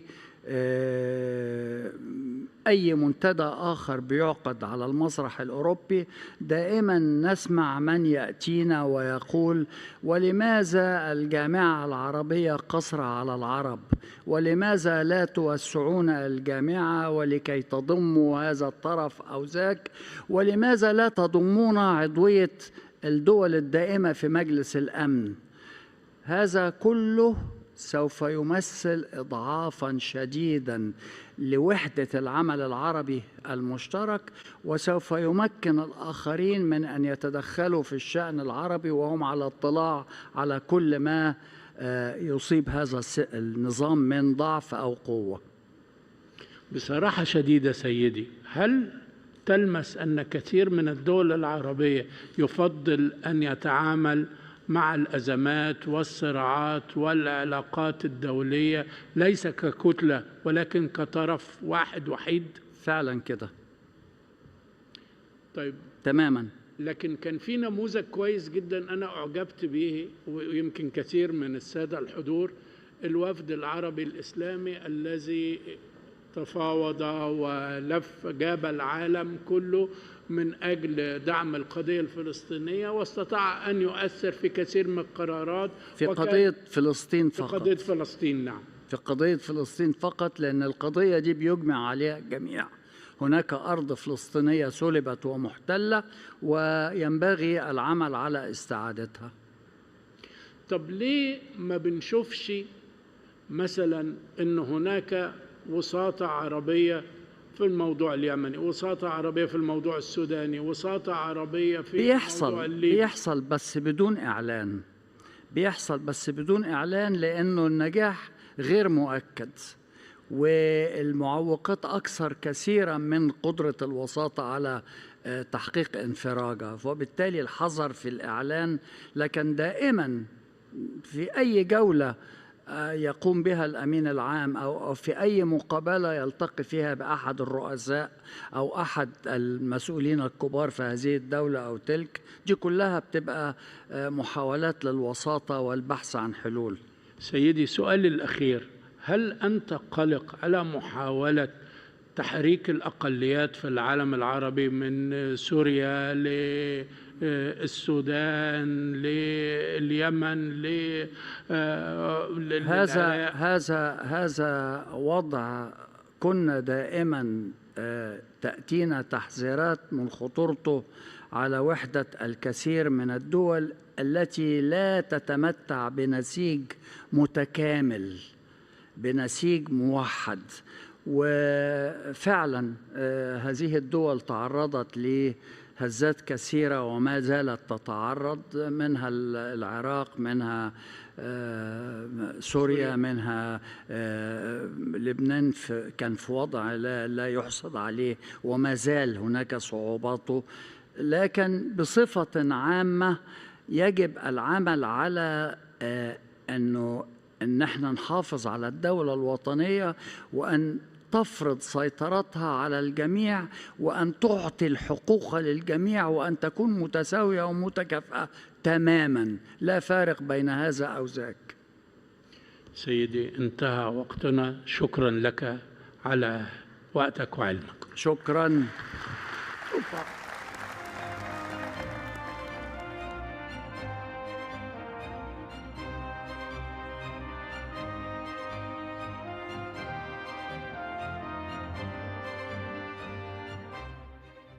Ladies and gentlemen, our next session is titled Decisions That Shape Future Governments with Ray Dalio, founder of Bridgewater Associates and Dalio Family Office. This session is moderated by Dan Murphy from CNBC.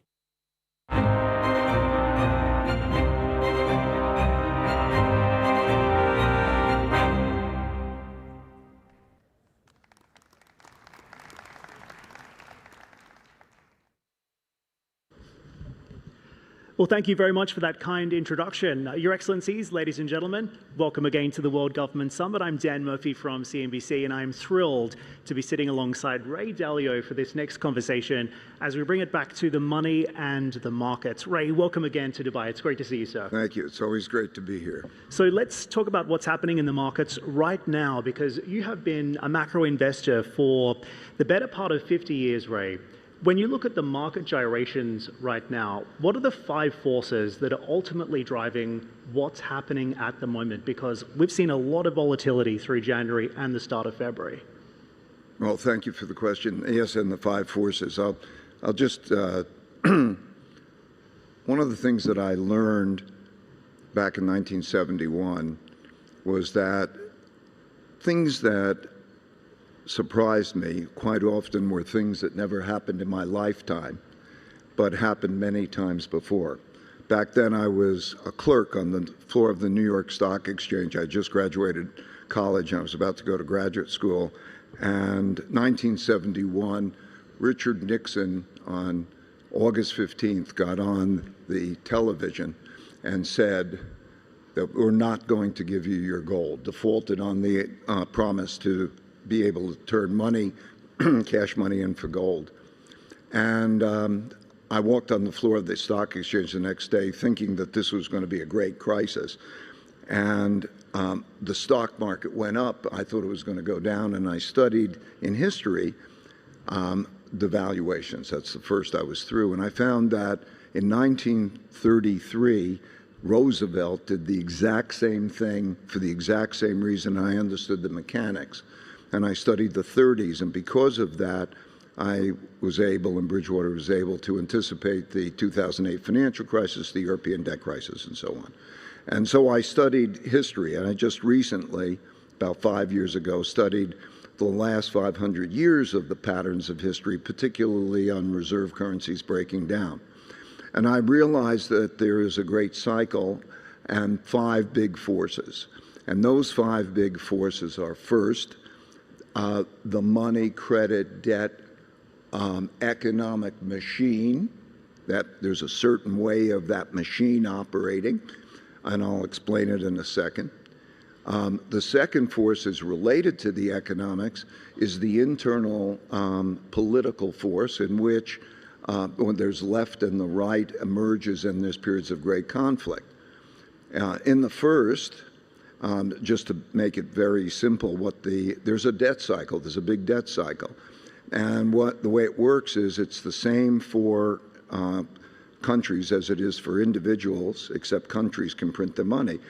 if your debt rises relative to your incomes and your debt service payments begin to squeeze your spending, you have a problem. And if you have a lot of debt to sell, one man's debts or another man's assets, and you have to sell that, and if there's too much that they own and you're selling a lot, there's a supply-demand problem.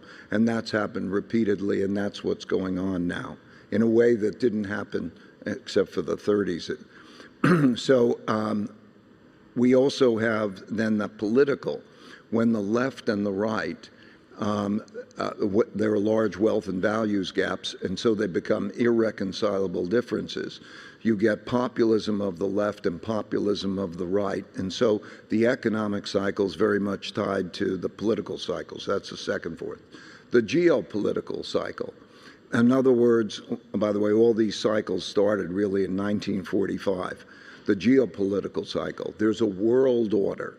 In other words, the world system, and that was dominated by the United States and its way of operating that was a multilateral system. The idea of the United Nations and the World Trade Organization, and the World Health Organization, and the World Court, and all of that multilateral, which is breaking down now and to become more of a unilateral power type of world order. These three orders, all orders, the monetary order, the political order within a country, the geopolitical order through time, have gone through these cycles, and then roughly about once a lifetime or so, they break down for these reasons. And then number four is acts of nature. Droughts, floods, and pandemics have killed more people than wars and toppled more orders. And then number five force is always through history, technology. Big technology leaps which have the effect of raising living standards, but also being used as weapons for war. So there is that big cycle. In my opinion, as we're looking at, and many people very surprised at what's going on, this is more like watching a movie happen over and over again. You know, history does rhyme. And so what we're seeing is the monetary order changing, breaking down in a certain way. We're seeing the domestic political orders changing, certainly. And we're seeing the geopolitical order changing in very important ways. And then, of course, technology will have and is having a tremendous effect. Ray, what would you say is the safest store of wealth today? We've seen huge volatility in gold, a significant run-up followed by an historic sell-off. Can you offer your perspective on what's happening with gold and silver right now? The money is supposed to be a medium of exchange and a storehold of wealth. And right now, there's a questioning of how it will be a storehold of wealth and that questioning is leading particularly to the accumulation of gold, particularly by central banks, although it's gone to sovereign wealth funds and it's gone to beyond that, because the question is, what is money? What is a storehold of money? In 1971, as I described, there was the breakdown of our monetary system where there was a link to gold, and then we created the world created a fiat monetary system. In other words, where it's easy to print money. And as a result of that, we have a lot of debt, and one man's debts are another man's assets. And so there is the dynamic that I was describing. And so the question is, from that supply demand, there's a lot of risk associated with that. But also historically, when there's great conflicts, there are worries that those capital wars can develop. In other words, in history, in like World War II in Japan, prior to the war, in the United States and Japan had a contentious relationship, and the United States sanctioned Japan, meaning they didn't pay their debts. One could imagine an analogous situation here also in this world today, I'm saying, between China and the United States, or even it's been conjectured and talked about by leaders in different countries about U.S. and European dependency. Because the reverse of a trade deficit, and we hear a lot about trade wars, is capital, that there's a capital imbalance, and capital could be used as war. So the question really is, what is a safe storehold of wealth? So naturally, gold has been the most used, and prior to 1971 was the choice, and it has unique characteristics because it can be, most others can be controlled or would not be used by central banks. So I think when you say what is money, in reserve currencies, gold is the second largest reserve currencies. I think if people were to make those who are running policies and so on were to say, they would say gold is the safest money in this kind of an environment. Still the safest. Yeah, it doesn't change by the day. You know, gold is up about 65% from a year ago and down about 16% from its high. And I think people make the mistake of thinking, is it going to go up and down and should I buy it? And instead, not whether it's individuals, but even more importantly, perhaps central banks or governments or sovereign wealth funds should say, what percentage of my financial assets, what percentage of my portfolio should I have in gold? And think about that percentage. And then if the price goes up and down, if it goes up too much, you sell to get back to that number, it goes down too much, but to keep a certain percentage, because it's a very effective diversifier to other parts of the portfolio. I think that it's best to say, if you didn't know what markets were going to do, what should my allocation be to different markets? And because gold is a diversifier, in other words, when the bad times come along, it does uniquely well, and when the good times are prosperous, it less so. It's an effective diversifier. So I would say that perspective. I'd say the most important thing is to have a well-diversified portfolio. So I'm not saying run out and buy gold and hot because the market's going to be hot, but more to think strategically about what is the right mix of assets to own, whether you are an individual or a central bank or a country or a sovereign wealth fund. Ray, you mentioned capital war. Do you believe that we are on the cusp of a capital war? So much of the market focus right now is on the president's trade and tariff agenda. We often talk about the implications of the trade war that we see unfolding. What about a capital war? We are on the brink. That means not in, but it means we are quite close to, and it would be very easy to go over the brink into a capital war, and because there are mutual fears. For example, if you were to take the conflict even over Greenland related to Europeans and the United States, there could be a fear that European holders of U.S.-denominated assets could have, that they could be sanctioned, in a sense. They might have a fear in one way or another, and there could be a reciprocal fear on the part of the United States that it could be not get the capital or not get the buy. This is very much similar, by the way, to the UK during the Suez crisis. So capital, money matters, in world. Money buys the military equipment, money matters. And the strength of that money, the reserve currency, and also the willingness to use it, both to make the purchases and so on, the ability to do that, but also the willingness to use it as a leverage. We're seeing capital controls and capital war is taking place all over the world today, and who will experience that is questionable. So we are on the brink. That doesn't mean we are in or close, but it means that it's a logical concern. One who studies history understands that, for example, foreign exchange controls, capital controls are normal. They're the normal things to happen in environments like that. And so naturally, in preparation for that, or to protect oneself against that happening, countries, sovereign wealth funds, central banks, and individuals are making those kinds of provisions. Ray, let me ask you about the situation in the region as well. It seems as if there's a big debate in Washington, D.C. right now about how to approach the situation regarding Iran. Whether or not to strike is obviously a key consideration for risk asset holders and, of course, policymakers in our part of the world.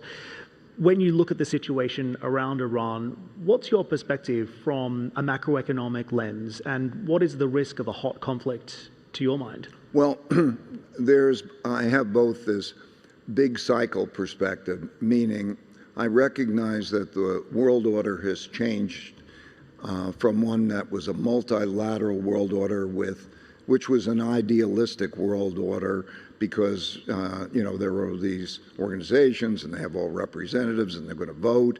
But the power is what matters most, and the power being in the hands particularly of dominant powers like the United States and China, when the consensus is not the same as the interest of the dominant power, it was logical that what we're having now is a power-based world order, much the same as existed throughout history prior to 1945. So now we're dealing with power. That is my, let's say, bigger picture view. And then how that is done is, to use Donald Trump's expression, is really who's got the cards, who has what powers. And so we will see then the tests of those powers in the various ways. Then we get into complicated subjects. But also, it again reinforces the notion of diversification because, and the power of neutrality. I want to say that in history, in periods such as these or worse, there's winners of wars, losers of wars, and neutral countries. And the winners of wars lose.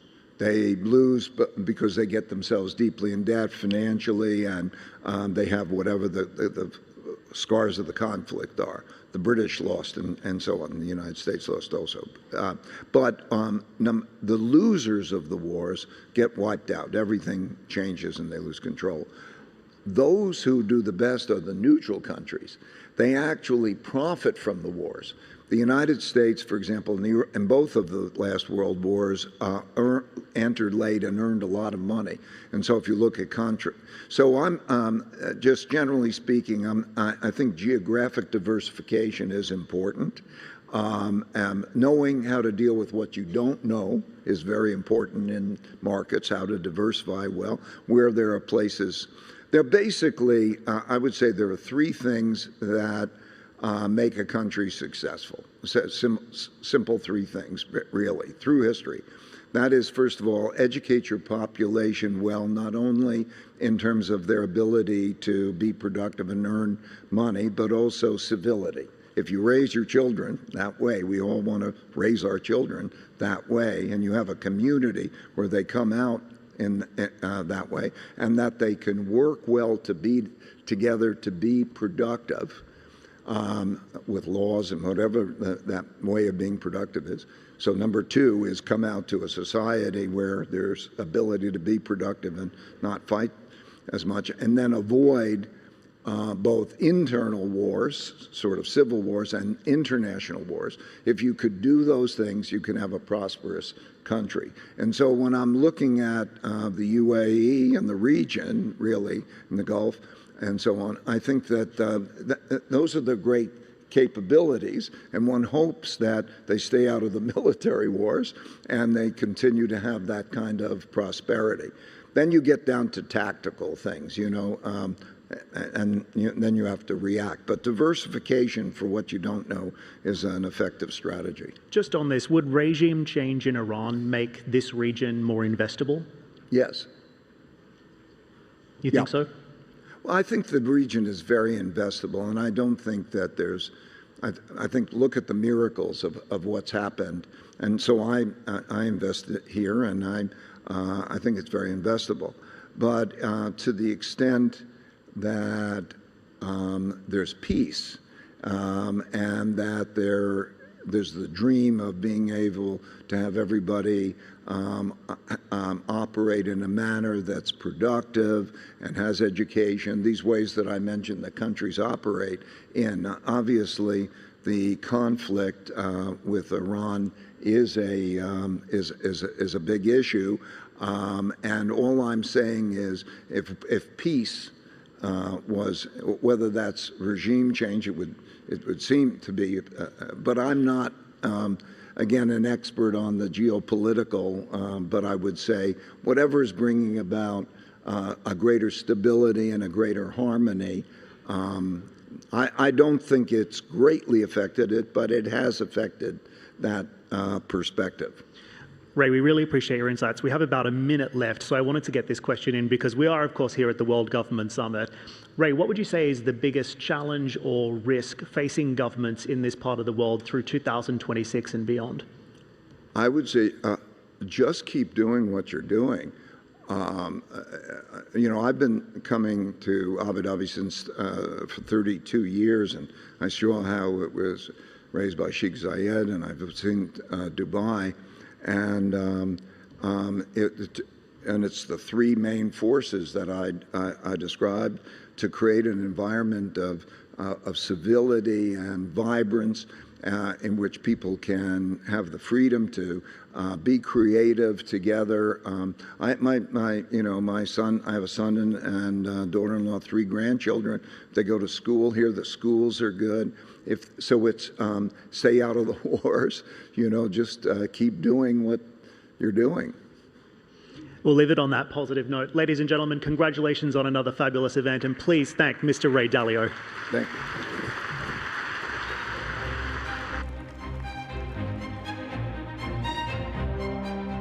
الحضور الكريم، الجلسة التالية بعنوان صناعة مستقبل التنقل في المدن مع معالي مطر الطاير، المدير العام ورئيس مجلس المديرين في هيئة الطرق والمواصلات في دبي.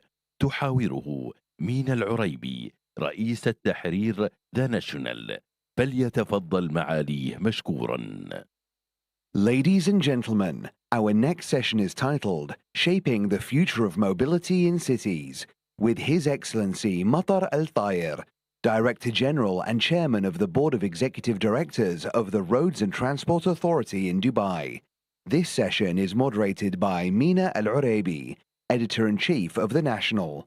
Please note that this session will be in Arabic. Kindly use your headsets for instant interpretation.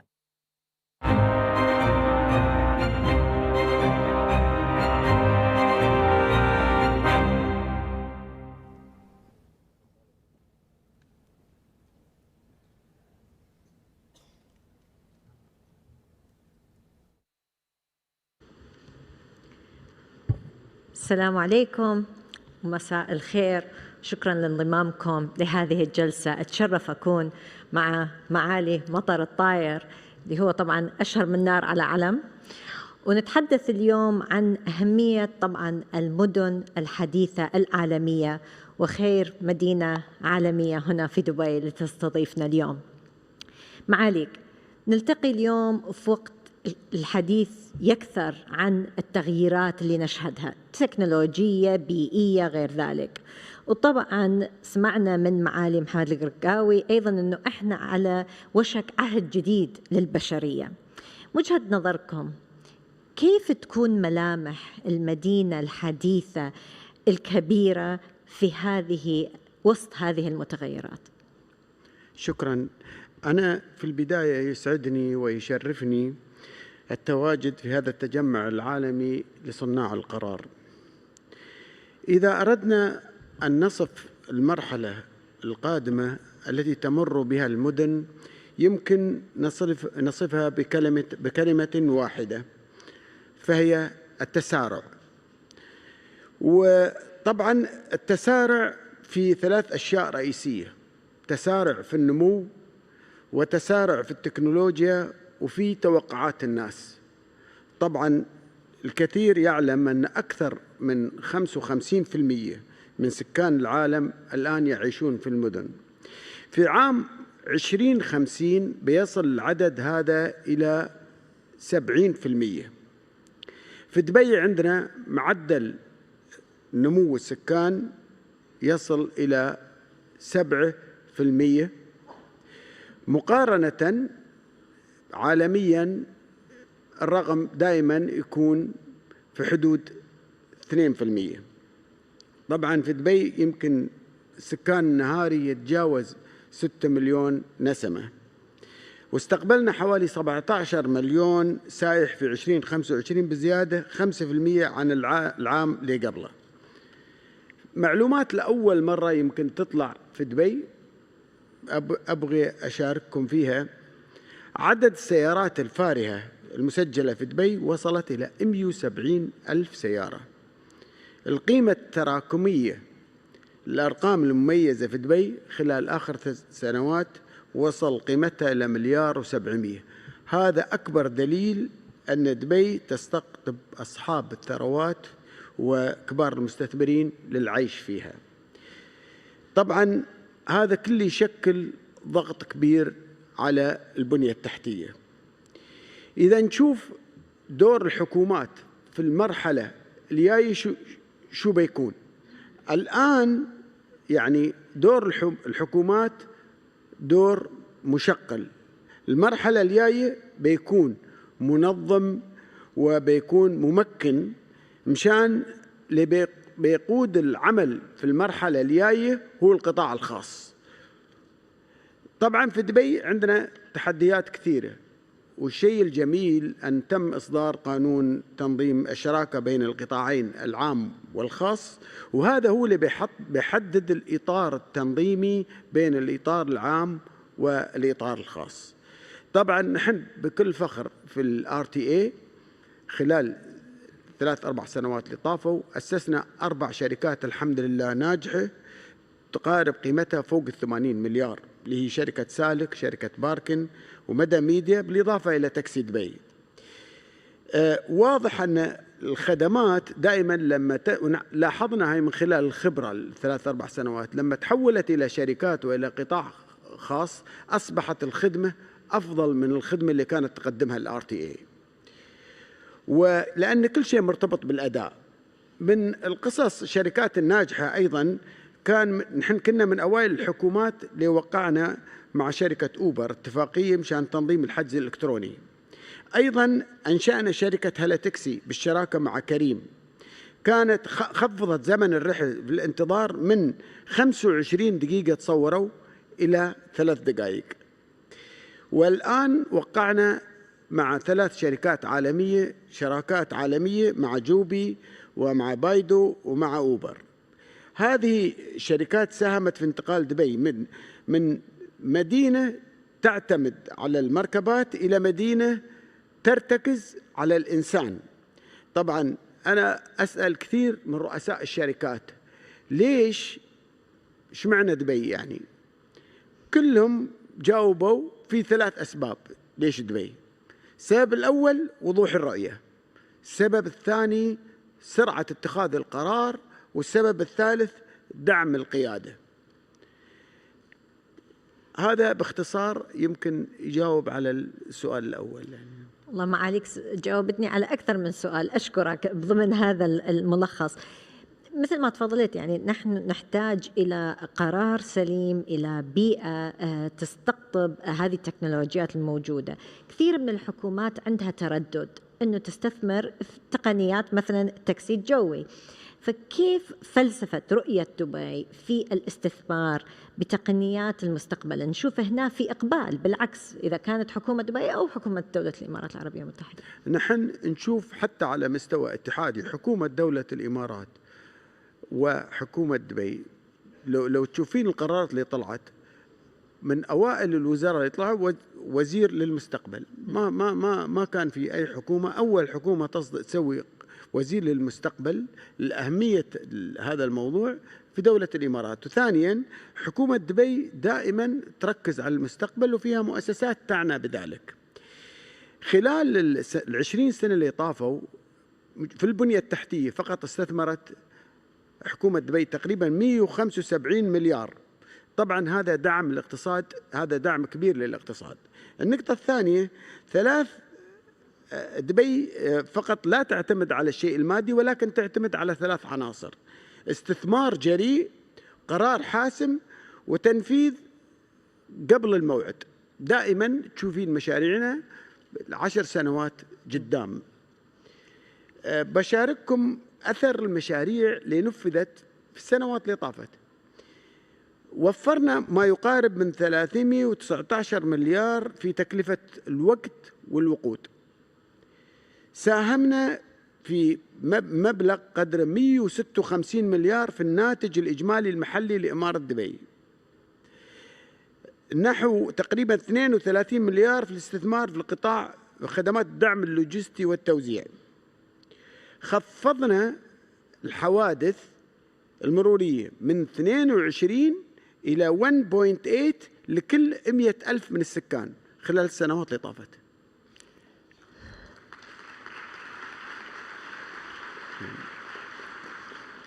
هذا بالأرقام، هذه النتائج. يعني النتائج طبعا أيضا تأتي لأنه تعلنون عن مشاريع وبعدين يصير التطبيق الفعلي. وأحيانا نسمع عن مشاريع نقول صعب كيف راح يطبقوها. فكيف تنتقلون من مشاريع التجريبية إلى التطبيق الفعلي، خصوصا فيما يخص التاكسي الجوي؟ كثير من الناس عندهم اهتمام بالتاكسي الجوي، أيضا المركبات ذات القيادة. نحن دائما طال عمرك نبدأ بموضوع التجربة، دائما تجربة. وفي دبي تعتبر مختبر، يمكن مدينة فيها مختبر على مستوى عالمي. معظم المشاريع الاستراتيجية اللي نبغي نطبقها نبدأ بالتجارب، وطبعا ثم ننتقل لمرحلة التنظيم ثم التشغيل، لأن إذا بعد ما شيء قوانين حتى تسيطر على موضوع التجربة بتكون في فوضى. النقطة الثانية، مشان ننتقل في نراعي 4 معايير أساسية لكل المراحل: الجاهزية التقنية، الجاهزية التنظيمية اللي يقصد فيها القوانين وغيرها، الجاهزية التشغيلية، ومعايير السلامة، لأن أي خطأ أي شيء يمكن يؤدي إلى إيقاف هذا المشروع أي مشروع كان. والنتائج على الأرض، نحن يمكن سابقا تكلمنا عن التاكسي الجوي، ونستعد رسميا لإطلاق هذه الخدمة في نهاية العام الجاري 26. سيطلق أوردي تقريبا نحن واصلين مرحلة 70-80% من هذا المشروع. مركبات ذاتية القيادة، ويمكن في القمة موجودة سيارات، وبنبدأ خلال المرحلة الجاية يمكن ب100 سيارة تشتغل في مناطق محددة في دبي. وإن شاء الله خلال الربع الأول بيكون سيارات ذاتية القيادة تشتغل في دبي في أكثر عن منطقة في الإمارة. بنبدأ 100 ويمكن بننتقل ل1000 بمراحل. طبعا في أكثر عن شركة، ولكن بنبدأ بشركة صينية طبعا. في الربع الأول من هذا العام ولا العام المقبل؟ الربع الأول من هذا العام. ما شاء الله. نعم. طيب، أحب العالم كله طبعا عنده اهتمام بموضوع المركبات ذاتية القيادة. كيف دبي قدرت تكون هي في الصدارة في تحديد قيادة هذا النوع من التطور التقني اللي صاير؟ أهم شيء في كل شيء، يعني الدوائر الوزارات موجودة في كل دول العالم، وفرق العمل موجودة في كل، ولكن السر في دبي هو القرار، مش التكنولوجيا، القرار، سرعة اتخاذ القرار، وهذا هو سر نجاح مشاريع دبي. النقطة الثانية، في 2016 وضعت دبي هدف واضح اللي هو 25% من إجمالي وسائل النقل ستكون ذاتية القيادة بحلول 2030. هذا في الخطة من 2016. طبعا الموضوع ما كان فقط تقني بل اقتصادي وبيئي. تقليل الحوادث المرورية بنسبة 90%، خفض التكاليف المرتبطة بالتنقل وفي أرقام بذكرها لاحقا، تقليل الانبعاثات، ورابعا تحسين كفاءة استخدام الطريق. أيضا هذا يأثر على سعة الطريق ويأثر على الكثافة اللي بتستخدم الطريق. طبعا ركزنا على بناء تحالفات وعملنا يعني في مجال غير مسبوق في المنطقة، ونختار شركائنا بعناية. شو المعايير؟ عندنا حوالي 5 معايير: معيار السلامة، النضج التقني، الجاهزية التشغيلية، حوكمة البيانات. موضوع البيانات مهم جدا، والتكامل مع منظومة التنقل، لأن التنقل مش فقط لازم نعمل، تعرفون، انتجريشن، لازم نركز على رصف بعض المناطق مشان يصير موضوع التكامل والتواصل بين كل أنظمة النقل. طبعا نحن نفذنا مشاريع ضخمة مثل مشروع المترو، التاكسي الجوي، المركبات ذاتية القيادة، وفي عندنا مراكز تحكم. في دبي عندنا مركزين يمكن ما يقلن عن المراكز اللي في هونغ كونغ، سنغافورة وطوكيو. مركزين كلفن الحكومة 1,600,000، مركز تحكم للمواصلات ومركز تحكم للITS. يمكن من شهر تم اعتماد 500 مليون إضافية مشان نتوسع أيضا. خلال 3 سنوات بتكون الآن 60% من الإشارات الضوئية مربوطة بمركز التحكم، خلال 3 سنوات بتكون كل الإشارات الضوئية مربوطة بمراكز التحكم، وكل وسائل النقل الآن تدار من قبل الEC Cube أو مركز التحكم المواصلات، واللي هو يعني مثل موجود فيه، ويديرون كوادر وطنية. أيضا نحن دربنا كوادر وطنية في هذا الشأن مشان تدير المراكز هاي للمرحلة القادمة. معاليك أعطيتنا معلومات ثرية، وأيضا فكرة أنظمة التنقل المتكاملة. ولكن أيضا في قمة الحوار اللي عقدت قبل أيام قليلة، حضرتك قلت رح يكون عندكم إعلان جديد، مشروع جديد، فممكن تشاركنا، عندك خبر إلنا للصحفيين اللي نطلع إيش مشاريع دبي الجديدة؟ نعم، نحن دائما من خلال القمة العالمية للحكومات نحن نعلن عن مشاريع سواء كانت تجريبية أو نبدأ فيها بدراسات. ونتيجة لذلك سمو الشيخ حمدان ولي عهد دبي أعلن قبل 10 شهور فقط، قبل 10 أشهر، أنه بيكون في مشروع جديد، ووقع مذكرة تفاهم، خلانا نوقع مع شركة بحضوري طبعا، مع شركة عالمية اللي هي يملكها إيلون ماسك. وقعنا اتفاقية من 10 أشهر. أحسن نشوف الفيديو وبعدين بكمل. قبل عام واحد فقط وقعت دبي اتفاقية شراكة استراتيجية مع شركة The Boring Company.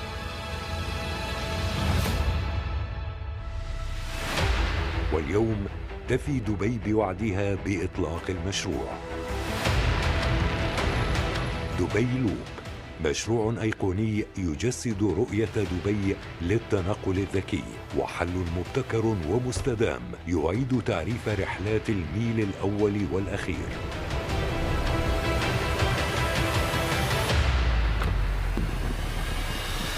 يعتمد التصميم على إنشاء أنفاق بالشراكة مع شركة The Boring Company، حيث تكون هذه الأنفاق أحادية الاتجاه لكل مسار وموزعة تحت المنطقة المستهدفة بمسارات مخصصة ومحطات سطحية ونفقية. مع دبي لوب تبدأ الرحلة بانسيابية كاملة وبأسلوب غير مسبوق، يربط المشروع أهم المناطق التجارية والسكنية والسياحية ومناطق الفعاليات. دبي لوب خطوة مبتكرة تؤكد ريادة دبي في تصميم حلول مدن المستقبل.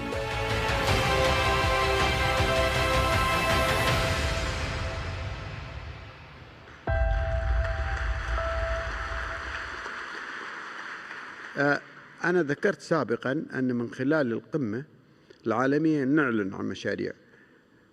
المصداقية تبين معظم المشاريع اللي أعلنا عنها في القمة العالمية سواء تم تنفيذها أو ما تم تنفيذها.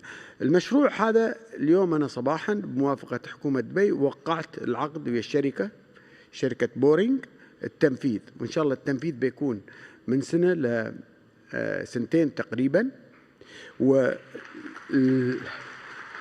والمشروع هذا أول مرة طبعا في كاليفورنيا يشتغل في أجزاء معينة، ولكن نحن ثاني مدينة بعد كاليفورنيا ننفذ هذا المشروع.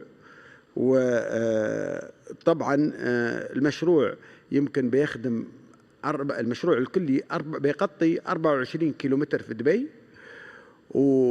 وبنبدأ بالمرحلة الأولى وتكلفته تقريبا 2.5 مليار، وبنبدأ في المرحلة الأولى تقريبا ب 600 مليون فورا يمكن من اليوم.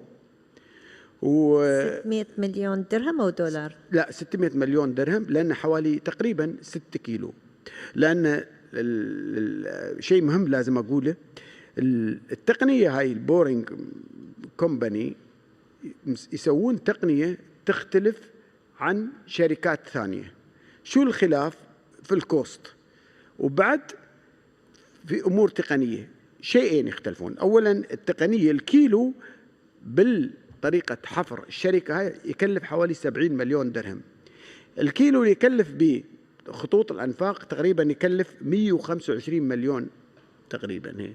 في فرق يعني في التكاليف. هاي أول نقطة. والنقطة الثانية من ناحية فنية، الفرق أنك لما تبدأ تحفر النوع الثاني اللي مال القطارات لازم تمشي على مسافة 700 متر لكيلو بشكل مستقيم، ومن ثم تبدأ الحفر. هذه التقنية تنزل تدريجيا وثم تمشي بطريق مستقيم. الأسلوب مختلف وسهل. طبعا من المتوقع وفائدة هذا المشروع النقل من الميل الأول والأخير، يعني تنتقل من نقطة لنقطة يسمونها الميل في المواصلات، الميل الأول والأخير يخدم هالنوعية من المشاريع. بينقل حوالي تقريبا 13,000 شخص راكب في اليوم، وبيكون في المنطقة اللي تكلمنا نحن عن منطقة المركز المالي والتجاري ودبي مول والمنطقة المهمة هاي. نحن تقدرون تقولون هاي منطقة تقريبا العاصمة التجارية لدبي، بتخدم المناطق هذه. وهذا بيضيف شيء كبير للمشاريع النوعية في دبي. هذا واحد من المشاريع النوعية صراحة اللي أول مرة ينفذ في المنطقة، وبيضيف أشياء كثيرة للبنية التحتية في إمارة دبي. وفي سرعة تنفيذ مهمة، يعني خلال سنتين إن شاء الله متوقع يكون. نعم. نحن حاطين هذه المرحلة الأولى، وإن شاء الله حتى المرحلة الثانية نحاول نبدأ قبل يعني، ولكن خلينا نبدأ المرحلة الأولى أول. مبروك التوقيع. مع الأسف الوقت ما يسمح لنا أن نخوض في تفاصيل أخرى، بس قبل ما نختم الجلسة معاليك أحب أسألكم رسالة تودون كل من شاركنا هنا في القاعة أو يكون يتابع الندوة هذه عبر الإنترنت. ما هي رسالتكم في وقت أن العالم يشهد هذه التغييرات، بناء مدينة حديثة نابضة مثل دبي؟ بالنسبة لنا نحن نحب نوجه 3 رسائل. مش رسالة، أنت طلبت مني رسالة أنا بقول لك 3. الرسالة الأولى في دبي نحن عندنا هني لا ننتظر التكنولوجيا بل نصنع البيئة التي تنجح فيها. هذه أول رسالة. الرسالة الثانية القمة العالمية للحكومات ولا زالت أنا أشوفها هي منصة انطلاق لأهم المشاريع الاستراتيجية، وكل شيء في دبي تم الإعلان عنه من خلال هذه القمة الحمد لله تم تنفيذه. معناته في كوميتمنت من أي شيء يطرح في هذه القمة أن ينفذ على أرض الواقع. وأخيرا أنا أطلب من الجميع إذا أي حد عنده أفكار أو مشاريع أو مبادرات أو برامج يبعثها لنا في الRTA. نحن هدفنا الأساسي أن نجعل حياة الناس أجود حياة ونسهل عليهم، ونحن مستعدين وخلال 4 أشهر 5 أشهر إن شاء الله بندرس هذه الأشياء وبنعلن عنها مشان تضاف لرصيدنا من الإنجازات. فالجميع مدعو إذا عنده أي حد اقتراح يبعث للRTA ومستعدين للتنفيذ.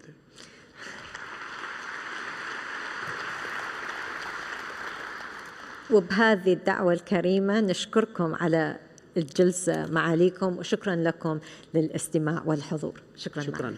شكرا.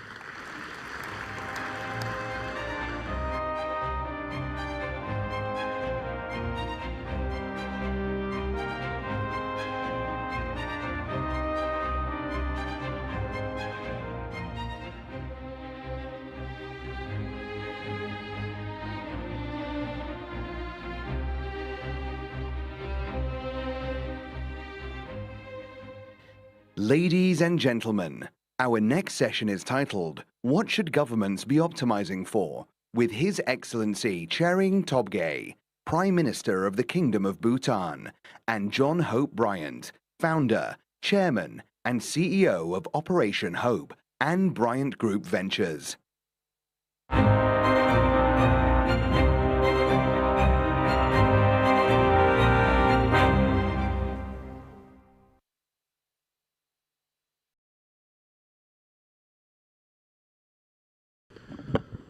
Good afternoon, delegates.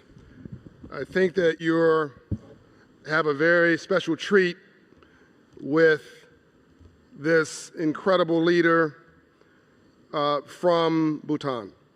And it is not what I think many expect it to be. We've already become, I think, good friends backstage for unexpected but good reason. His mother and mine both encouraged us, and while his mother worked on a road that connected his country with India, he went to become an engineer at the University of Pittsburgh, and then went on to Harvard, to the Kennedy School, to perfect his leadership in public policy. And now it's come full circle back to and for his country. His story, His Excellency's story, and the story of Bhutan is a signal for the world. Why? In and after the civil rights movement in the United States, Mr. Prime Minister, we talked about backstage, we had a situation where there were states and cities that were larger than ours, more economically prosperous than Atlanta, where I live, and they should have won. They should have won economically, politically, socially, with regard to society, their position in society. But they were locked in struggle. They had an old business plan. They refused to change. They refused to evolve. They refused to find a way to work together. They thought that capitalism had to be brutal.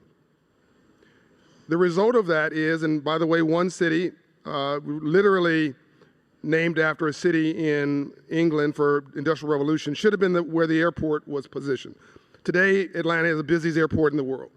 Today is the 10th largest economy in the United States. A city too busy to hate. We found another way, and that economy is now bigger than all the states that surround it.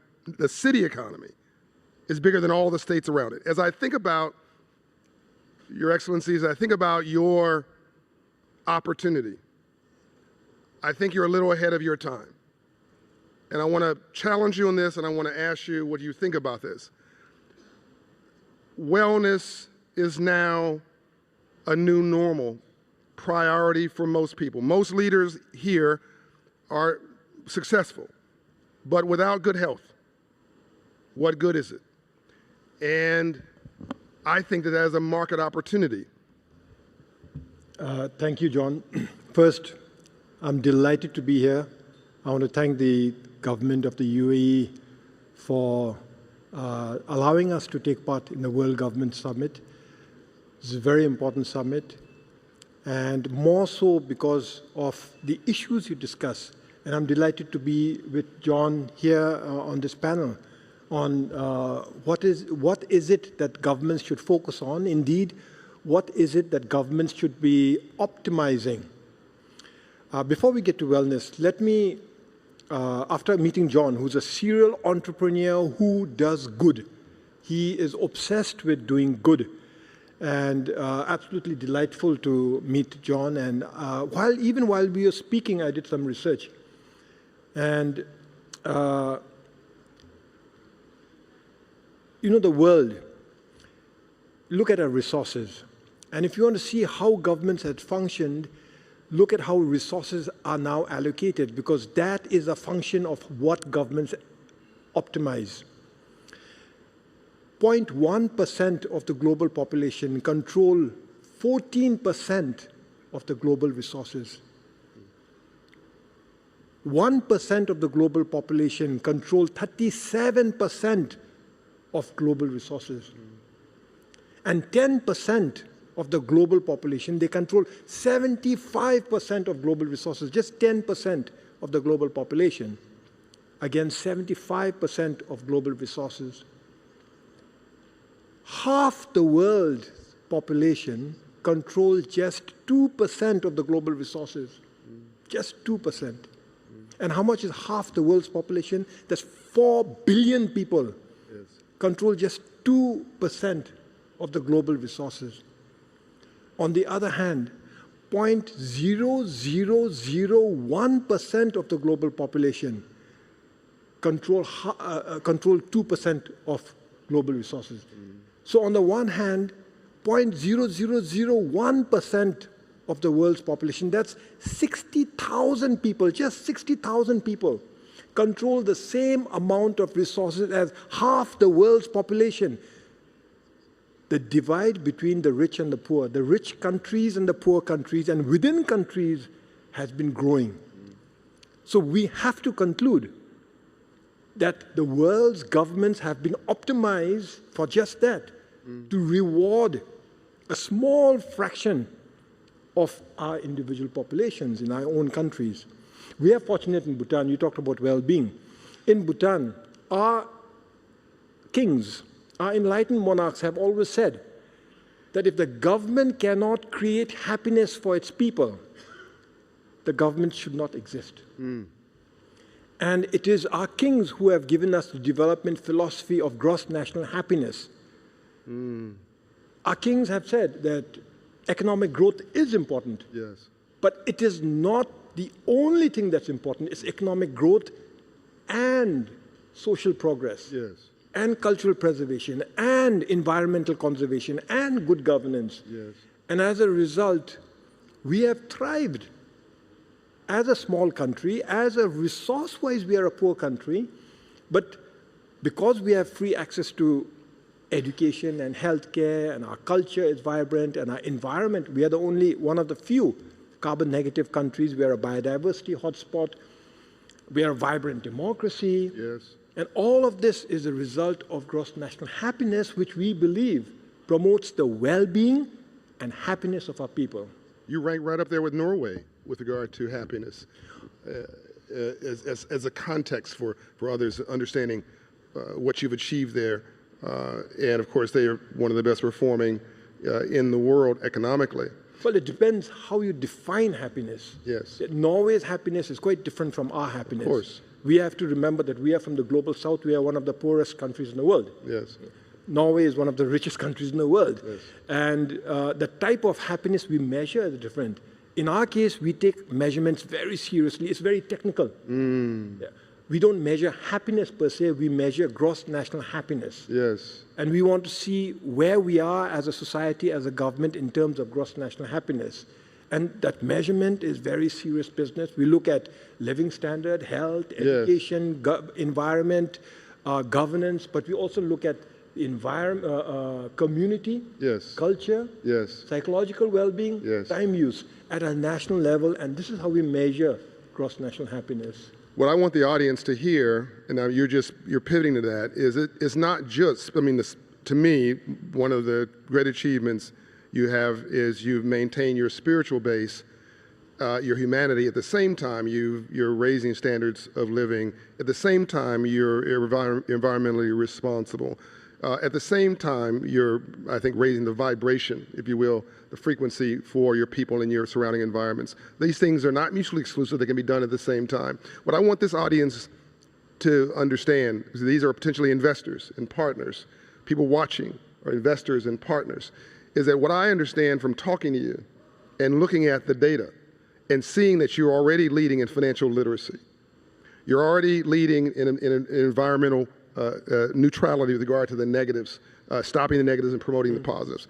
That you have an untapped potential for GDP growth on top of a happiness growth index based on, I mean, we're talking in the back about just wellness as an industry. That is something that I think is going to become a huge, huge multi-billion-dollar sector, and you could, just in your region, and you could literally base that in Bhutan.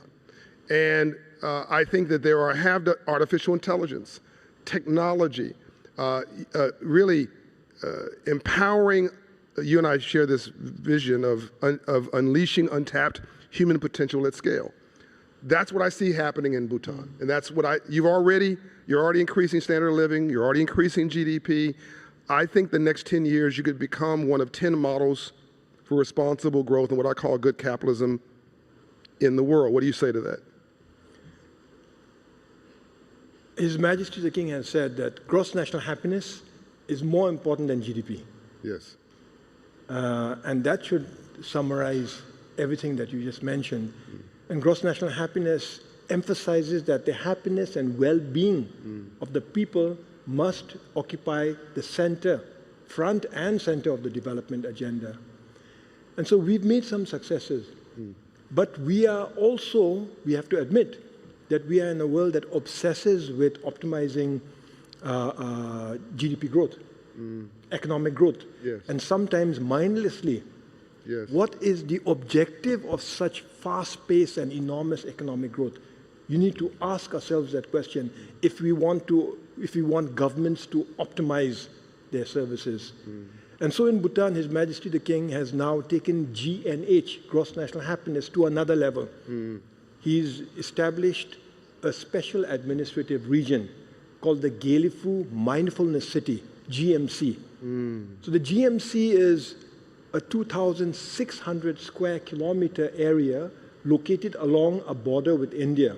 And this city has been established as a special administrative region, which means that it has its own government, own lawmaking process, own laws, own judiciary, own currency, own central bank. Wow. And it's like a mini state. In fact, it's bigger than some of the countries. It's 3 times the size of Singapore. Wow. The opportunity that His Majesty has provided is, how do you replicate gross national happiness, and how do you take GNH to the next level in a small country that has been newly created? But this special region is bigger than Singapore. This is 3 times the size of Singapore. Yeah. It's already established, already has its laws, and remember, you have the opportunity of crafting your own laws. You don't have the legacy of existing laws in the country.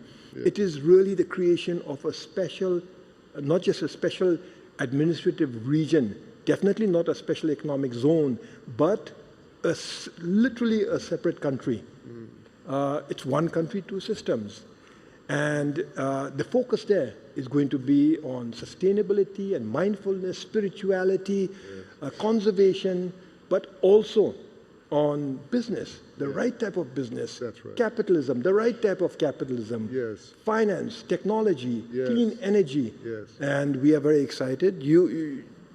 John, you mentioned that there are a lot of investors out here looking to do good business. Yes. I invite them to visit us, have a visit to our country, see what we are doing with GMC, and that invitation starts with you, sir. Oh, I plan on coming. You had me at hello. I was a new fan within 2 minutes of us meeting. And I don't think that people understand you can't just be looking at what's in the headlines right now. And as an entrepreneur, I can tell you this, you have to look at where the puck is going, as they would say in hockey. You got to look around the corner because rainbows only follow storms. You cannot have a rainbow without a storm first. Every big business was once a small one. Every big country was once a small one. Every big economy was once a small one. And what I'm telling you is someone who has personally directed $5 billion of capital into underserved communities and pioneered areas of financial literacy in the biggest economy in the country and created policy there and gave respectability for a group of people in markets that were not respected. I believe, based on what I'm seeing and hearing from you, that under your leadership and the King's leadership, you have an opportunity to do both things at the same time. Enhance happiness and joy at a time where I think people are really lonely, they're depressed, they're looking for meaning in their lives, and technology increases will only amplify that. So this purpose and meaning, at the same time, wanting to do well and do good, wanting to participate in capitalism and free enterprise and opportunity. I think that those two things together make you potentially an unstoppable force in the space you have, three times the size of Singapore. Singapore is a model that that Atlanta used. I mean, Atlanta's economy is the same size as Singapore today, 580 billion. Again, that's bigger than every state around, this little city than every state around it. You could do much more than that because you are a sovereign nation. And I believe that increasingly the world's going and world leaders are going to hunger for sunshine after the rain.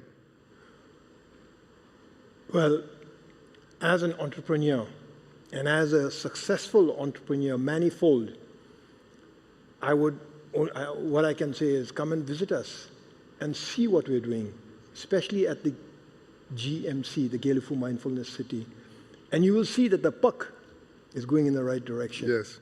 And as an entrepreneur, you will have a nose for early successes. I can tell you that you're going to identify this as an early success. Well, you already have me. I'm coming. As we wrap up, is there a word that you have for the audience, or the delegates who are here and those who are watching online? Is there something you'd like to leave them with as a vision for your country, your king, and your people? His Majesty the King is taking us on a remarkable journey. The road so far has been very successful. We have succeeded beyond our wildest dreams. As a country, as a society, in one generation, we are all educated, we are living longer, more comfortably. We have a unique culture that we identify with and we can celebrate. Our environment is still intact. We are a biodiversity hotspot. We are a carbon negative country. We have a vibrant democracy. So we are very, very fortunate.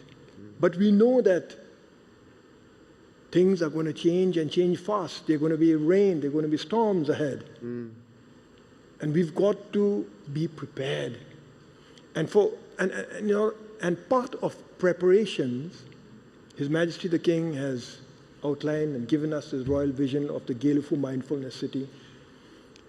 This is a unique opportunity for us, our future generations, but I do believe it is an opportunity for the world also. So if there is any message, well, I don't have a message, I have an invitation. Come and visit Bhutan and join us on this very, very important journey. You won't regret it. I want to thank the United Arab Emirates, the World Government Summit, my friends here who lead this effort, for yourself having a vision for Dubai and for the nation that's not very dissimilar from what you've heard here from the Prime Minister. It's doing well and doing good, doing well by doing good, good capitalism in a stressed and strained world, a rainbow after the storm. Will you join me in saying thank you to a visionary leader for the future, the Prime Minister of Bhutan? Thank you, boss.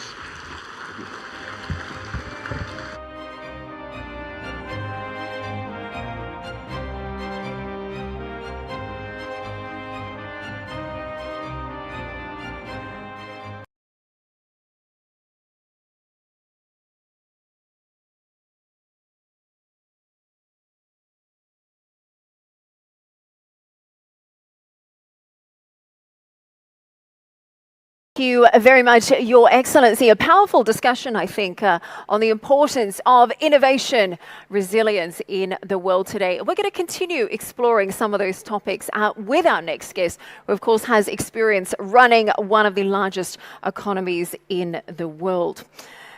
Now, the Right Honourable Liz Truss is the former Prime Minister of the United Kingdom. Now, since leaving office, she has remained a polarising figure on markets and economic policy, known for her clear and unapologetic views on how governments should approach growth. She joins us for a special discussion here at the World Government Summit. Ladies and gentlemen, please welcome Secretary Truss to the stage.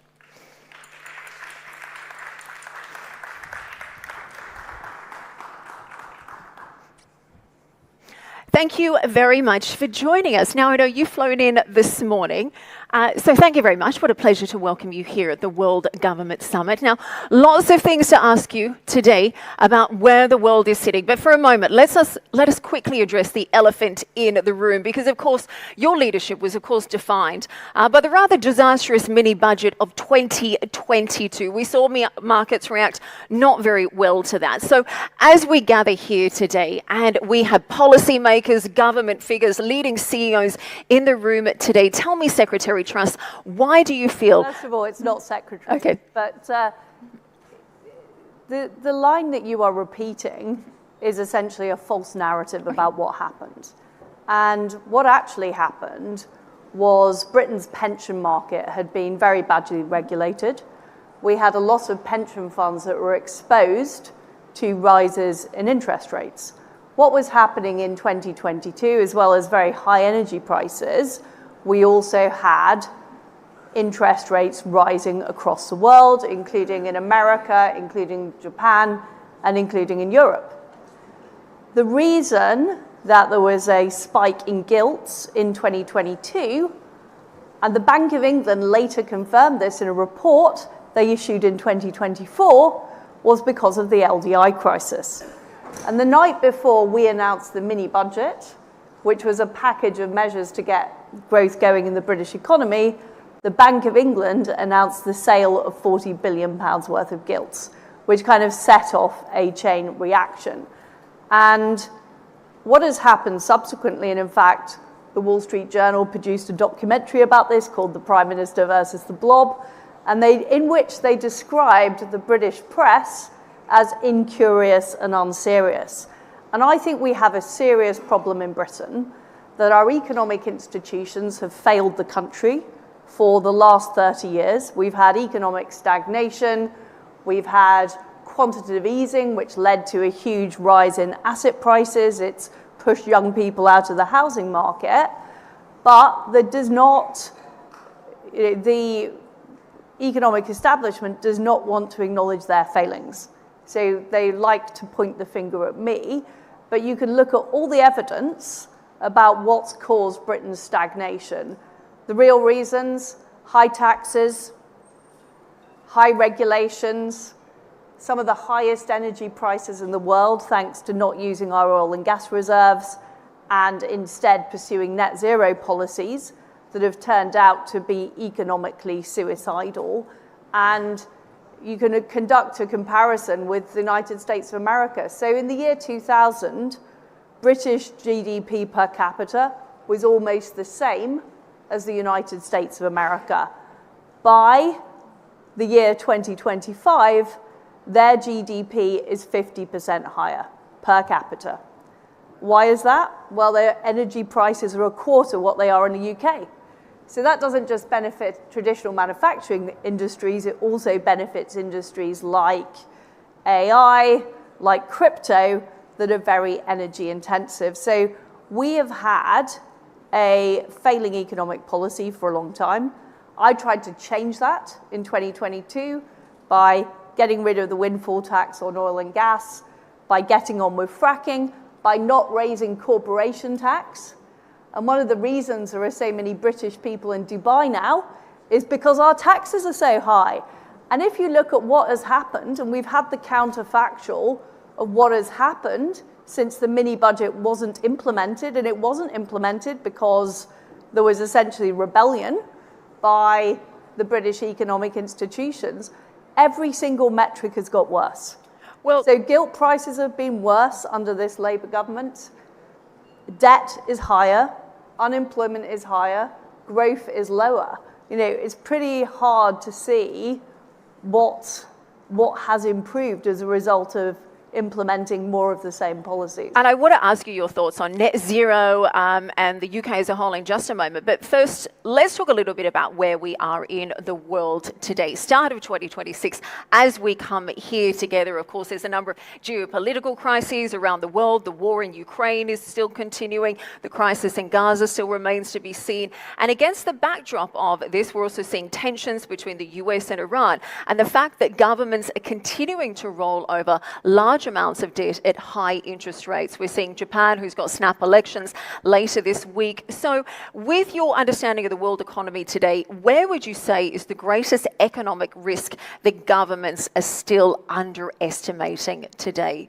Well, I would say it's a debt crisis. And we can see this in the UK. Our debt is almost 100% of GDP. We can see it in France. They are in very serious trouble. We can see it in the United States of America. We can see it in Japan, where, again, there is serious trouble. What is the problem? Well, basically, a lot of the Western economies, particularly Western Europe, have been living beyond their means. We have not been generating the economic growth. We have not been generating the productive capacity. Instead, we've been consuming, and we've grown in debt. And to me, the two people who are trying to take this on, actually there's three people who are trying to take this on. One is Donald Trump. He is trying to shift the American economy from consumption to production. He's trying to reindustrialize, reshore, and deal with the massive mistake of allowing China to essentially become the outsourced vehicle for American manufacturing.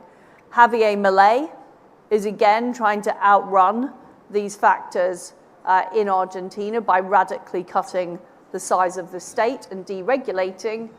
And Sanai Takaichi is trying to take this on in Japan, which is a massive challenge. But what I was trying to do in 2022, and this is the challenge for elected politicians, is it's very, very difficult to cut the size of the state in the short term.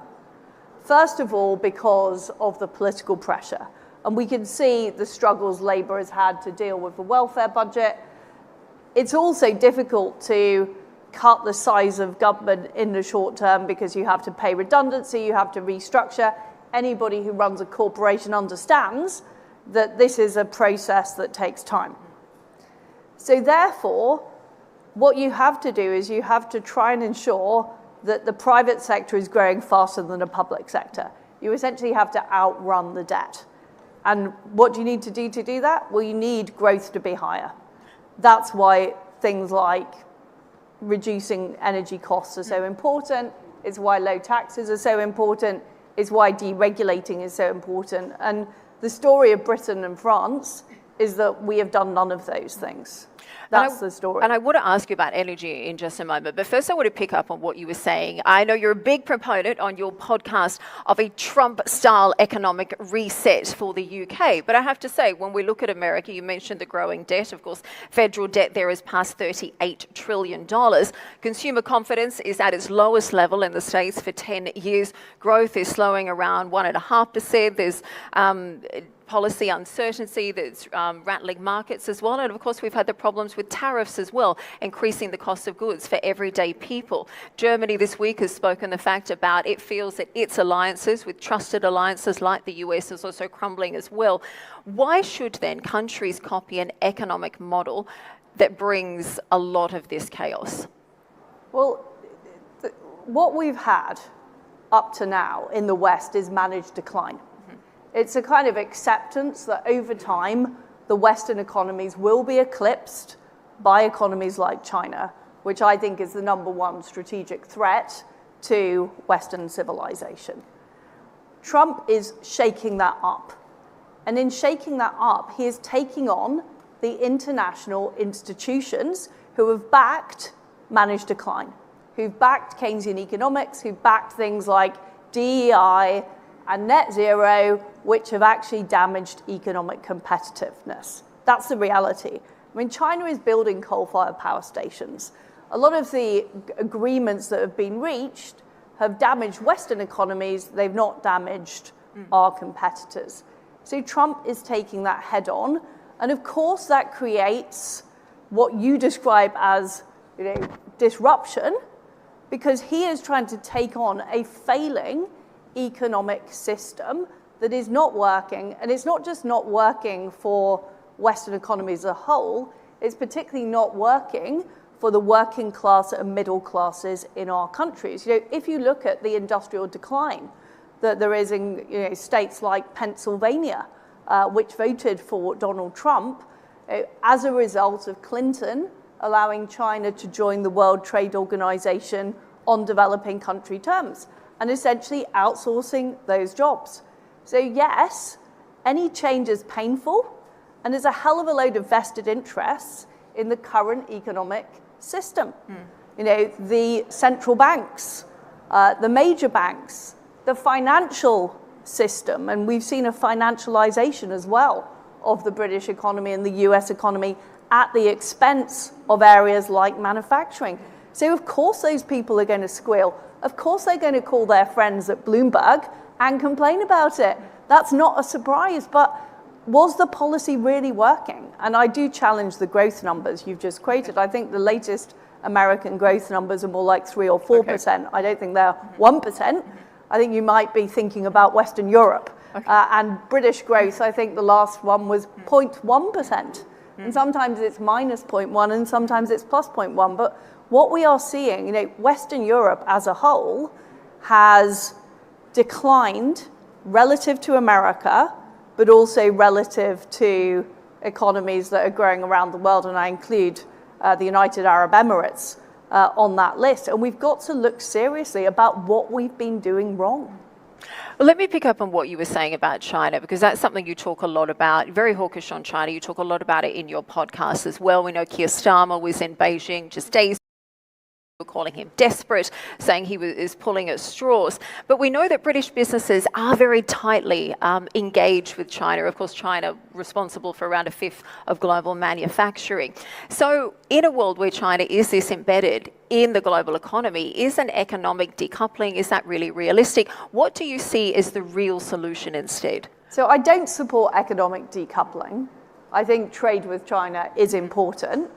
What I do support, though, is we are careful about how we work with China.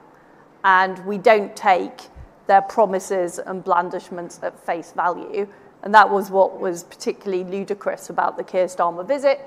It didn't actually deliver much economic output, but the economic output it delivered is very, in my opinion, untrustworthy. And we've seen that through commitments on areas like climate change that haven't been followed through on. I support the development of what I describe as an economic NATO, where countries who share our values, who believe in freedom, free speech, free markets, democracy, work together to have a common policy towards China. I'm encouraged by Pax Silica, which the Trump administration has recently launched. Of course, the UAE and Britain are both members of Pax Silica, working together on critical minerals.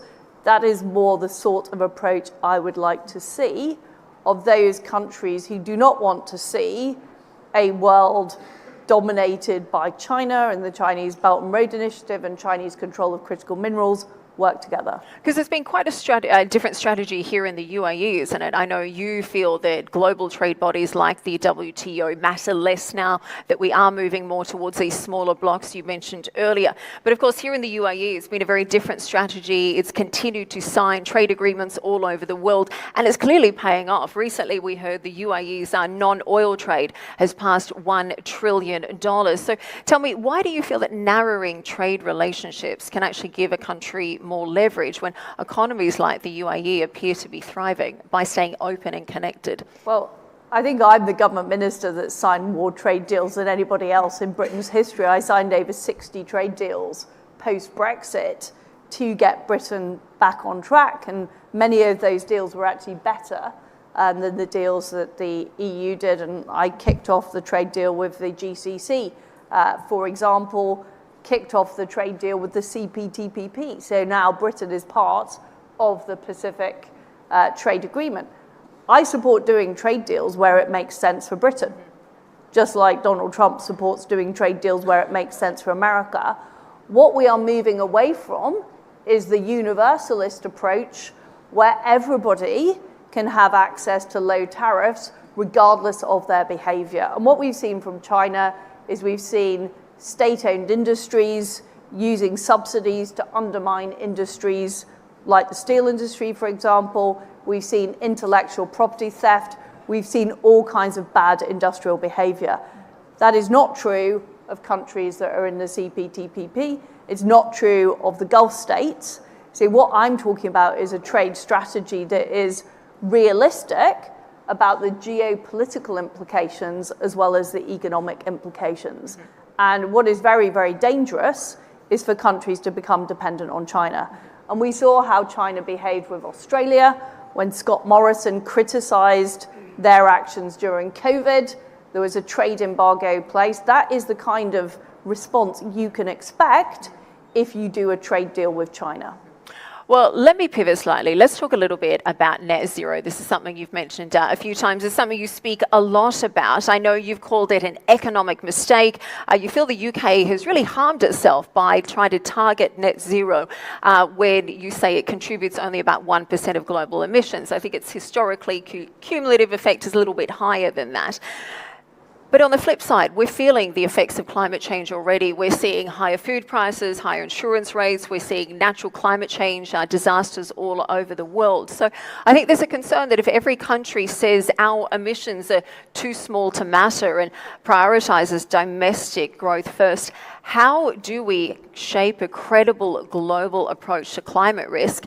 And if it's not net zero, what do you see as the alternative? Well, I see the biggest threat to the future of the world as the dominance of autocratic states like China, not climate change. I think that is a bigger threat.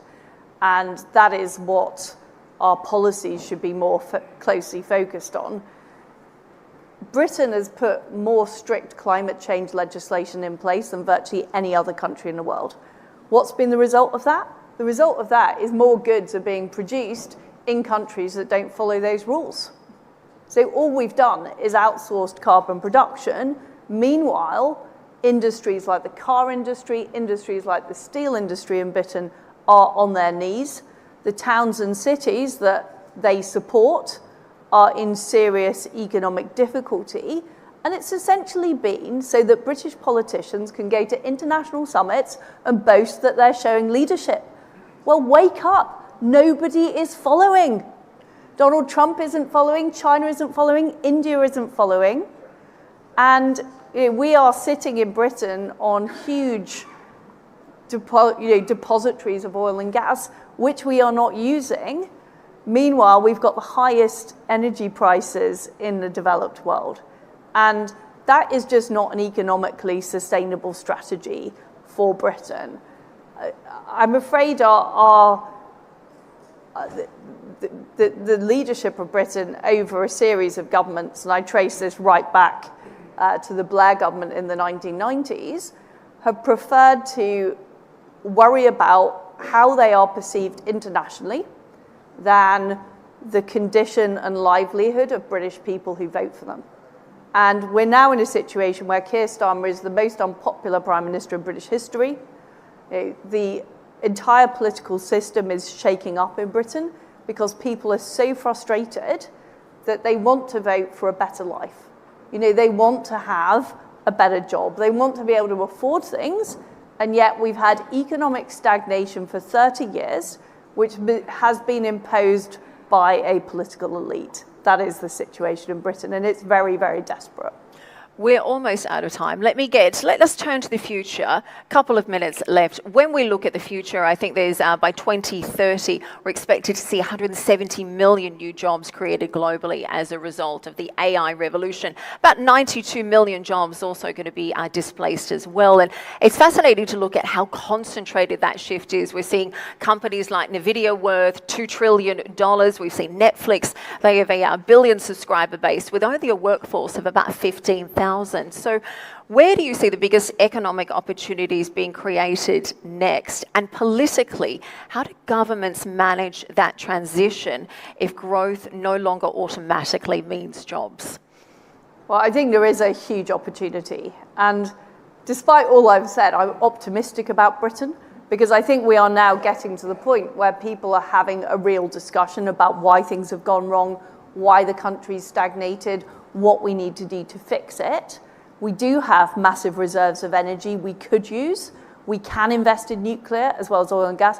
That is very, very important to have affordable energy to power the AI revolution, to power the crypto revolution, but also to reindustrialize Britain and make sure we are able to produce steel, cars, engineering equipment, aerospace that we have traditionally been very good at. And I think it's a combination of those things that will provide the way that Britain can make our way in the world. And I'm a supporter of low tax zones. Free ports have been very successful here in the UAE.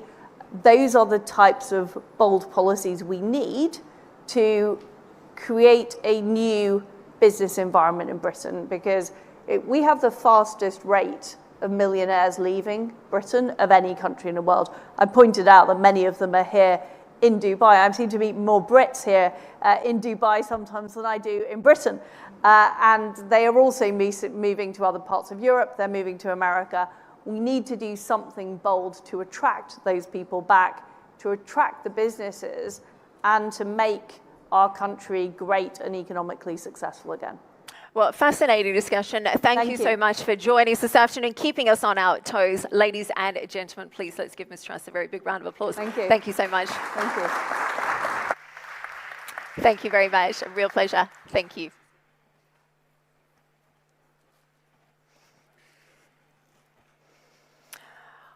Well, ladies and gentlemen, we just heard this afternoon a special fireside chat, taking a look at the role of markets, the role of the state, and whether governments can either unlock growth or hold it back. And our next conversation this afternoon is going to be taking that conversation and taking it out of the theory and putting it into practice today, looking at how those choices actually play out in the real world when founders are building billion-dollar companies around the world.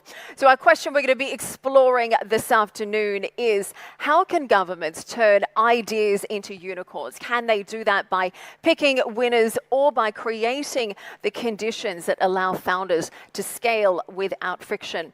Delighted to welcome our two guests this afternoon. Guillaume Poussat is the founder and CEO of Checkout.com, a $12 billion payments company powering, you can take a seat, powering global brands like Netflix, Uber, and Spotify.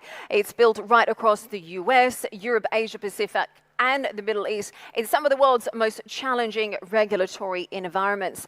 And we're also delighted to welcome Satoyo, the Managing Director of M-Pesa, which supports more than 60 million users and has evolved from an unregulated innovation into national financial infrastructure across multiple African economies. Gentlemen, thank you very much for joining us.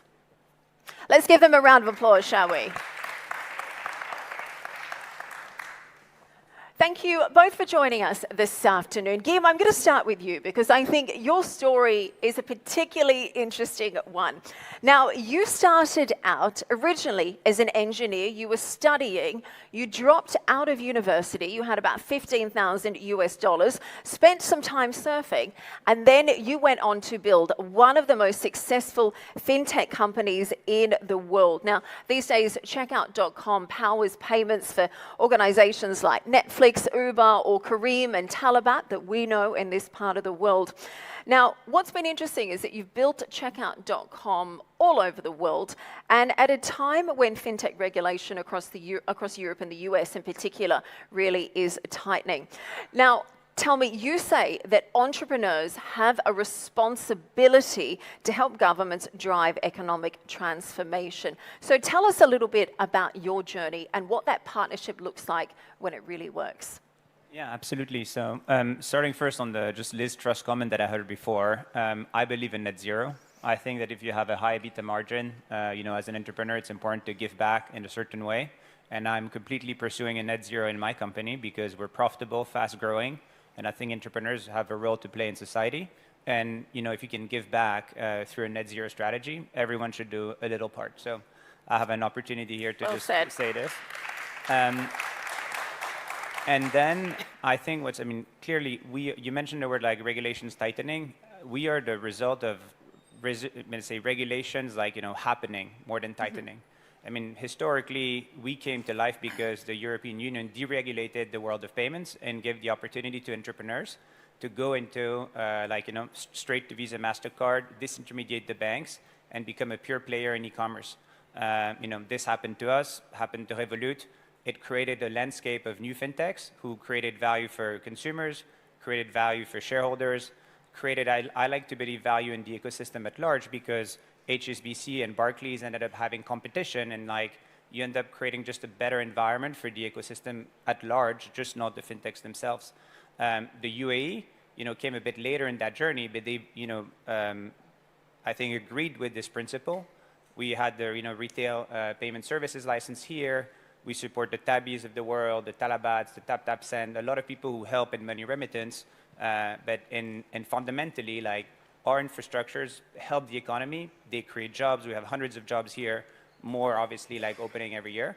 And I think it's the role of an entrepreneur is to actually have an open dialogue with the regulator, ideally with the government where it's possible. Highlighting the UAE again, it's much easier to speak with the UAE, senior leaders than it is to speak with number 10.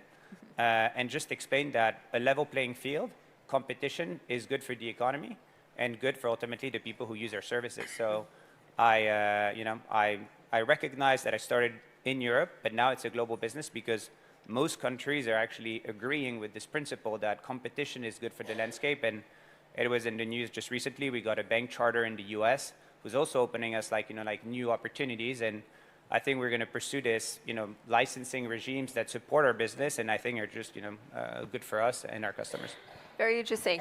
Satori, let me bring in you here. Again, very much involved in digital tech, but a very different story. Now, M-Pesa essentially allows people to be able to use their mobile phones as bank accounts. So people can send money, receive salaries, pay bills, and access government services. And it now underpins daily life for millions of people across Africa. I think you've got around 60 million users. But of course, when the business was first founded, mobile money really didn't exist. The regulation surrounding it just didn't exist as well. So tell me, from your perspective, what role did governments play in enabling M-Pesa's growth? And how should governments work with innovators today if they want to stimulate that same type of creative innovation? I think for us was when we started in 2007. So we are turning 19 in March. And when we engaged with government that time, the central bank, was they're trying to solve financial inclusion growth. So at that time, financial inclusion was about 23%. So they had an agenda for it to reach 50% and above. And there were challenges in how money was being used, or challenges in bank accounts. That time, I think bank accounts were about 3 million bank accounts at that time. So when we proposed to them the start of M-Pesa, they gave a letter of no objection. And from that day onwards till today, every single product and service that we launch, we take to the central bank. They know our strategy. They know my strategy up to 2030. From ideation to the time we roll out a product, the central banks are very much know what we're doing. And by that, it enables them to approve our products quicker. There are a lot of products and services that we launch today, like opening an account virtually, that still there's no regulation. So we've been given a letter of no objection. So we work very close with the regulators to ensure that as long as we don't add systemic risk to our system and to the economy, because we're so big, like in Kenya, it's 70% of the GDP that is flowing through it. So we need to be very, very careful on how we add new products and services into it. But what we've learned with regulators is, as long as you're open to them, as fintechs, we always go to regulators when you want to launch. And the regulators and the national payment systems regulators, they're few. They're probably 10 or 15 people. Even in the UAE, I know some of them. It's a small team. But fintechs, we're hundreds of us. So we all go to the regulator for the same. So the best way to approach is actually engage the regulator very, very much early in your innovation journey. And it's not always easy getting through that red tape, though, is it? But clearly, you've got the central bank on speed dial. Let me put it to you both then. In terms of your experience, do you feel that governments can pick a winner? Can they pick a unicorn? Or is it more about, I guess, shaping the right environment, essentially getting out of the way and letting founders being able to act faster and really have that frictionless experience to be able to build and scale? What are your thoughts, Guillaume? I don't think, they should never pick a winner. And without quoting any country here, what you see is some regulators defend their incumbents, because ultimately banks have a role to play in society, and banks are being attacked, so to speak, by fintechs from all corners, like, breakfast, lunch, and dinner. Some people do payments like we do. Some people do the corporate bank, like treasury at scale for fintechs. Some people do the money remittance and the consumer side. And, the regulators sometimes will not protect, but they'll slow down the pace at which a fintech can go, because, like the gentleman mentioned, it takes time to get a license, and it's at the bon vouloir, it's the regulator who decide when you get your license, and sometimes you have a perfect application, and it still take a few years. And I think it's what you see is, from our experience, all the fintechs are treated equally. Unless you have then problems on your AML and compliance, and then you're under review, and that's a completely separate topic, which never happened to us, by the way. Worth mentioning, we have perfect relationships with all our regulators. But if you are then, all your permissions are in order, you can do business, and things are mostly level playing field. What you do see is that you see sometimes the regulators slowing down your new permissions, the new licenses that you're asking, because quite often they're trying to protect the banks. And I think it's, from my perspective, common sense, it's almost fair. But how do you fix that? If you are seeing a slow down, how do you speed that up? Unfortunately, if in life it was only about putting a good application or doing well when you ask something, you would, life would be much easier. You have to underwrite that some regulators are faster and some others are slower. I mentioned the bank charter in the US. Before the bank charter, I applied for an ILC, change of government. The ILC was no longer in. Square had an ILC, change of administration, the ILC were no longer possible. We spent millions of dollars discussing with the OCC for a fintech charter. That didn't happen either, because the small bank unions in the US shut down this initiative that was a federal initiative. And now we have a Georgia bank charter. And being an entrepreneur is never a straight line. You try your best, you underwrite the scenarios that you have in front of you, you try to put forward the best move that you can on your chess game if you want to, and then you hope for the best.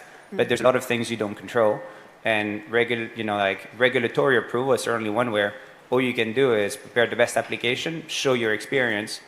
Clearly, it helps to be licensed at this point from the US to Canada to Japan, the UAE, UK, Banque de France, and when you go to a new regulator like we just did in Brazil, because we had our license in Brazil, they will take into account that you have that experience. But I think there's no perfect path that guarantees you that application. In Brazil specifically, last year I went to meet Galipolo, the central bank governor, and it still took 9 months to get the application even be considered. Wow. So I think it's, and some people will get it in 3 months, some people will get it in 9 months. I think it's, you focus on the things you can control. And it's tricky, isn't it? Because I think when you're building a company like you are and you're scaling across markets, you're making a lot of very long-term, hard-to-reverse decisions, whether that is securing licenses, deploying capital, hiring thousands of employees as well. So it's not easy then when that regulation and policy changes slows down. But Satoya, let me go back to what I just asked Guillaume. Do you think a government can pick a winner? can they create the next unicorn, or is it more about setting up the right environment to create that frictionless experience to allow a founder to act faster and scale at speed? I think governments cannot pick a winner. I think it's them providing the enabling environment in markets such as our markets, or even in Europe, giving rails for interoperability, encouraging interoperability of platforms, encouraging standardization of APIs into it. And just, I think to what he mentioned with regards to us as fintechs, and there's a blurring of lines, and I think it's for us to be clear to the regulators on where we're standing. Because am I a payments company today? I lend over $70 million a day. You can buy NVIDIA shares from my platform. You can save on my platform. And you can do so much more on our platform. But we are still a payments company. But if you look at, it's just mentioned, check out the banking license. If you look at Nubank is getting a banking license. If you look at Revolut, they move from there, they're getting banking licenses, as well as they're getting telco licenses. So is Revolut a telecommunication company? Is it a bank? Is it a payments company? But in the fintech space, we've blurred that out. And in the regulator standpoint, the banking supervision are very clear on disintermediation and on payments. And even areas such as remittances, it has blurred the line in how consumers see it. Is it if I'm paying for Netflix, is it a remittance or is it a payment? Because it's changing currency. So those lines are blurring very, very fast from where we are as digital ecosystems. And for the regulator, it's very confusing. And I think it's up to us to really take the regulators through what levels of integrations are we doing, and are we good at banking? Are we good at this thing? Do we have the right skill sets also in it? So we've taken a different approach. We go with partnerships. So if I want a license, I work with a licensed institution like an insurance company or a bank to do the disintermediation on my behalf and enter into commercial agreements with them. But I see where Revolut, new banking going to, and for us is we watch the movie. Okay, I like it. So partnerships, having people on the ground is absolutely key. Now, both of you have expanded into very different markets. And it's interesting, again, it's something we touched on in the earlier fireside chat. I think governments in many ways are competing for founders around the world today. Some of them are making it harder to stay because of different tax or regulatory rules. A lot of them are moving to Dubai. There's rising cost of living crisis in many parts of the world. I know here in Dubai, you look at some of the work the UAE government is doing, our budget here in Dubai, I think about half of that is going to infrastructure. And it's a very deliberate decision that really signals long-term intent. So from your perspective, when you look at moving into new markets, what are the signals that shows a country is really worth investing in scaling in, and what are those that potentially make you start looking elsewhere? I think, we talked about nothing is certain, but the more predictability you have, the better it is, or the easier it is to make decisions. Mm-hmm. You can imagine running a company like a big, game theory exercise. If everything was certain, everyone would build companies and everyone would create shareholder value. It would be easy. You'd follow a playbook. So essentially, you have to go and underwrite decisions, and the predictability of a government is definitely one that you actually look into, because it's going to, help you make a better decision. You never have perfect information, but it's certainly better to know that you have a stable government, that we have an open dialogue like we had in the UAE since the beginning, that, like you said, they don't pick winners. They just want to create an environment that attracts talent, creates job, creates, they have obviously all the objectives of population. And I think it becomes much easier to create or to make decisions on this basis. Again, sometimes you're going to have a more favorable regulation. Here in the UAE, for instance, it's possible to get a processing license like we have. It's much harder to get a banking license, for instance. Like, the Revolut founder, which we know really well, is struggling to get that. In the UK, you can get a banking license. Monzo and Revolut had their banking license. And so I think at the end of the day, to your point of wanting to do many things, what most founders have in common is that I think like all exceptional companies have three things in common. Usually they have a core business with a lot of operating leverage that generate a lot of cash. Look at Google, look at Facebook, look at Amazon. There is something that's generating a lot of money. Then they end up becoming very good capital allocators. You take the profits of the first business and create new business lines. And you can subsidize a new business line out of your first business line. You mentioned you allow people to buy NVIDIA stocks, do lending. You certainly didn't start there, but you see this as, you build a business, you have your learnings. And eventually the third thing, you know how to build what I call a human operating system, which is attract talent, retain talent, which is similar to what you're mentioning, almost acting as your own little country. And making sure that your talent, as they get offers from Google, Facebook, and others, stay with you as opposed to want to go for a better salary or a better equity package. And I think about this like very carefully because that's how you build an exceptional company. And then you have to make the right decisions in terms of getting the licenses, because I'm in the group of like, do everything yourselves and not partner. And I think this is a philosophical decision on how you build a business. If you partner, you go much faster because you can be in business almost immediately. I'm building a business to keep. I want to be a shareholder. I never want to sell the business. We will probably list it at some point, but the reality is like, it's just like we enjoy what we're doing, which is I often discuss with my children is an incredible opportunity as a father to enjoy your job and just enjoying being in the office and creating value. But my view is a view of a 2050 view, and I don't want to partner. I'd rather go slower, do things right, and eventually control end to end what I'm doing. And then you choose the countries where your predictability is high and the goal you're seeking or the license you're seeking is essentially available on the menu.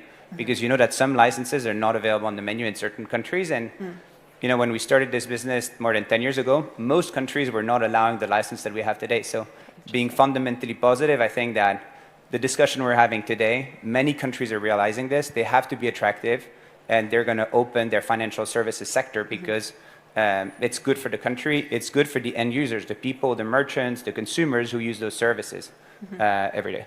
Okay, so stable policy and regulation, open markets, that frictionless experience, and in your experience, sticking at solo is better. Although I know you spend about 90% of your life traveling around the world. I think you work about 6.5 days per week. So I can tell you, being a billion-dollar founder does not come easy. So Tellya, let me bring in you here, because again, very different story, but it's fascinating because M-Pesa really has become part of the national infrastructure. We're mentioning in Kenya, for example, where wages are sent, welfare payments are made as well.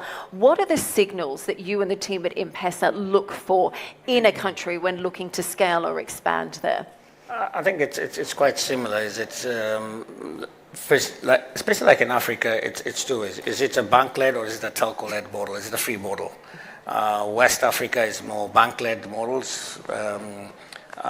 The Sub-Saharan is much more, let me say, freer in terms of how the regulations are. And then who's giving the license? Is it the banking supervision side or is it the national payment side? So, but that has evolved very quickly right now. Even in areas such as West Africa, we're seeing regulations change big time to support more freer accessibility to certain licenses in it. So those are a couple of just things that we see. The other thing is areas such as data sovereignty. I think that's a very key factor.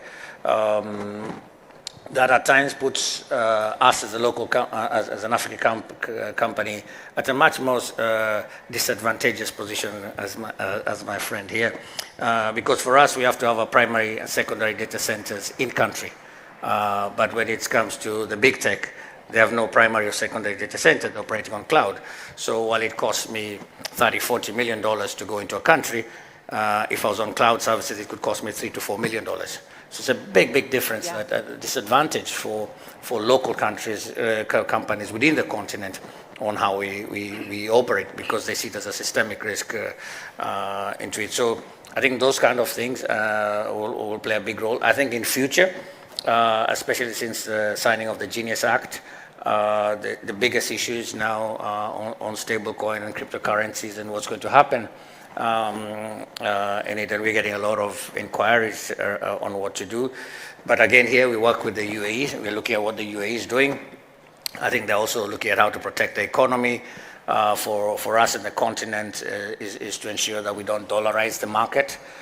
So no matter how much USDT, USDC they want us to open our platforms, we need to be very careful on how we open up the market. So seeing whether it's going to be a local backed stable coin or a different currency backed stable coin in the future is going to be. Watch this space. We are out of time. So in 30 seconds or less, I'm going to ask each of you, where is the next unicorn coming from? Obviously, you're both in payments, finance. Are we looking or agentic AI? Are we looking fintech? Are we looking biotech, health? Guillaume, where is the next unicorn coming from today that government should be watching for? I mean, everything is on AI at this point, so I think it's, I was going to ask you in the UAE, I'd have maybe a more precise opinion, but I think like eventually AI is the biggest revolution that the world has known. It's like fire, like, in the beginning, and people can cook meals, and then electricity.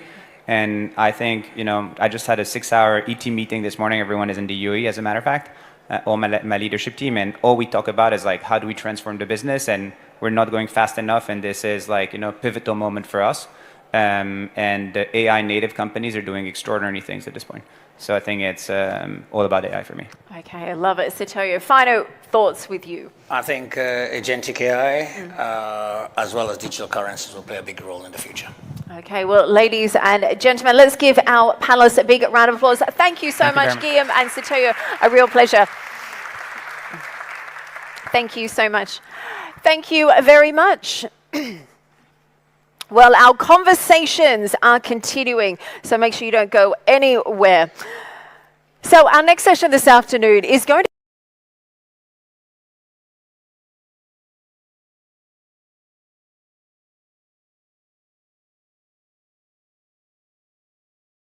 for us to ensure that the traveler has one journey, and there has to be one source that connects airports, hotels, and policy institutions. And my point is, having data collected from, and there's no, it's not difficult now, with how things are evolving, how technology is evolving, and how digital innovation is evolving.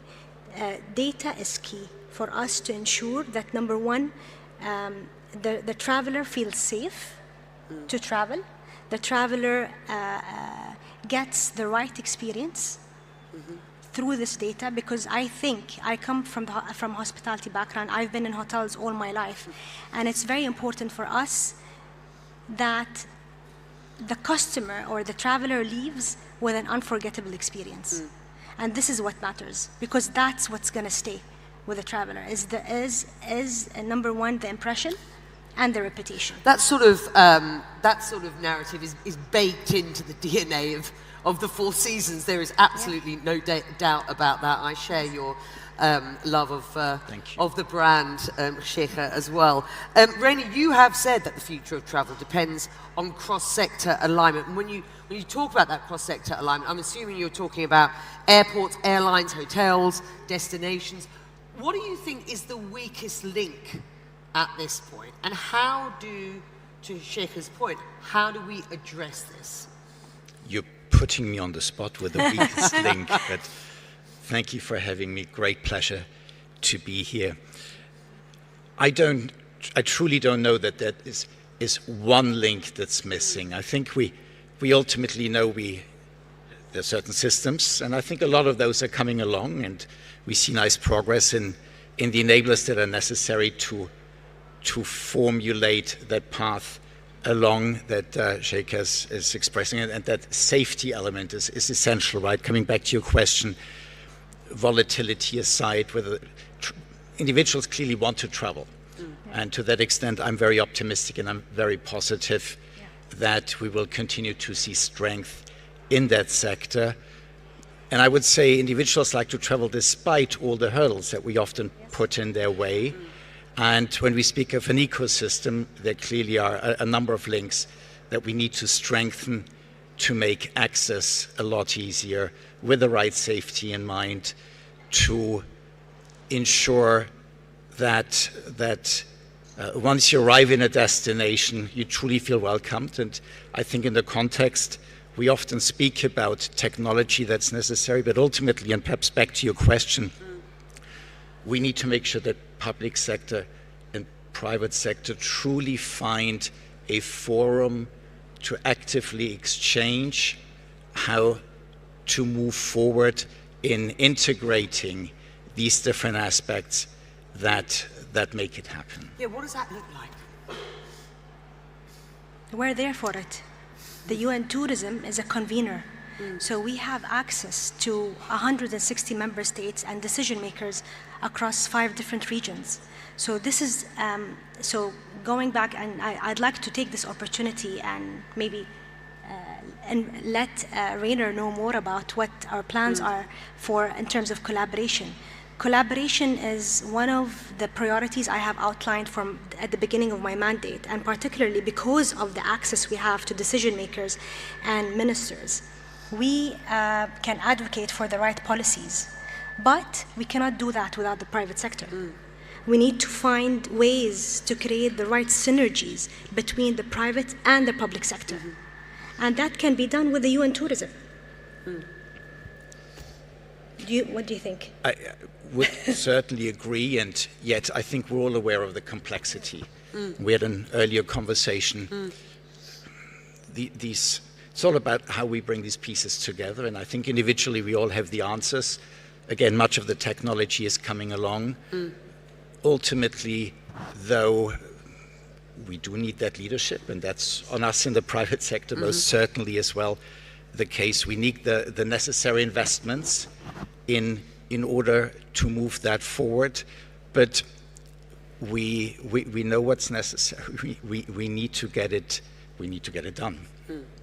Okay, well, you have a mandate, and you are, throwing the doors open and saying, come on in, we can talk. Let's talk about where we see growth areas.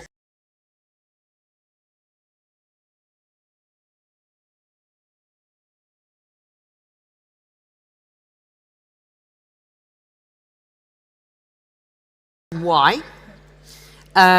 You have said, Rainer, that you see luxury travelers as wanting fewer, more meaningful moments. So I want to hear from you how you are making those moments accessible.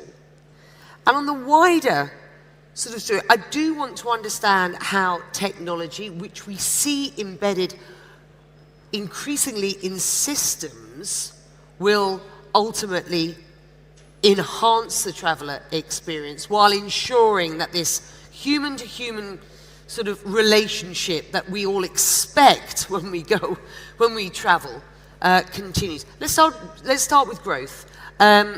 Last year we saw double-digit growth.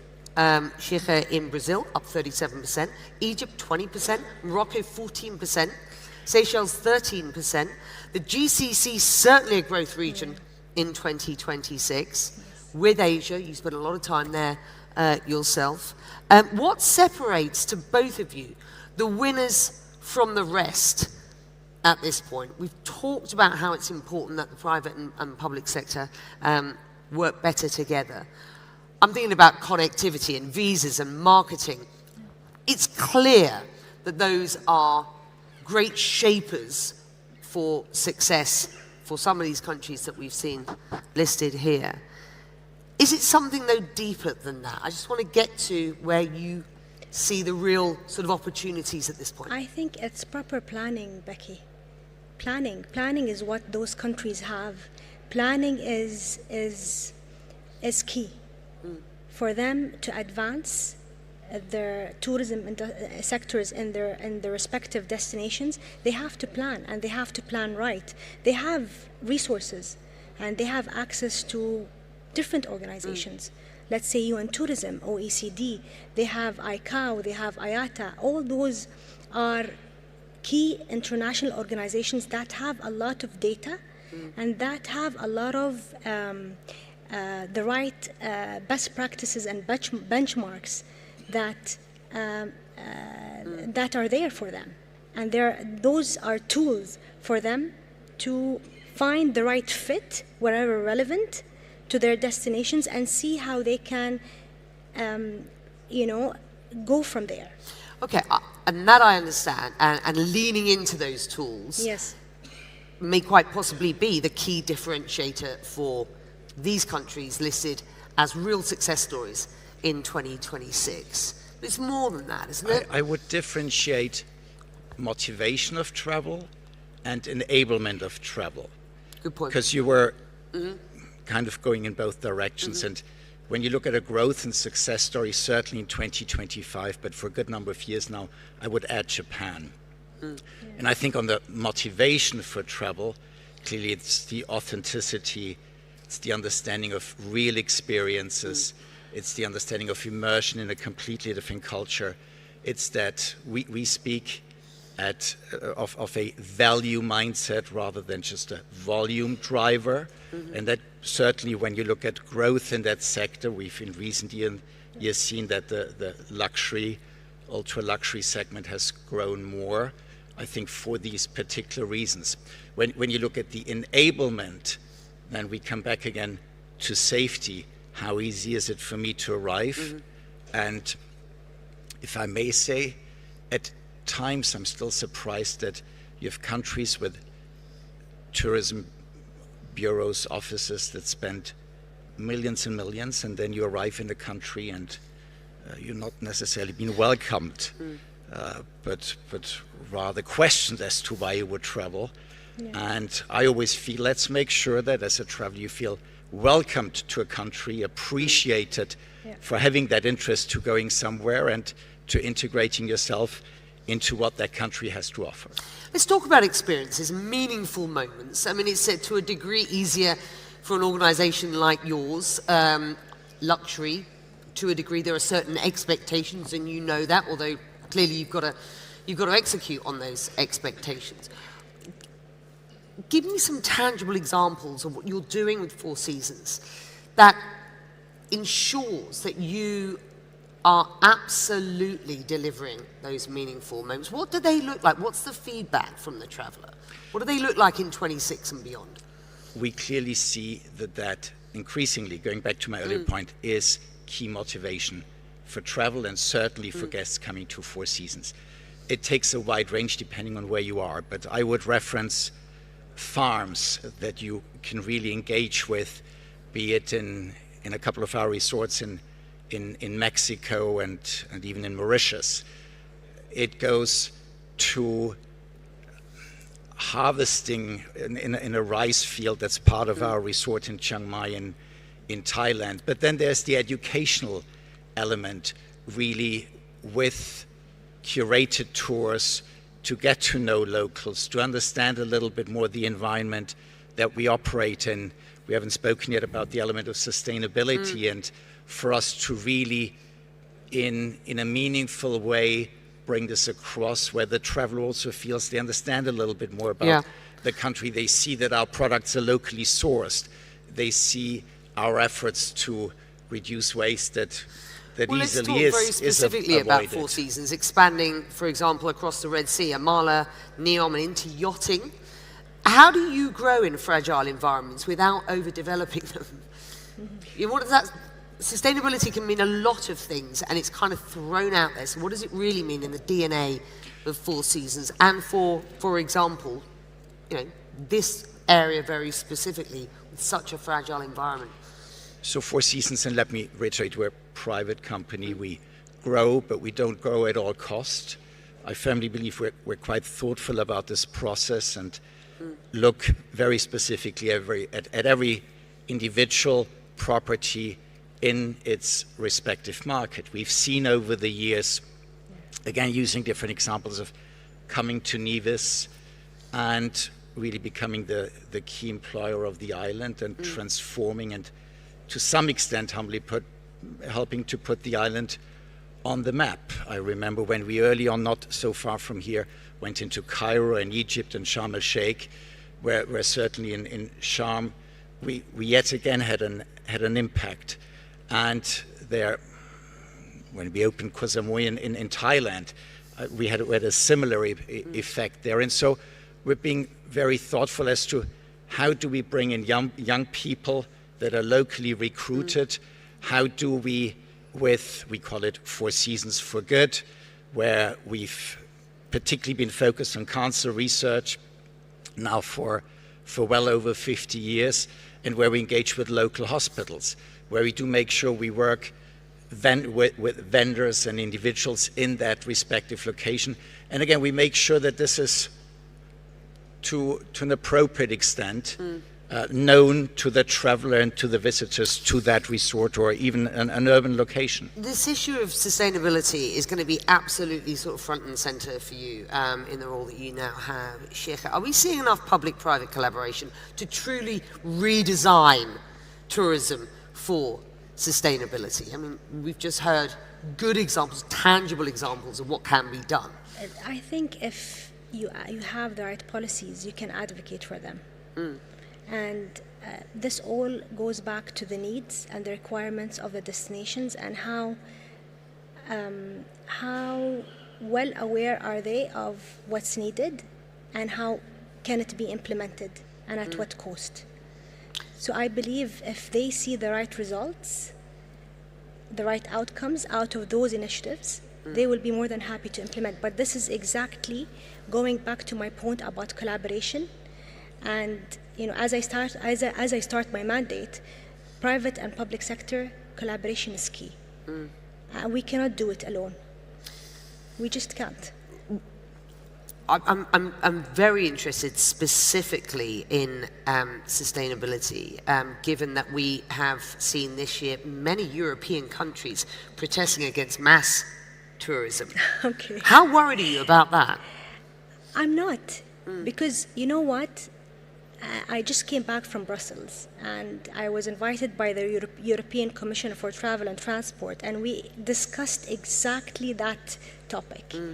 And there's a lot that has been implemented and a lot of growing European destinations like Dubrovnik and Rome, where they don't want to call it over-tourism because it's not.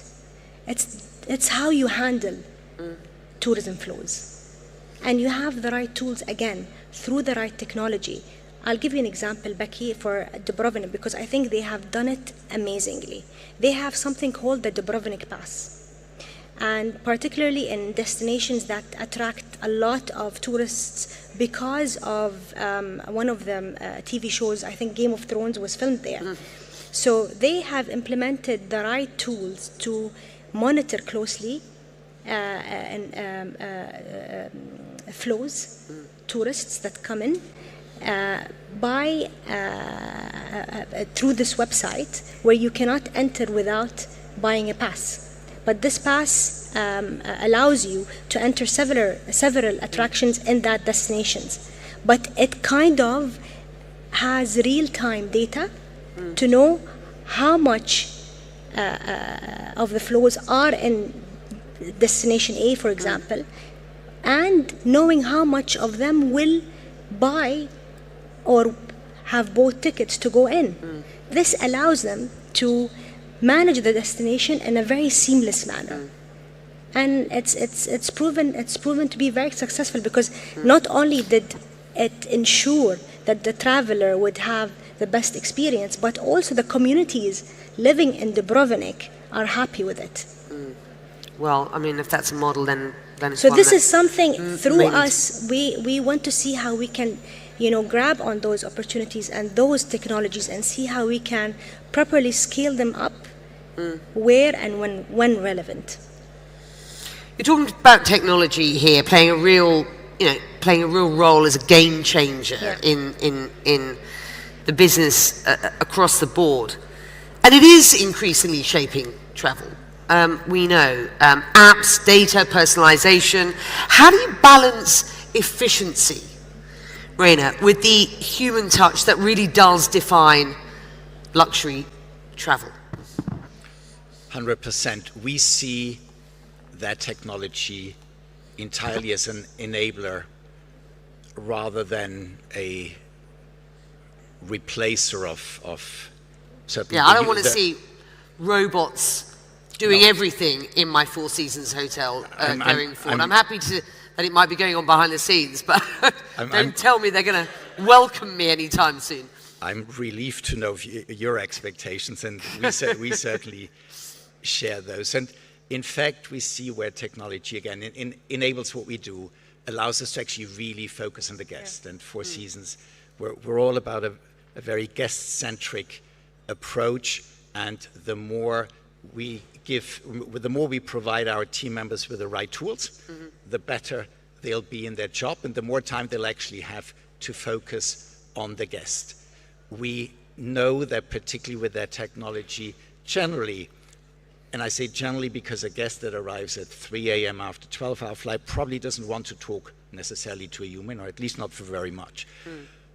But ultimately, we see that longing and that interest for belonging, for recognition, for true care, to recognize they know me, I met her as an individual, and they truly look after me. Because whether you travel on leisure or you need to for business, you're out there on the road, you're often separated from others, even though we see a lot of growth in multifamily travel, for instance. I guess it's precisely for those reasons that individuals look for that. Ultimately, it's belonging, and we're there to provide that and to truly show our care. We've got 2 minutes. We'll leave those last 2 minutes for a brief discussion about the UAE. I live here, I work here. I've seen the evolution of this place over the years. It's been 13 years that I've lived here now, so through my sort of lens as a resident and lens as a journalist, it has been quite the most phenomenal experience. As far as the tourism sort of story is concerned here, hugely important in Dubai, in Abu Dhabi, in Iraq, and across the other Emirates, of course. So take your WTO hat off just for a moment, or perhaps leave it on. But as an Emirati, where do you see the opportunities here going forward? I think everywhere, but we need to stay authentic. I think I always say, coming from the industry, and now that I see a lot of Emiratis joining the tourism industry, I feel it makes me feel so proud, because I feel no one can represent the UAE better than UAE nationals, because they are the best ambassadors. They're the best ambassadors to people that are, coming, seeking joy, seeking experience, seeking harmony, and knowing more about the culture, knowing more about our gastronomy, which is amazing. So I think it's very important for us to stay authentic, stay true, and just be ourselves to the traveler, because that's and I don't know if Rainer would agree with me on this. Authenticity is key, and it's very important for us to find ways to sustain and keep that. As we talk about sort of the overarching sort of theme of this was, culture and experience, its impact, how you ultimately sort of leverage that. You've got a lot of business here in the UAE. Your closing thoughts? I couldn't agree more, and frankly, for me coming here, I truly always consider it a treat. The energy that it provides you with, and most definitely authenticity is key. What I find wonderful, impressive here, given that every country can bring that across in a different way, the UAE does it in a very contemporary way to me, in a very forward-looking way. In a natural way. But at the same time, in a natural way. And so I certainly feel that authenticity, and I think you have a lot to be proud of. We always learn a lot here, and yes, Four Seasons, we've been present in this market for quite a while. It's done us well. We feel very much at home here. We see continued growth. And again, just that learning curve, and I'm sure that's for others as well, the way you can absorb information, people, and that energy is very, very special. Well, I live very close to one of your new projects in Abu Dhabi on Sadia Island, so I'm very much looking forward to seeing the completion of that. And with that, you will be a huge inspiration to a lot of those young Emiratis that you're talking about as being ambassadors for this country. So congratulations. We're very much looking forward to you in this role, and to both of you for this really good discussion this afternoon. Thank you very much indeed. Thank you. Thank you very much.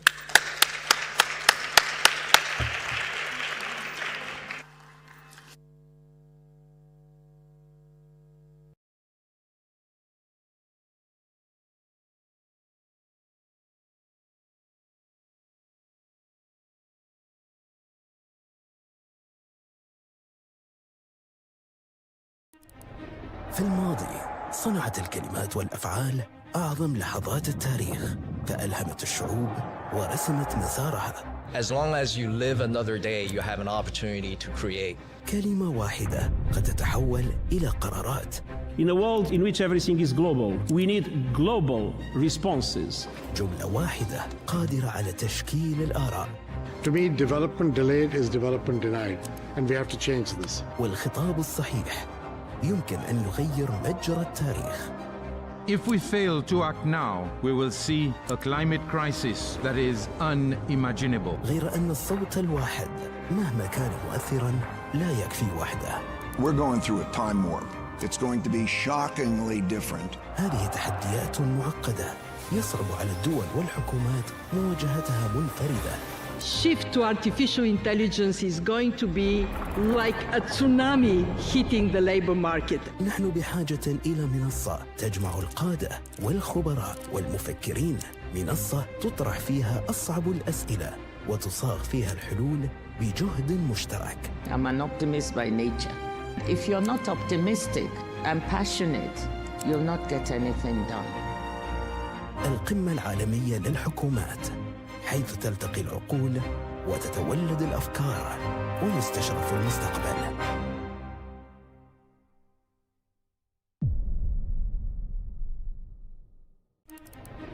Throughout history, our greatest turning points began not with action, but with powerful words. As long as you live another day, you have an opportunity to create. A single line can be a command. In a world in which everything is global, we need global responses. A sentence can form an opinion. To me, development delayed is development denied, and we have to change this. And the right speech can shift the course of history. If we fail to act now, we will see a climate crisis that is unimaginable. But one voice on its own can only go so far. We're going through a time warp. It's going to be shockingly different. These are challenges too complex for any nation to face alone. Shift to artificial intelligence is going to be like a tsunami hitting the labor market. They demand a platform where leaders, experts, and thinkers can confront the world's toughest questions together. I'm an optimist by nature. And if you're not optimistic and passionate, you'll not get anything done. Welcome to the World Government Summit, where voices meet, where ideas are exchanged, and the future is reimagined.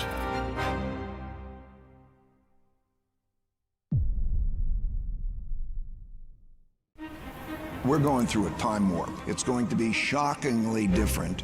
If we get into a new Cold War, do countries have to choose which side they are? In a world in which everything is global, we need global responses. I'm an optimist by nature. And if you're not optimistic and passionate, you'll not get anything done.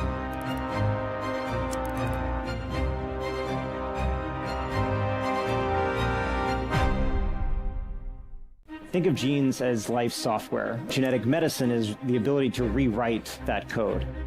If you are diagnosed early with lung cancer, your probability of being alive at 5 years is going to be 95%. What COVID did is it really stretched our systems to their core. History teaches us the pandemic agreement is mission critical for humanity. Of jobs. You can find the capital, you can find the resources. It's the ideas that matter.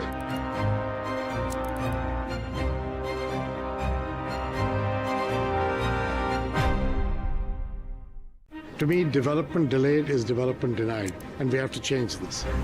We know the energy demand is going to double by 2050. We don't know how we're going to supply that demand. Those countries that will continue to innovate will have a competitive advantage. They want the data input and the models that they can manage and they can trust.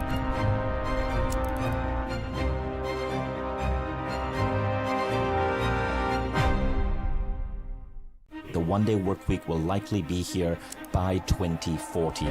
Once you have humanoid robots, there's really no limit to the economy. You can make anything. Shift to artificial intelligence is going to be like a tsunami hitting the labor market. This technology is going to impact the world profoundly. It means every day will be your best day.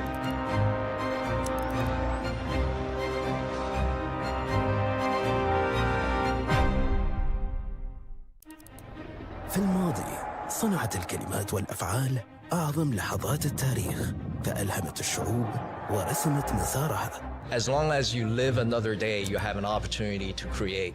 كلمة واحدة قد تتحول إلى قرارات.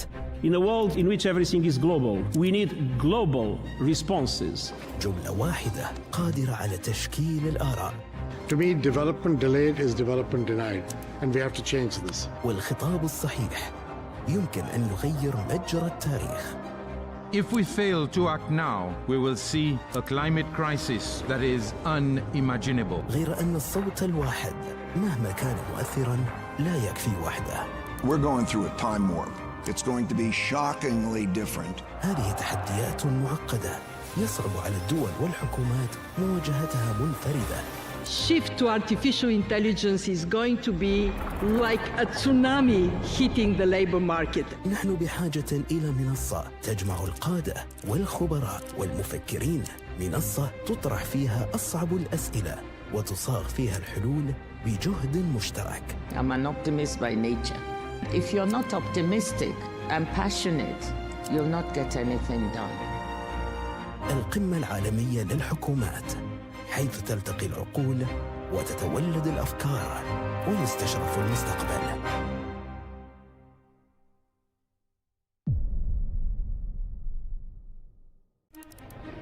Throughout history, our greatest turning points began not with action, but with powerful words.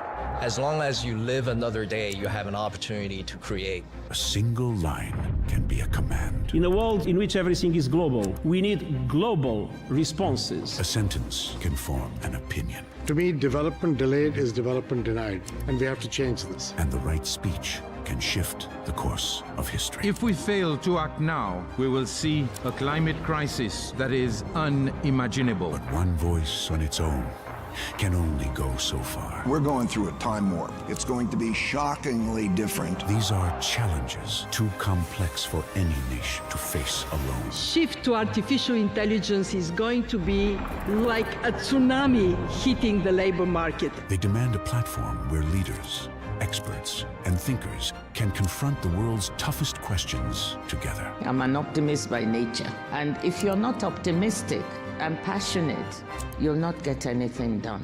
Welcome to the World Government Summit, where voices meet, where ideas are exchanged, and the future is reimagined.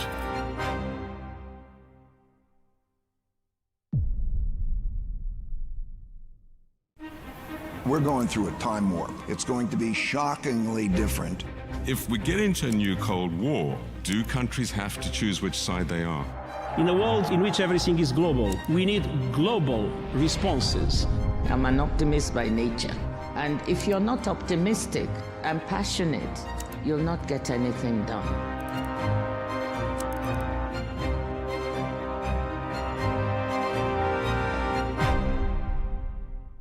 Think of genes as life software. Genetic medicine is the ability to rewrite that code. If you are diagnosed early with lung cancer, your probability of being alive at 5 years is going to be 95%. What COVID did is it really stretched our systems to their core. History teaches us the pandemic agreement is mission critical for humanity.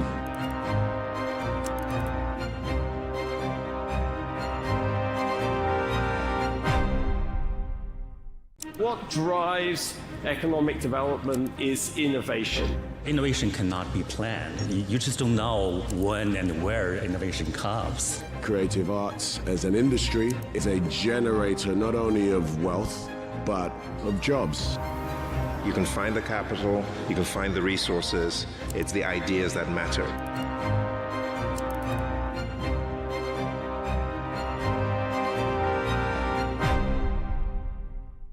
To me, development delayed is development denied, and we have to change this.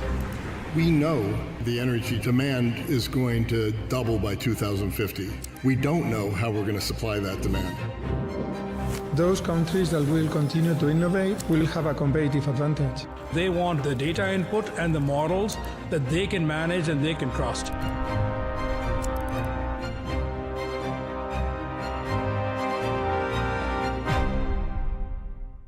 The one-day work week will likely be here by 2040. Once you have humanoid robots, there's really no limit to the economy. You can make anything. Shift to artificial intelligence is going to be like a tsunami hitting the labor market. This technology is going to impact the world profoundly. It means every day will be our best day.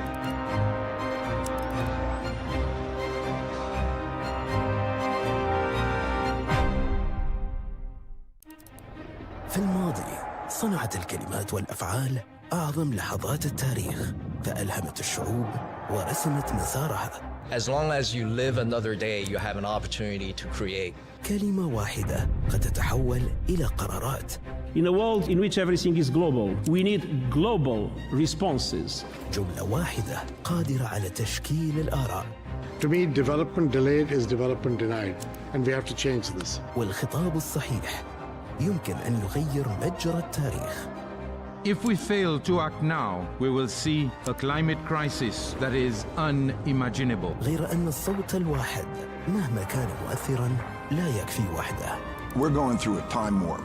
It's going to be shockingly different. هذه تحديات معقدة يصعب على الدول والحكومات مواجهتها منفردة. Shift to artificial intelligence is going to be like a tsunami hitting the labor market. نحن بحاجة إلى منصة تجمع القادة والخبراء والمفكرين، منصة تطرح فيها أصعب الأسئلة وتصاغ فيها الحلول بجهد مشترك. I'm an optimist by nature. If you're not optimistic and passionate, you'll not get anything done. القمة العالمية للحكومات، حيث تلتقي العقول وتتولد الأفكار ويستشرف المستقبل.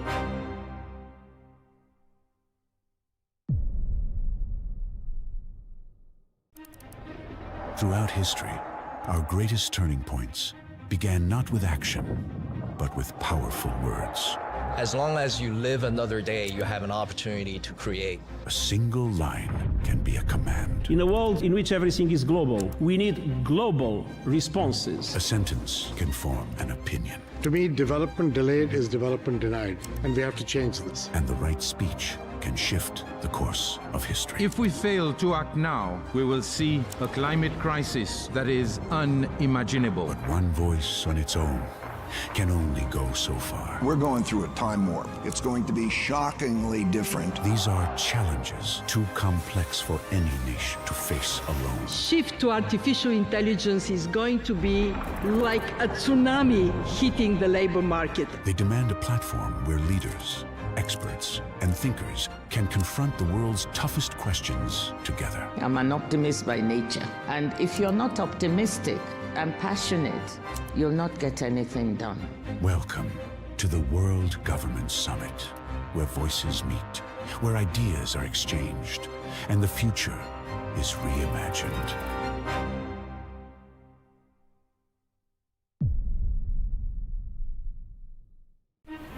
We're going through a time warp. It's going to be shockingly different. If we get into a new Cold War, do countries have to choose which side they are? In a world in which everything is global, we need global responses. I'm an optimist by nature. And if you're not optimistic and passionate, you'll not get anything done.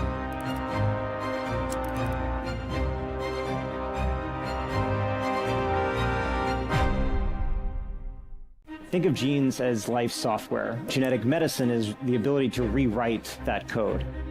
If you are diagnosed early with lung cancer, your probability of being alive at 5 years is going to be 95%. What COVID did is it really stretched our systems to their core. History teaches us the pandemic agreement is mission critical for humanity.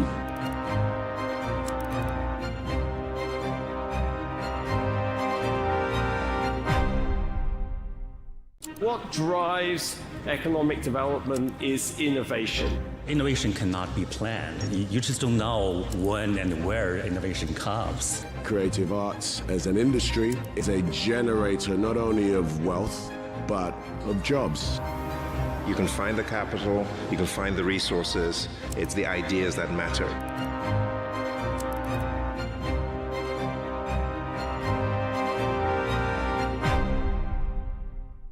To me, development delayed is development denied, and we have to change this. We know the energy demand is going to double by 2050. We don't know how we're going to supply that demand. Those countries that will continue to innovate will have a competitive advantage. They want the data input and the models that they can manage and they can trust.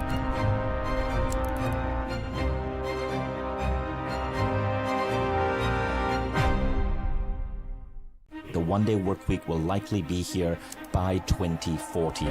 Once you have humanoid robots, there's really no limit to the economy. You can make anything. Shift to artificial intelligence is going to be like a tsunami hitting the labor market. This technology is going to impact the world profoundly. It means every day will be our best day.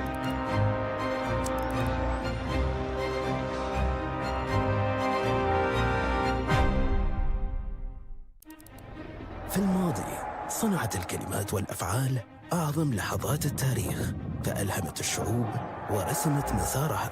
As long as you live another day, you have an opportunity to create. كلمة واحدة قد تتحول إلى قرارات. In a world in which everything is global, we need global responses. جملة واحدة قادرة على تشكيل الآراء. To me, development delayed is development denied, and we have to change this. والخطاب الصحيح يمكن أن يغير مجرى التاريخ. If we fail to act now, we will see a climate crisis that is unimaginable. غير أن الصوت الواحد مهما كان مؤثراً لا يكفي وحده. We're going through a time warp. It's going to be shockingly different. هذه تحديات معقدة يصعب على الدول والحكومات مواجهتها منفردة. Shift to artificial intelligence is going to be like a tsunami hitting the labor market. نحن بحاجة إلى منصة تجمع القادة والخبراء والمفكرين، منصة تطرح فيها أصعب الأسئلة وتصاغ فيها الحلول بجهد مشترك. I'm an optimist by nature. If you're not optimistic and passionate, you'll not get anything done. القمة العالمية للحكومات، حيث تلتقي العقول وتتولد الأفكار ويستشرف المستقبل.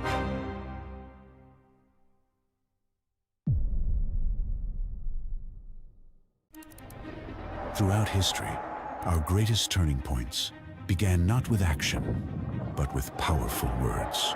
As long as you live another day, you have an opportunity to create. A single line can be a command. In a world in which everything is global, we need global responses. A sentence can form an opinion. To me, development delayed is development denied, and we have to change this. And the right speech can shift the course of history. If we fail to act now, we will see a climate crisis that is unimaginable. But one voice on its own can only go so far. We're going through a time warp. It's going to be shockingly different. These are challenges too complex for any nation to face alone. Shift to artificial intelligence is going to be like a tsunami hitting the labor market. They demand a platform where leaders, experts, and thinkers can confront the world's toughest questions together. I'm an optimist by nature. And if you're not optimistic and passionate, you'll not get anything done. Welcome to the World Government Summit, where voices meet, where ideas are exchanged, and the future is reimagined.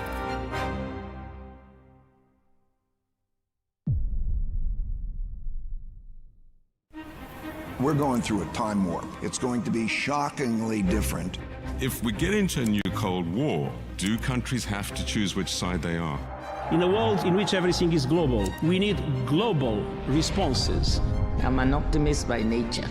And if you're not optimistic and passionate, you'll not get anything done. Distinguished guests, ladies and gentlemen, good afternoon. I'm Robin Zeng, founder and chairman of CATL. I feel deeply honored to virtually attend the event, a prestigious gathering of the brightest minds on the planet. Throughout the human history, energy has been a driving force behind the civilization's growth. Every major leap in human development has been accompanied by an energy revolution. Today, we are experiencing another revolutionary energy shift, one compatible to humanity's transition from hunter-gatherers to agricultural societies, from an era where we track down and gather fossil fuels to one where we can harvest energy in wind and solar farms and store it in batteries. This revolution is enabled by science and technology progress, which delivers practical solutions and drives down costs.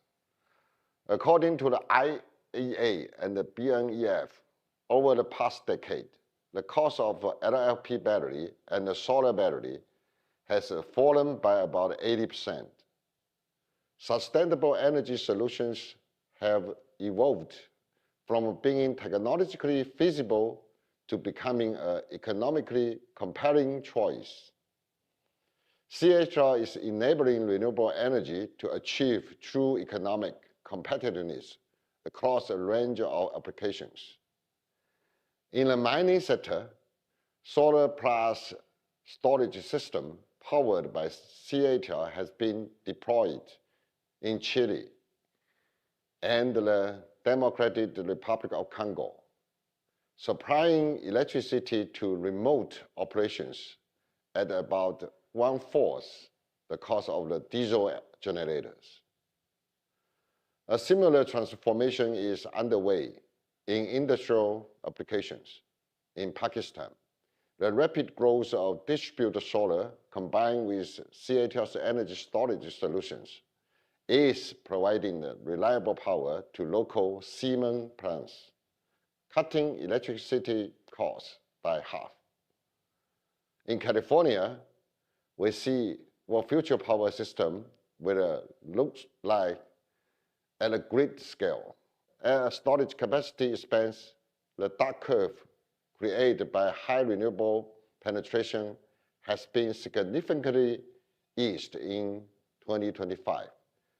The grid recorded more than 1,800 hours when clean energy met or exceeds total electricity demand, showing what becomes possible renewables and storage growth together. These developments point to a broader reality. In many regions, clean energy is being adopted, not just for climate goals, but also because technological progress has made it in the most commercially viable option. We are embracing the profound shift towards a net zero energy era. The future energy system, to my mind, can be defined by 3 words: distribute, intelligent, circular. First, distribute the power system, which include the renewable generation and advanced battery storage, with a mushroom across the world, especially in areas with weak grid infrastructure. This will replace a lot of fossil fuel energy, which is centralized and relies heavily on large-scale power plants and a strong grid. However, a high proportion of renewable energy introduces new challenges to the stable operation of the power system. To address those challenges, CATL has developed an innovative high-voltage grid forming energy storage technology which can act as a stabilizer for zero-carbon energy system. It can provide grid frequency regulation, reactive power compensation, damping control, and system inertia support. It also offers excellent break start capabilities, which are crucial in the case of large-scale blackouts, like the one hit Spain last year. This technology has been successfully validated in engineering, and in China, we're applying this technology to build an off-grid industrial park, which is powered entirely by wind, solar, and storage to supply a 40 gigawatt battery plant. It showcases how advanced energy technology can create a net zero power system. Beyond being distributed, future energy storage will be more intelligent. They will be able to handle vaster amounts of the data and adjust to fluctuations in renewable power generation and consumption. Advanced AI-driven scheduling and optimization will be required to balance energy supply and demand. For instance, we use AI to enhance energy system management for SenseTime's AI data center in Shanghai, helping manage the fluctuation energy demand of computing tasks. Thirdly, circular economy is crucial for achieving zero carbon energy. Unlike fossil fuel, which have been used, materials for zero carbon energy system can be recycled. CATL has been at the forefront of the effort. We have achieved the highest recovery rates in the industry, 99.6% for nickel and cobalt, and 96.5% for lithium. To build a stable, sustainable supply of critical raw materials, we are also working closely with NGOs and industry peers to promote a circular economy in the sector. Driven by continual progress in zero carbon technologies, a sustainable energy era is no longer a distant vision. It is approaching rapidly. In my mind, 2030 will be marked the true beginning of the sustainable energy era. How can we get there? My answer is, science shows us what is possible, but engineering and manufacturing determine how fast we get there. Basic science remains the ultimate source of transformation. Breakthrough in material science, artificial intelligence, and a new energy system will continue to shape what the future can look like. To be honest, with today's technologies, we may have solved around 30% of what a fully sustainable energy system requires. Many disruptive technologies have yet to emerge, and much fundamental research still lies ahead. For technology to truly change the world, it must move beyond labs, be deployed at scale. Today, we have made a scientific and technological breakthrough in frontier areas such as condensed battery, solid-state battery, and perovskite solar battery. Yet, there is still much more to do. Scale them innovations from lab to the market. That is why we have invested heavily in R&D, more than all other players in the industry combined. While fighting global warming appears to be a climate issue, it is essential an energy issue and fundamentally a development issue. We believe international cooperation is the most efficient way to tackle it, and we are willing to share the battery technologies and experience with the world. We have evolved from exporting batteries outside China in early days, now to local production for local makers. We are also licensing technology to our partners to help them to build their own battery plants. To accelerate the transition to a sustainable energy era, we need to scale up advanced technology in a more efficient and affordable manner globally. However, in some markets, in our experience, building and equipment regulations are the cause of the higher cost of production. We would like to propose a solution, setting up a special economic zone that adopt similar regulation of building and equipment, which are practiced in China. This will quickly scale up productivity as it has been proven successfully in China. Ladies and gentlemen, a recent study by Columbia University projects a 1.7 degrees C temperature rise above the pre-industry level in 2027. To tackle global warming, we need to take immediate action to build a sustainable energy system. This requires technology breakthroughs, courage, and wisdom. As a pioneer of energy transition, CATL is willing to work more closely with the scientific community, governments, business, and anyone who is committed to the mission.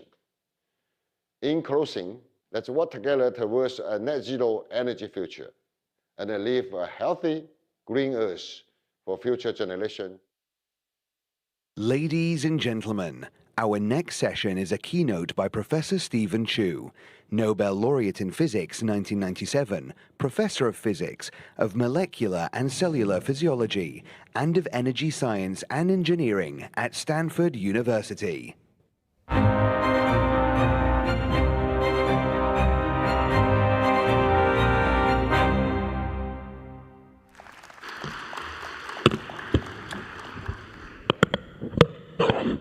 Thank you very much.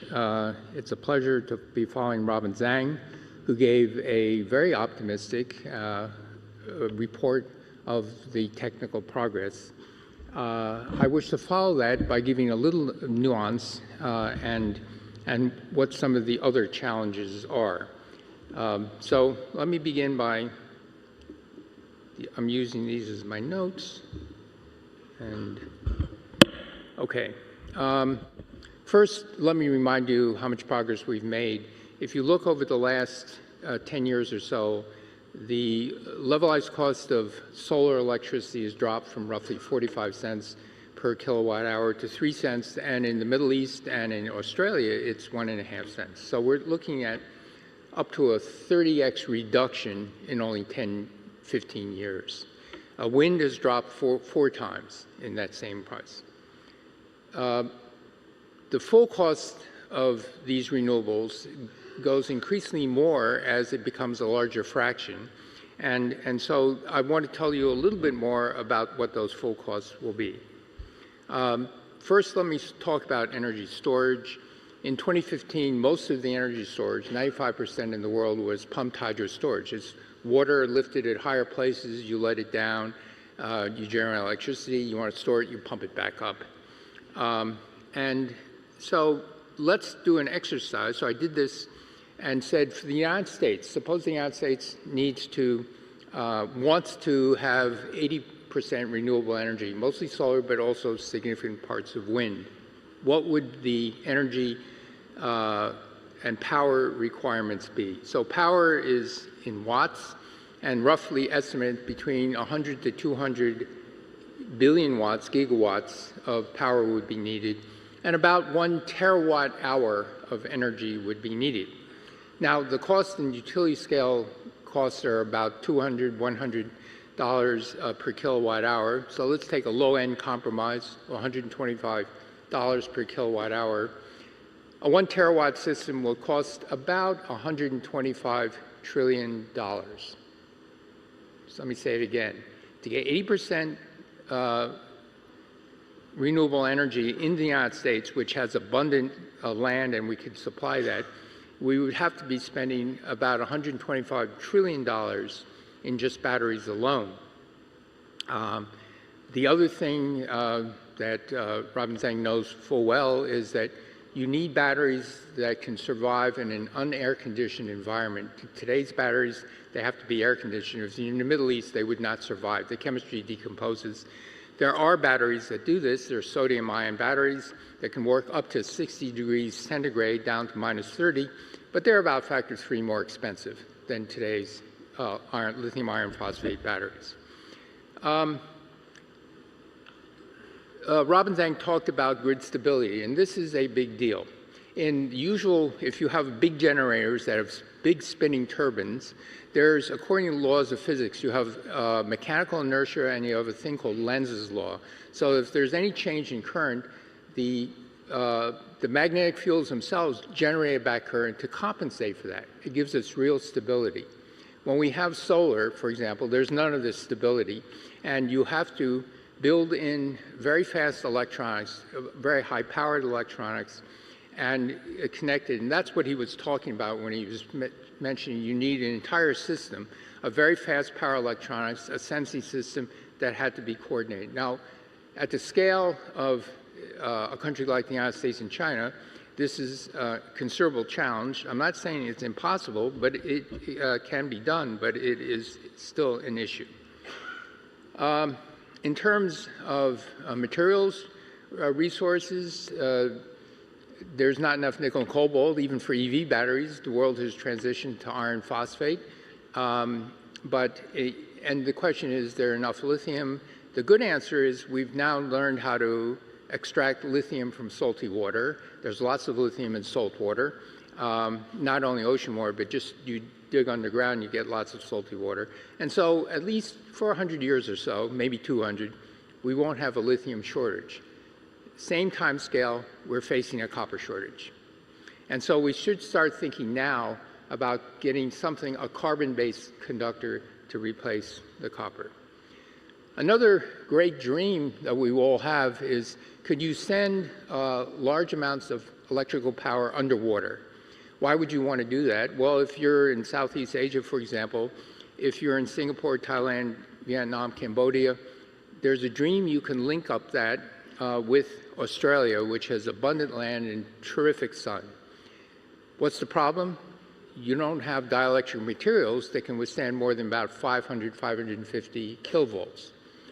So you say, oh, it's a dielectric material, just make the dielectric material thicker, but if you look at the economics of it, all of a sudden the cable is too thick, too cumbersome to deal with. So we need a better dielectric material. It only has to be a factor of 50, 60% better to achieve, begin to think realistically of achieving a hookup to Australia. The other things we are worrying about is we are talking about the electrification of the world, EVs, transportation, personal transportation. We're talking about electrification of heating of HVACs. And we're also seeing the huge demand for electricity due to machine learning, intelligence, and artificial intelligence. These are things that we have to address. You can do it in two ways. You can make the processors and the algorithms much, much better. But in the end, and we see this in the United States already, the demand for AI is actually driving up electricity costs, at least in the short term. Finally, having said all of that, in this world of 80% renewables, and that's only in the United States, if you're in Japan, if you're in Korea, you'd be hard-pressed to get 80% renewables. Taiwan, Singapore, no way. For renewables, you need a lot of land, you need access to a lot of things, and so many places won't have this. And so you'd still need compact energy generation. I should also say, in terms of batteries, the number I was giving you were only batteries for 3-day storage, not 1-week storage. Those $100 trillion. And so, so our choices for this backup would be coal or natural gas or nuclear. Now, nuclear has issues. The biggest issue is public acceptance. To convince the public that nuclear is far safer, about 1,000 times safer than burning coal, about 100 times safer than burning biomass and wood chips. And so that's one issue. Another issue is cost. The recent nuclear power plants built in the United States and France were way over budget, not practical. Utility companies go bankrupt. And so to that I point to China. China has figured out how to build nuclear reactors at the same cost that the United States was building nuclear reactors in the 70s. At that cost, it becomes very competitive because today's new nuclear reactors will last not 40 years, but they'll be licensed for 40 plus 20 plus 20. And so on an 80-year amortization thing, it looks very attractive. But we need to know how to do this. It's not rocket science. You take a crew, you build a reactor. You take the same crew, you move it over here, build another reactor, build another reactor, build another. And you get economy of scale by repeating it with the same laborers, the same construction ideas. So those are things. What about fusion? Lots of hope about fusion. The issue with fusion is that there's a materials problem. With the high energy neutrons in a commercial fusion reactor, the atoms in a containment vessel will move 100 times in 1 year. There's also alpha decay that creates helium bubbles, and so the material swells and crumbles. And so in today's fusion reactors, they're thinking of having a sacrificial layer to protect the vacuum chamber that would have to be replaced every 5 or 6 years, which means a great expense. And so the question is, can innovative people discover a way of making the sacrificial layer self-healing? Somehow you can anneal out the defects and things and deal with the radiation. Finally, let me talk about two more problems. One problem is agriculture that is completely unsolved. When we use fertilizer, the nutrients, the nitrates, for example, that are not absorbed by the plant are turned into N2O. N2O is a greenhouse gas that's 300 times worse than CO2 and lasts 100 years. And as the world gets richer, it will use more fertilizer. So this becomes a growing part of the problem. Without fertilizer, we can't feed 8.2 billion going to 9.5 billion people. And so this is a problem. There is possibly a hope that you can develop microbes that can enter into symbiotic relationships with plants. I was part of an effort that did this with corn. We were able to eliminate half the fertilizer, but we still needed half the fertilizer. But it took 8 years to develop, and the company that did the synthetic biology went bankrupt because it took too long. So in my own lab, I'm trying to figure out, can we do it by introducing a dozen genes at once, not one at a time, which is the way the old technology worked? And if you can you do this with all the major grains? And since soils are different in different locations around the world, you need to tailor it. So synthetic biology can possibly do it, but we're very far away from having that technology. So finally, let me talk a little bit about carbon dioxide. I think we're on a path to go well beyond. We've gone beyond 400. We're going beyond 450. I think we're going to go beyond 550 parts per million. What the temperature will be depends on climate models, but let's say we're heading towards maybe 3 degrees. We will need to capture carbon dioxide not only from the point sources, from all the steel, power production, chemicals, plastics, you name it, but also we'll need it from the air because of all these other things that we haven't figured out, like how to get rid of greenhouse gases from agriculture. And so we will need carbon capture, but today's technologies just simply cost too much. When I was Secretary of Energy, I funded something that cost $1 billion that captured carbon dioxide from 1/4 of one medium-large coal plant. $1 billion, 1/4 of coal plant, one coal plant, it's a non-starter. You need to be able to capture carbon dioxide from point sources at less than $100 a ton and from air at $150 a ton. Right now it costs $600, $700 a ton. Won't be used. The good news is there's maybe hope. I am working on it. A company has been started. There may be a hope to get it to $150 a ton. But at 200, as my intuition is above $150, $200 a ton, the world won't use it. So these are the challenges we have. Depending on where you live, you have different challenges. And so we need all these things. And I reemphasize, we need compact turn-on sources that are carbon-free as well. And for that, we have to relook at nuclear. Nuclear, I think, is a necessary part of what we need in many parts of the world. And so for that, I will thank you and stop.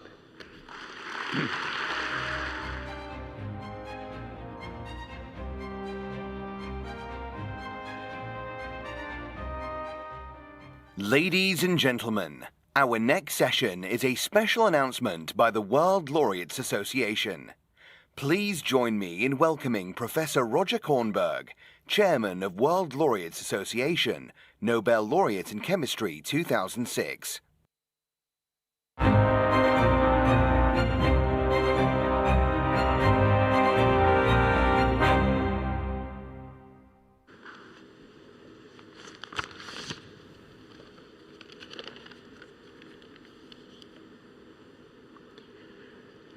Excellencies, ladies and gentlemen, the WLA wishes to announce the OpenSci platform for the benefit of scientific research. Now, hearing the title, Open Science, many scientists say, but science is open. We publish our findings and they're freely available around the world. Both of those statements are only partially true. Every scientist knows how difficult it may be for a paper to be accepted for publication by the magazines of the major publishing houses. Non-practicing scientists, rather than experts, are the gatekeepers for acceptance for publication at the major publishing houses. They often reject papers, regardless of content. This is not only an obstacle for the worldwide dissemination of science, but it is pernicious because of the impact on employment, on promotion, and on funding of research, especially for young scientists. And when a paper is finally published, it's only available at high cost, a cost which is borne by universities and research institutes in rich countries like the United States and China, but not in the rest of the world.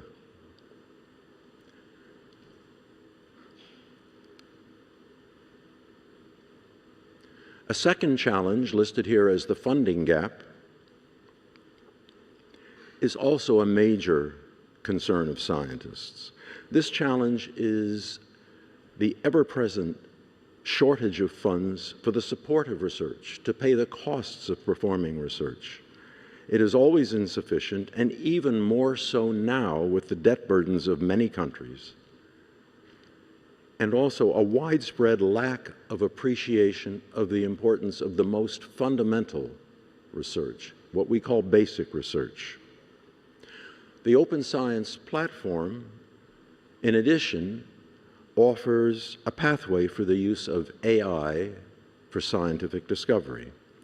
I'll take a moment just to explain how the OpenSci platform proposes to address the two major problems, and then just a few words about how it hopes to exploit, for the benefit of science, the opportunities offered by AI. The OpenSci platform addresses the problem of the dissemination of scientific information with the use of blockchain technology. The results of scientific investigations will be secured, and they will be made freely available through the use of blockchain. OpenSci will also address the problem of funding through the use of a blockchain mechanism that I will shortly describe. And finally, the OpenSci platform will facilitate research through a comprehensive process, including an AI agent, I'll mention all of these important features of the OpenSci platform, beginning with the AI agent and the slide to follow. So the AI agent includes literature search. It includes identification of possible collaborators around the world.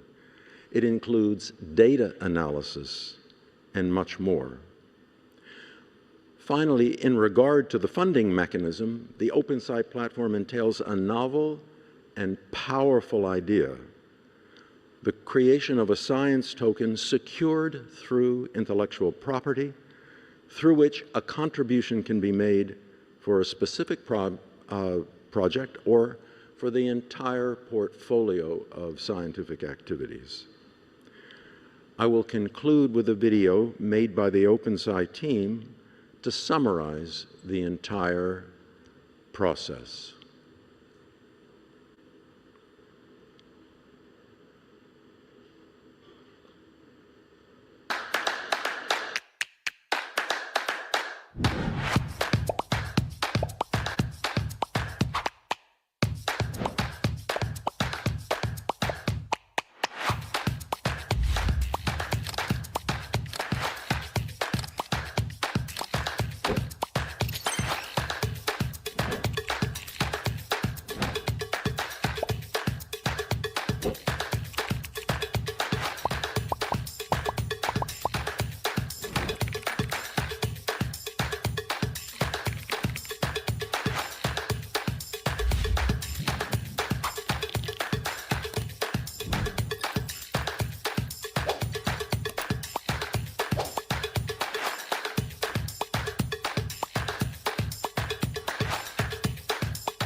And now, ladies and gentlemen, the World Laureates Association has a second important announcement to make, a special announcement for you.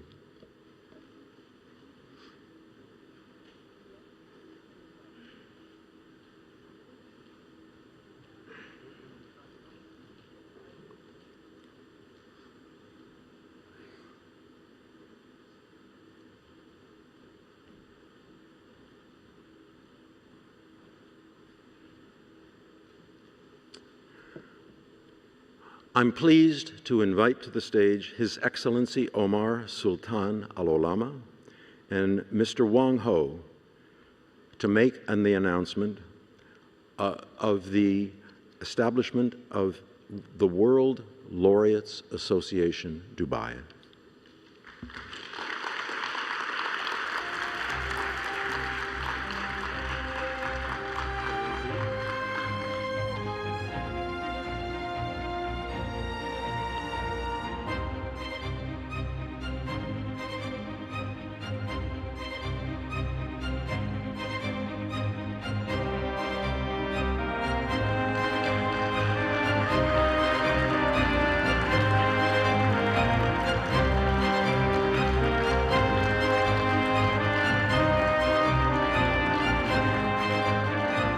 So today, for the first time, the World Laureates Association goes beyond its origins to establish its global headquarters in the United Arab Emirates.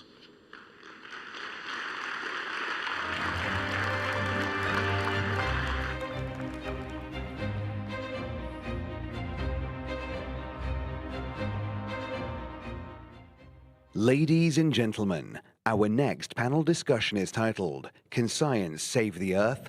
This session is moderated by His Excellency Omar Sultan Al Ulama, UAE Minister of State for Artificial Intelligence, Digital Economy and Remote Work Applications, and Vice Chair of the World Government Summit.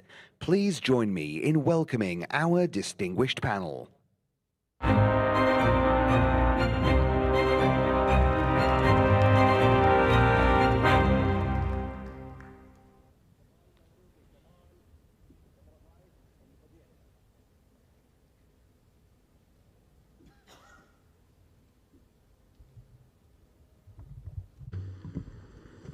Thank you all for joining me. It's such a pleasure and a privilege to be sharing the stage with such brilliant minds, people who have reshaped the world with their discoveries and that have discovered fundamental new science that has contributed to the development of mankind. I'm joined on stage with Professor Stephen Chu, who you've heard from previously. He's a Nobel laureate in physics in 1997, and also a professor of physics, molecular and cellular physiology and energy science at the University of Stanford, as well as Professor Roger Korenberg, the laureate in chemistry in 2006, as well as a professor of medicine in Stanford University, and finally Professor Serge Haroche, Nobel laureate in physics in 2012, and professor of quantum physics in Collège de France. I'd like to start off by maybe addressing the elephant in the room, which is the question that we're expected to answer, which is, can science save the Earth? And maybe with this, ask you, does the Earth actually need saving? And if yes, what does it need saving from? So if each one of you can have a stab at responding to that. Well, okay, let me begin by saying it depends on what you mean by saving. If you want to preserve social stability of humans, very adverse climate change could threaten that, especially in fragile societies with fragile agricultures. And can science do this? Yes, but it needs more than just science, because it has to be boosted by policy to nudge it forward.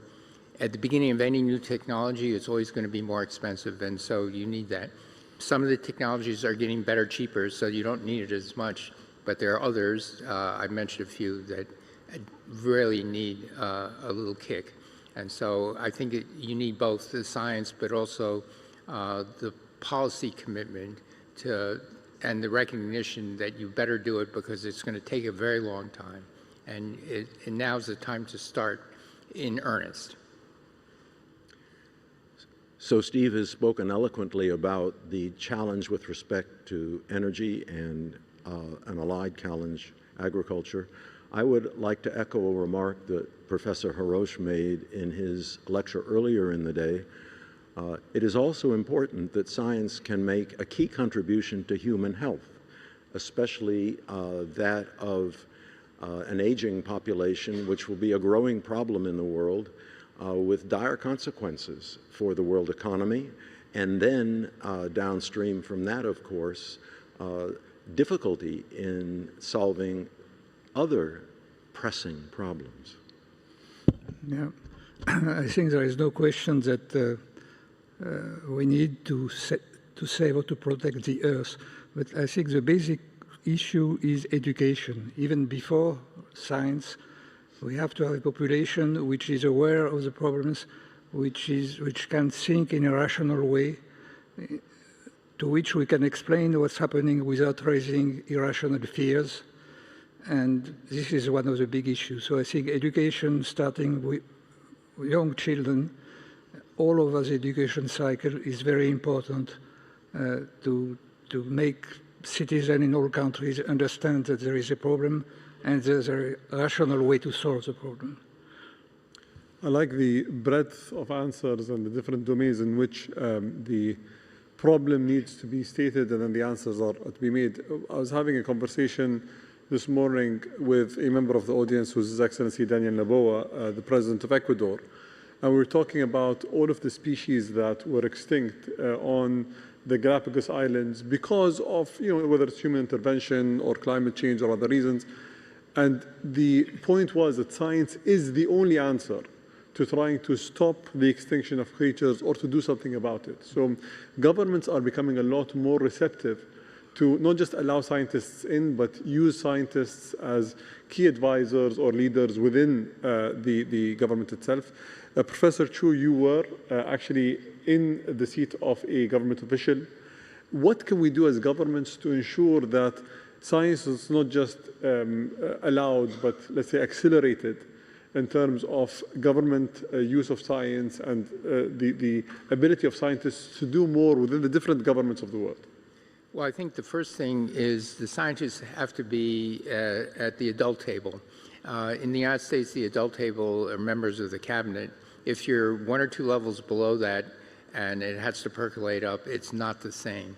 And so when scientists have direct access to the head of state, it means it's so much different. And so I was the first scientist cabinet member in the history of the United States. I hope, and that's a little stunning, you think, but if you look around the world, it's average, as many people don't have any in that position. And so it's very important that you get them at the head table. And Steve, there's only one PhD scientist amongst the 453 members of the United States House of Representatives. So we need more representation of scientists within government. I think that this is something that resonates with many people, not just in the room, but around the world. Because the approach that scientists take is they identify the problem, and they're able to really go back to first principles, whether they're physicists or people that are in similar situations to yours, to understand the root cause and then solve it. And I think we need that kind of thinking within government. Professor Korenberg, the biggest challenge that we have today is the concentration of scientists in certain geographies. So it's mostly in the West, or let's say the United States, or the East, and let's say China. For other nations that have the ambition to become science-driven economies and science-driven nations, how can they compete with the large players, or at least complement them, to attract scientists and to do more, to be players in this domain? So one is often asked, why should a smaller nation attempt to compete? And why shouldn't they simply rely on what is publish the results of science that are done at great expense in the larger and more wealthy countries of the world and apply science? And I think the fundamental answer is in relation to their human resource.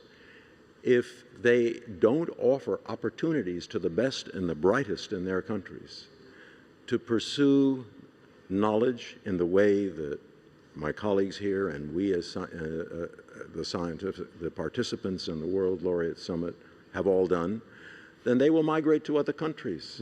And you will lose what is the most precious of all natural resources. At the same time, it enables every country to make best use of whatever is discovered elsewhere. It is truly practicing scientists who are capable, I think, of offering good advice for how to exploit what is found elsewhere.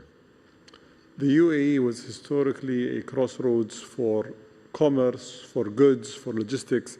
And I think with the move of the World Laureate Association's headquarters to the UAE, it will become a crossroads for the best brains of the world. And this is maybe our small step towards creating this flow of scientists through different geographies. Yeah. Professor Roche, on this stage in 2016, there was a discussion on how artificial intelligence is going to change the world and how governments need to react to this tsunami that is approaching. And the UAE government did not just react, it was proactive in appointing a minister for AI and doing a lot in that. Today, there are similar calls for quantum computing. And people are saying that quantum is the future AI and it's the most important technology. What do you say to that? Okay, first I would like to make a comment about what has just been said.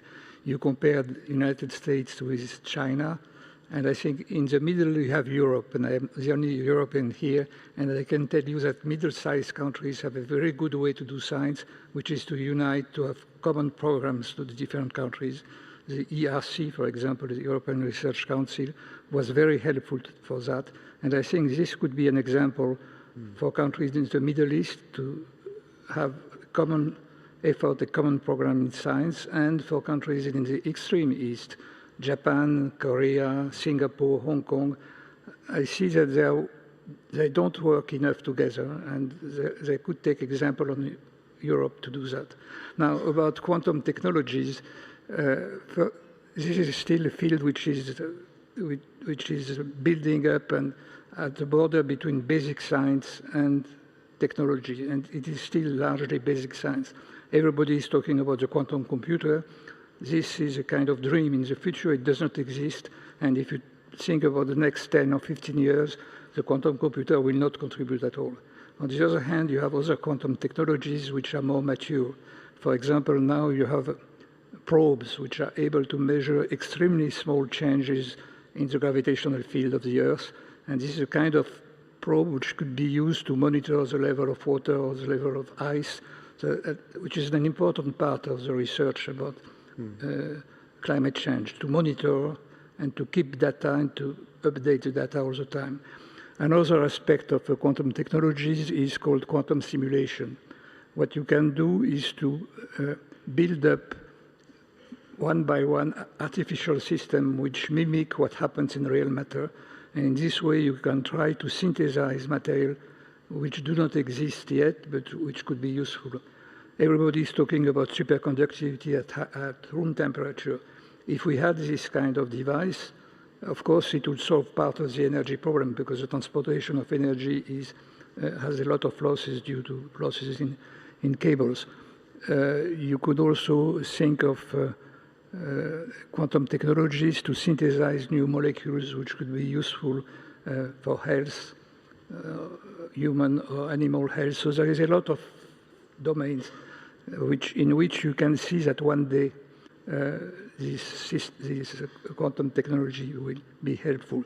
I can give you another example which is not directly linked to global warming, but you could think that the ultra-precise clocks that were now being built would be able to detect the beginning of an earthquake, because if the Earth moves, clocks sense that they change very slightly the rate due to general relativity effects, and this could be used one day to build stations which would monitor earthquakes and monitor motion of the Earth's crust. You have also very precise, very sensitive probes of magnetic and electric field, which could also be used for studies of the Earth's atmosphere. So there is a lot of fields. What I am always cautious about is not to promise things in advance. By definition, research is something which is looking for unknown, and only you can predict the technological advances over a very short span of time, 2, 3, 4 years. But beyond that, you may have surprises, good surprises.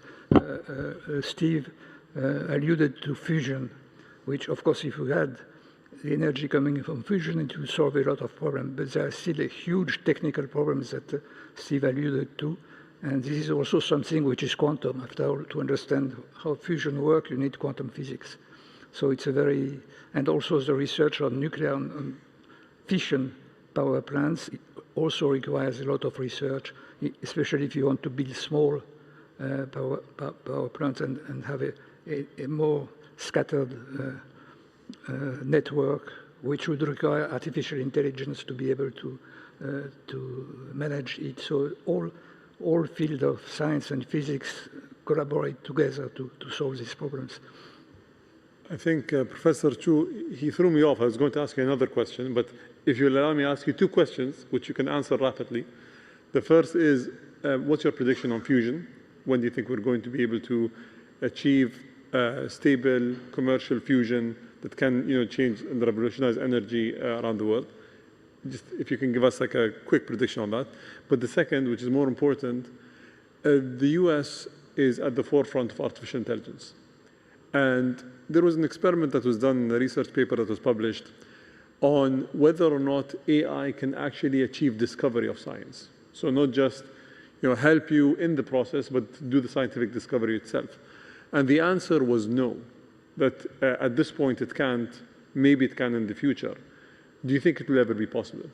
The first question, 30 years is the minimum, never as a maximum, but maybe optimistically 30 to 50 or 60 years, a commercial. As I spoke about, the materials problems are enormous, and we haven't just begun to try to even address that. In terms of AI, I think I think as human beings, we have to be a little more humble than we have been, but I think that's also impossible.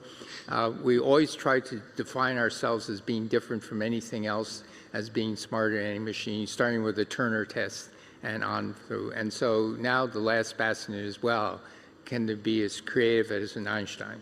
And say, you know, from a simple idea that of equivalence principle, you can develop general relativity. Who knows? But I wouldn't underestimate it, because I see historically over hundreds of years, we redefine intelligence so that a machine doesn't catch up with us, but it's, I would say, learn to use it as best we can and work with it. I see a different opinion, I guess. I have been asked this question too, and I think that AI is not creative in the sense of humans. To be creative, you need to be driven by passions like curiosity, ambition to give a contribution to the world knowledge. You need to, all these things are in your brain, are chemical reaction in your brain. Emotions are not just circuits. And so I don't think that a machine like even a sophisticated AI machine could have this kind of creativity. Maybe it's wishful thinking, because I will be very Let's hope upset. not, or those will be famous last words. Excuse me? I could just add, in the areas that I know where important discoveries were made, they were contrary to all existing knowledge. And AI, which only has the knowledge base available today to go on, could not possibly have drawn a conclusion completely contrary to every other source of information available. But let me just add, it's these accidental discoveries that really drove progress. But once they have the accidental discoveries, humans have been now we can understand even more deeply. And then the question is, can machines ever be able to do that? The creativity part is slightly different. And that's why I use Einstein as an example of, you know, just out of nowhere, he can create something. Machines are very far away from that. Yeah, Einstein, for example, succeeded by making assumptions contrary to what everyone else believed was possible, speed of light, what have you. And I think you also need to have a sense of beauty, of symmetries. Nature is full of symmetries, and you have to appreciate these symmetries. This is what physics is doing. And the great, I think all the great scientists in the past had this feeling about beauty. They were also interested in music, in art, in literature, and you have to combine all this to have a really genius and creative. And that's how molecular biologists came up with a genetic code which was wrong, by seeking the most parsimonious solution, and it was incorrect. You know, this is giving me an idea. I think for next year, we need to have the great debate, where we have the three of you, and we bring three of the people who are shaping the future of AI. And we actually debate this out, because this is an exciting conversation, which the hunch is that you're absolutely correct. But the way that this is progressing in ways that we didn't anticipate a few years back. So even up until 2020, not a single person could have predicted a large language model to be able to do what it was able to do in 2022. They thought that was 15 years in the future. So that should be an interesting topic.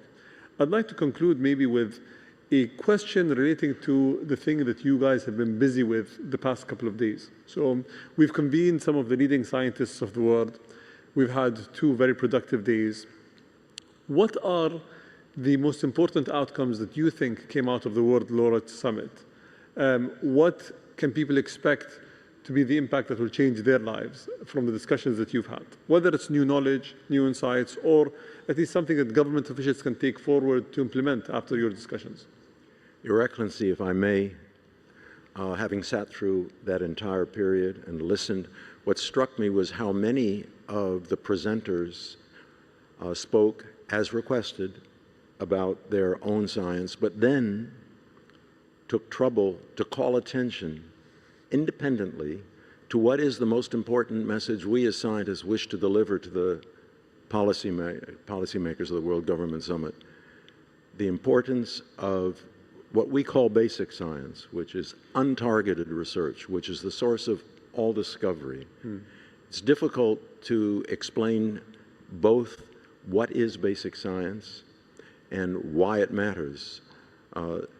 People need to understand that it is paradoxical that if you want to solve the most difficult problems that we face, you cannot accomplish it by tackling them directly, but only by pursuing a curiosity about nature. And then, unexpectedly, in the nature of discoveries, and by their very nature, solutions will emerge. The other important point for government, the timeline, as my colleagues here will attest, is often very long, 20, 30 or more years. You take the example of general relativity, which proved to be applicable, as Serge has just said, to important problems only probably after 70 years. The important point is only government will support this crucial human activity with such a long timeline. You cannot imagine a CEO of a company telling his board that he wants to support research that's going to take 20 or 30 years and may or may not yield any valuable result. Only governments will support basic research. Well said. I think that's a great concluding remark that hopefully will inspire the officials in this room and those who are watching us online to at least take certain action to support science in their governments and in their domains through the next year. And hopefully we'll be able to meet again at the next World Law Rights Summit and the next World Government Summit to discuss the outcomes and the future of science. Thank you all very much. Can I just add, maybe Serge, we're going to go a little bit over time. One of the things that these conferences do is their personal interactions, and you're talking with people and there's feedback. And right now, AI, for example, doesn't do that. It scarfs up stuff from the internet, and it's only a one-way street. It's through the interactions and the feedback that puts everything on a different basis. This is the why you have conferences. This is why you actually come here and meet people face to face. And it's that personal interaction you want to keep alive. Your Excellency, that was your wisdom in making this possible. It was to enable a large group of scientists to speak directly to many leaders of government, of industry, and of finance. And we thank you for that. And what I think is remarkable is that what Roger said about the importance of basic science was shared by all participants from all fields, physics, biology, medicine. We all have this feeling that, in fact, above even the fact that it might be useful for something one day, basic science is a part of civilization. There's an aspiration of kids, of human people, of all ages, to understand better the world. And by explaining basic science to children, you can start some careers. Some young people might be attracted to science because they are fascinated by basic issues. After that, they might go to technology, to applied science. But if you want to attract bright minds to science, you have to expose them to the basic question that basic science is addressing. Absolutely. Thank you all once again. Thank you.